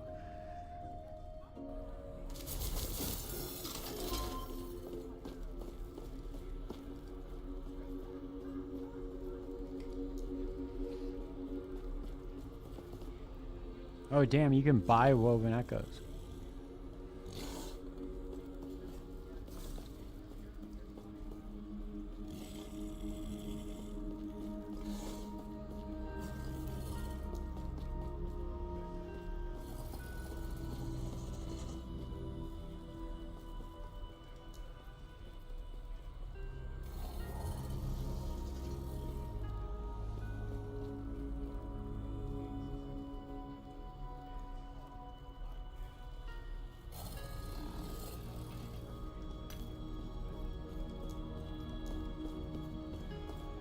Okay, so where is the altar of the Weaver?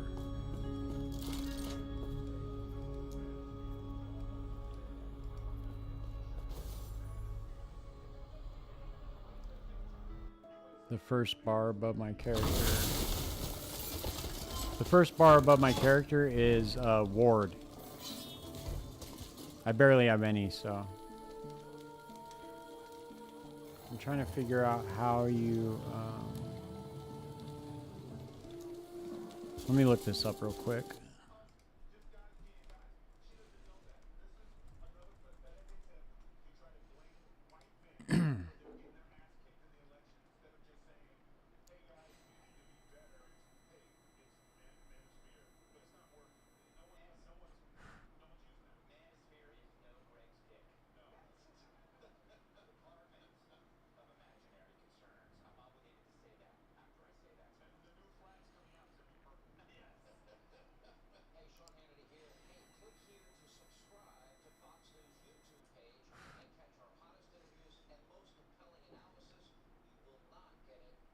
Oh, okay.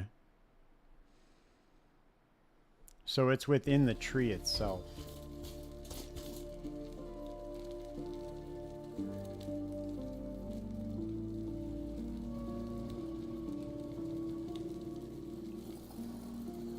Oh, okay. So this would be I think this is one of the empty slots is right here.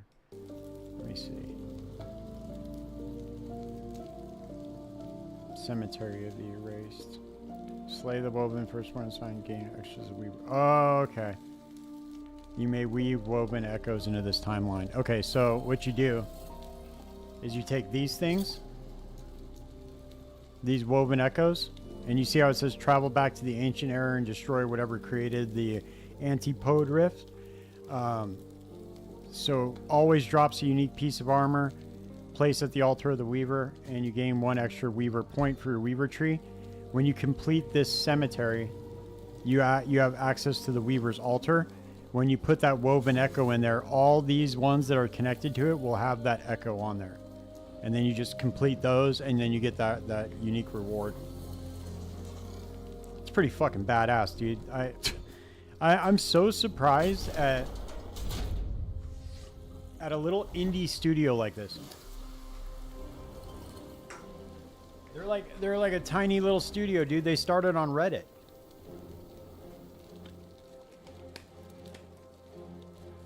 The guy Judd, the guy Judd, he's like the game, like I think he's the owner of 11th Hour Games, or like he's one of the top guys.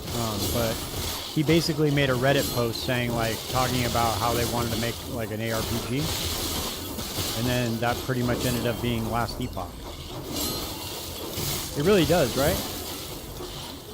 Very well thought out. It seemed like, I don't know, dude. And then once this game it like expands, it's just going to become more and more badass each season. It's already so badass. I can't wait to see what the weekend is bringing, dude. I can't wait to see the weekend players. Because, you know, there's a lot of people out there that want to play the game, they can't get home until the weekends to play. And this is the perfect casual game, dude. You can go through the campaign in essentially like a few hours. If you're slow, you can do it in like 4 or 5 hours. And dude, and then you're like, if you barely have any time to play the game, dude, you're good. Like, you could just play it. And you could still become really powerful and do all the endgame content, basically. Even if you're only putting in like an hour or two a day. Easy.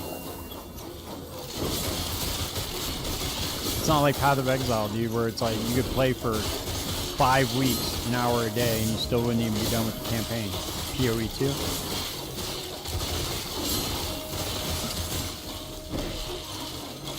Path of Exile 1, you can get to the campaign in like 4 hours with Twink Gear.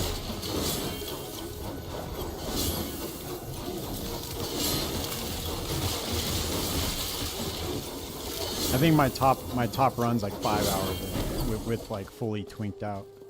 4.5 hours maybe.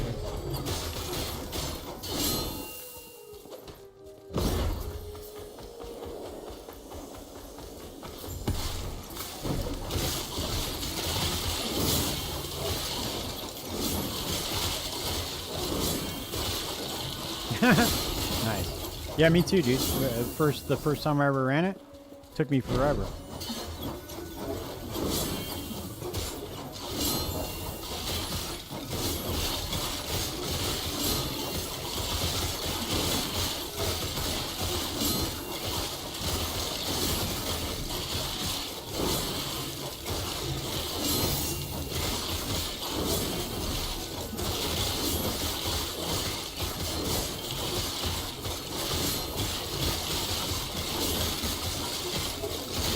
Yeah, buddy. You're doing damage now. Ooh wee. Hell yeah. I need to get some more crit chance for my minions.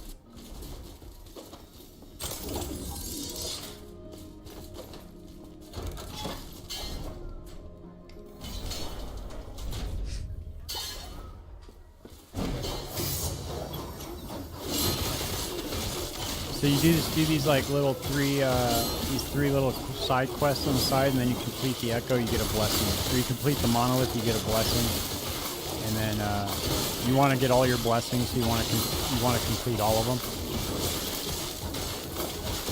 because some of the blessings are like super powerful. Like you can max your resistances and stuff. Pretty much everything that you could possibly think of for like a quality of life thing this game has. The only gripe that people really have with it are the graphics. And I don't mind them at all, dude. It does not look bad. I played Grim Dawn, dude, and I still enjoyed Grim Dawn even though the graphics suck. Yeah, he does that. He throws the boulder, it breaks into pieces, they explode, and then he rebuilds it above his head.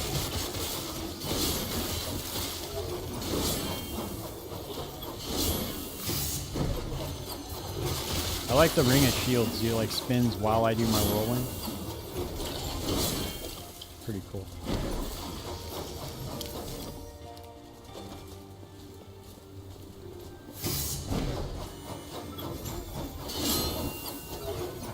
Helps me not get hit.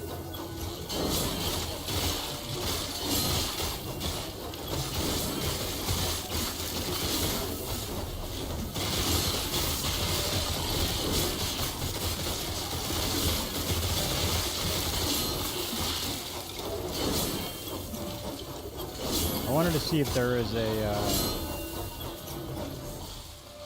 there's an MTX for my forged weapons. Yeah, the shields. It's pretty tight, huh?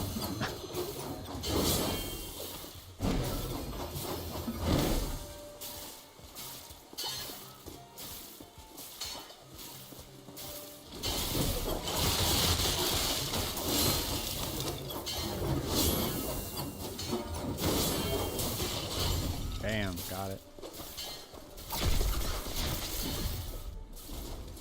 Let me see if there's an MTX for my, oh, those are the only ones there are. Hammer throw. Evade.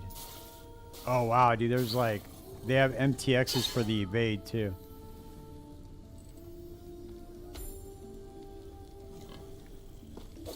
It's tight, you turn into an eagle when you evade. Pretty tight, yeah. They just added all this new stuff in here this season. So they didn't have skill effects before, like PoE. That's so badass they finally did that. Let me get my my minions out.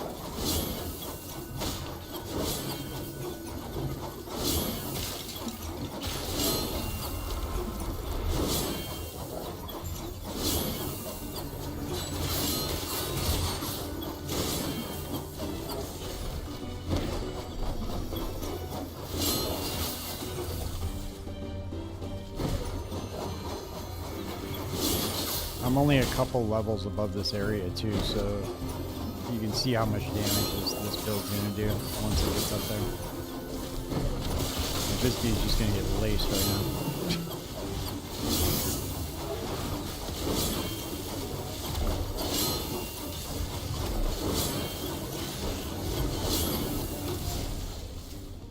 See, these are the blessings.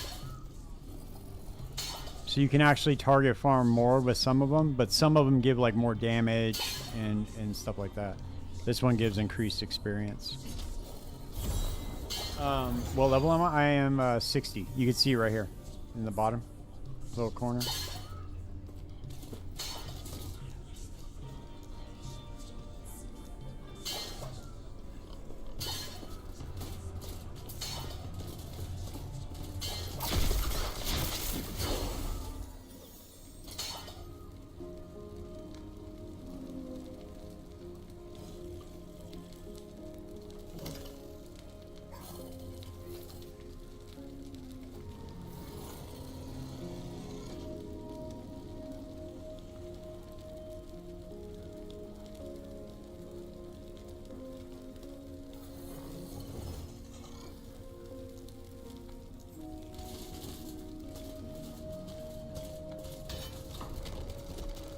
The background of this is so cool, dude. Like the monolith. Look at that. It changes as you go to the different echoes.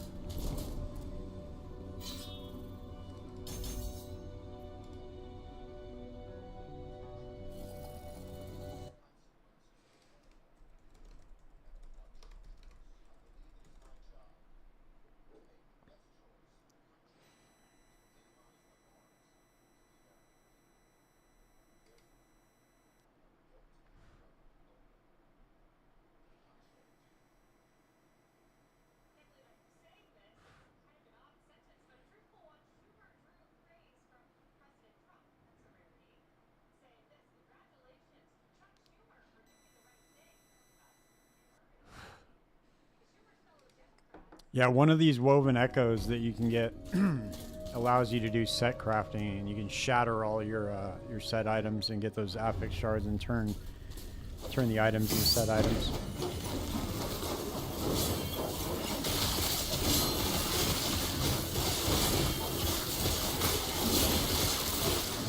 Nah, it's not.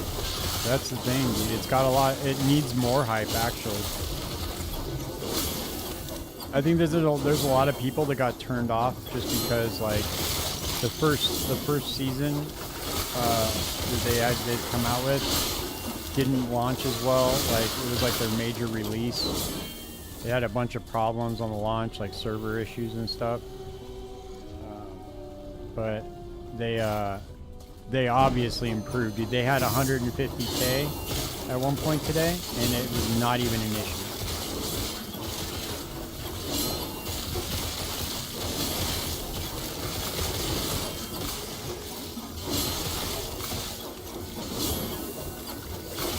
But I think what's going to happen is this game's just going to continue to grow.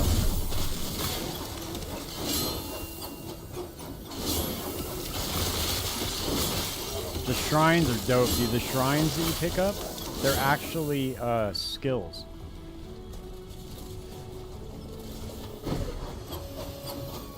So when you pick the shrines, they actually proc other skills from other classes and stuff. It's pretty dope.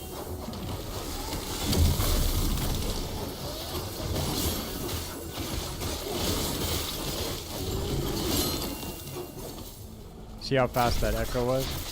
And then boom, you just go and get it. And this one's an experience one, so.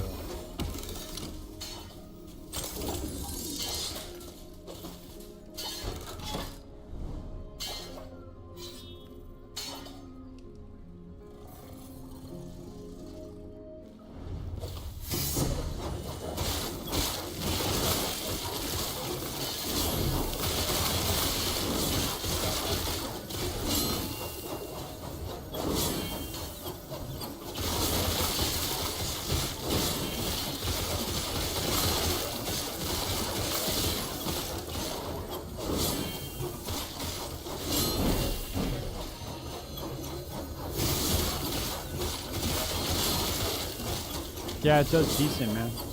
And I created this build myself. I didn't like look at a build guide or anything.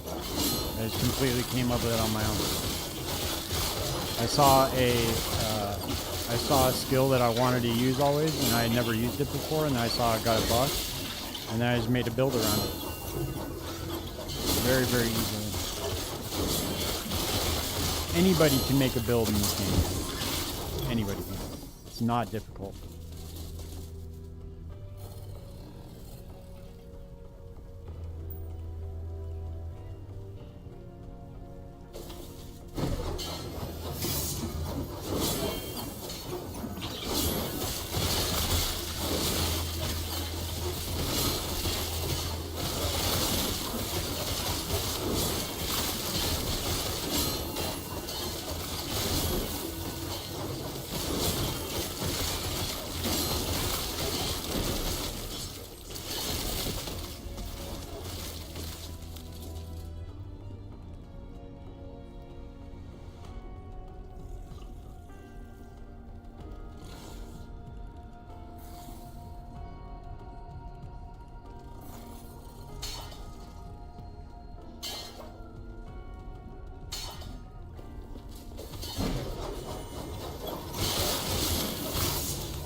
Damn, where did that fool turn into a fucking exiled mage? That's crazy.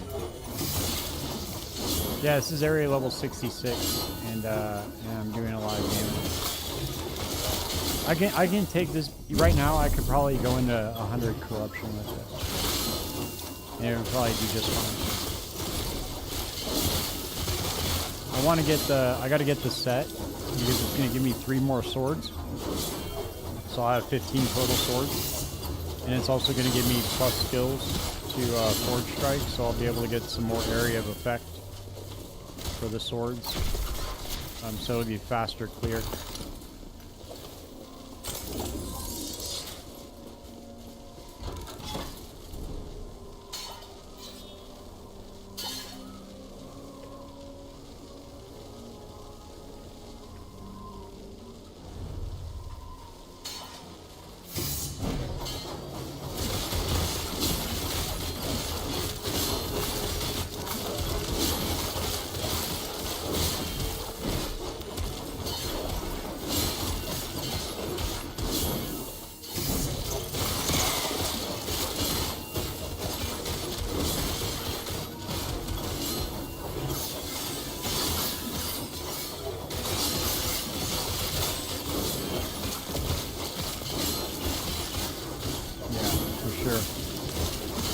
Yeah, you kind of need it because it gives like a splash effect to the minions, because they're not just attacking single targets at a time.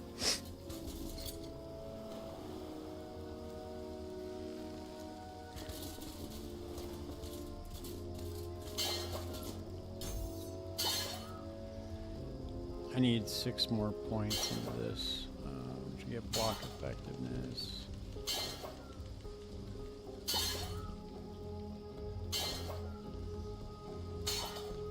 Increase physical damage.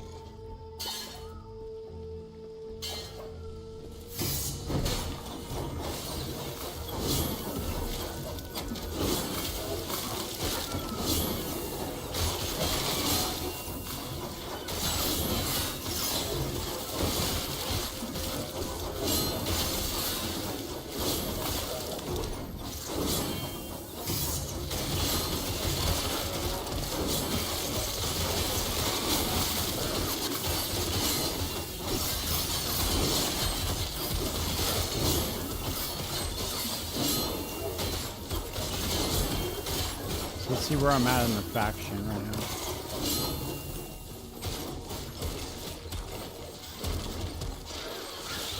See, I'm already rank 3 in my faction, so I can already trade for some stuff. Let's see if I can get set items. Oh, I can get set items already. So I can go get my set at level 72, I think is where I can get the full set. So I'll go buy those. That way I can shatter them and run that echo and create a couple of badass items.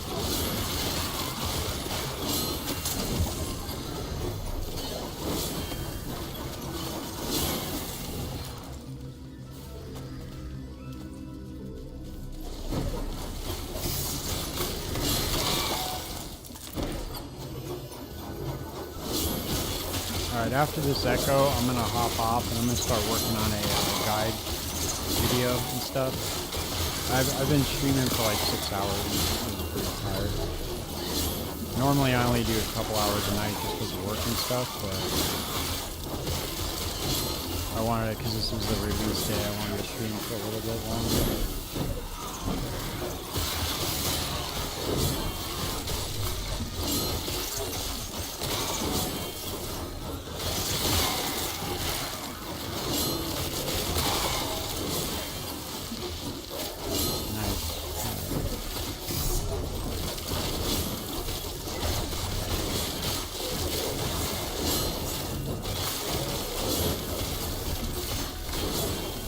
They added some new things too, like with some of these runes. Pretty fascinating. So they added a rune of weaving, transform a random amount of Weaver's Will or Weaver's Touch on an item into additional affixes or affix tiers, as if you had slain many enemies with that item equipped. So it'll automatically fill up your Weaver's Will, which is pretty cool.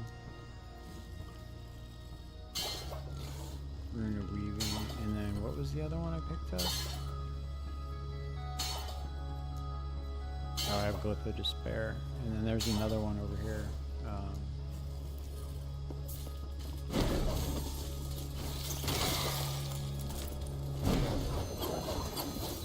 So one of these has a, oh cool, I have an extra level of everything right now.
Yeah, dude, it's pretty sick. Oh yeah, and the cool thing about it too is like once you unspec a skill and you spec another one, all you have to do is run like one echo and it'll be right up to like level 15. You get like a minimum skill level in your tree.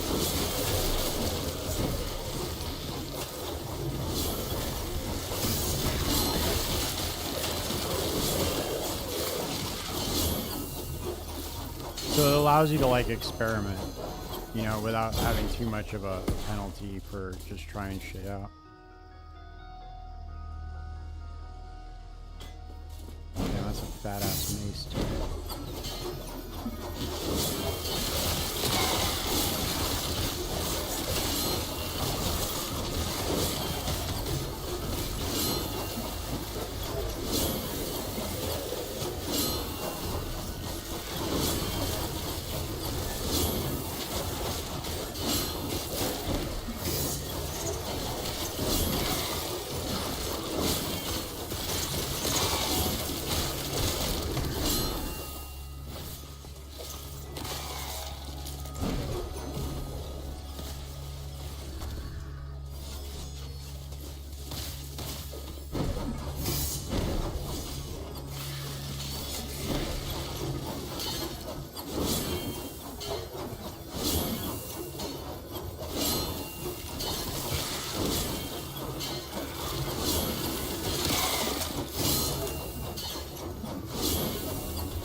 Oh shit! Damn it, dude. That happens all the time, man. I always get killed right when I kill them, dude. I get smoked. That sucks.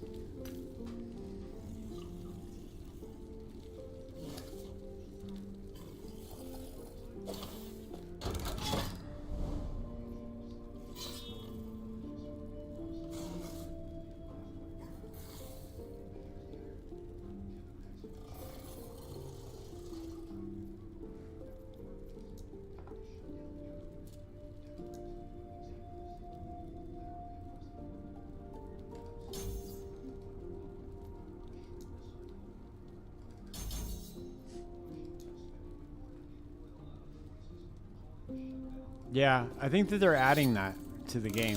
I think they're going to add hideouts eventually. I don't think they have them yet, but I think they're going to add them. Oh shit, I didn't see this one. I gotta complete this cemetery and I could add a woven echo in there. Alright, cool. Juicy, I'm out for the night. I'm gonna make a guide and probably go to bed. I'm tired. Have a good night. I'll be back on tomorrow. Peace.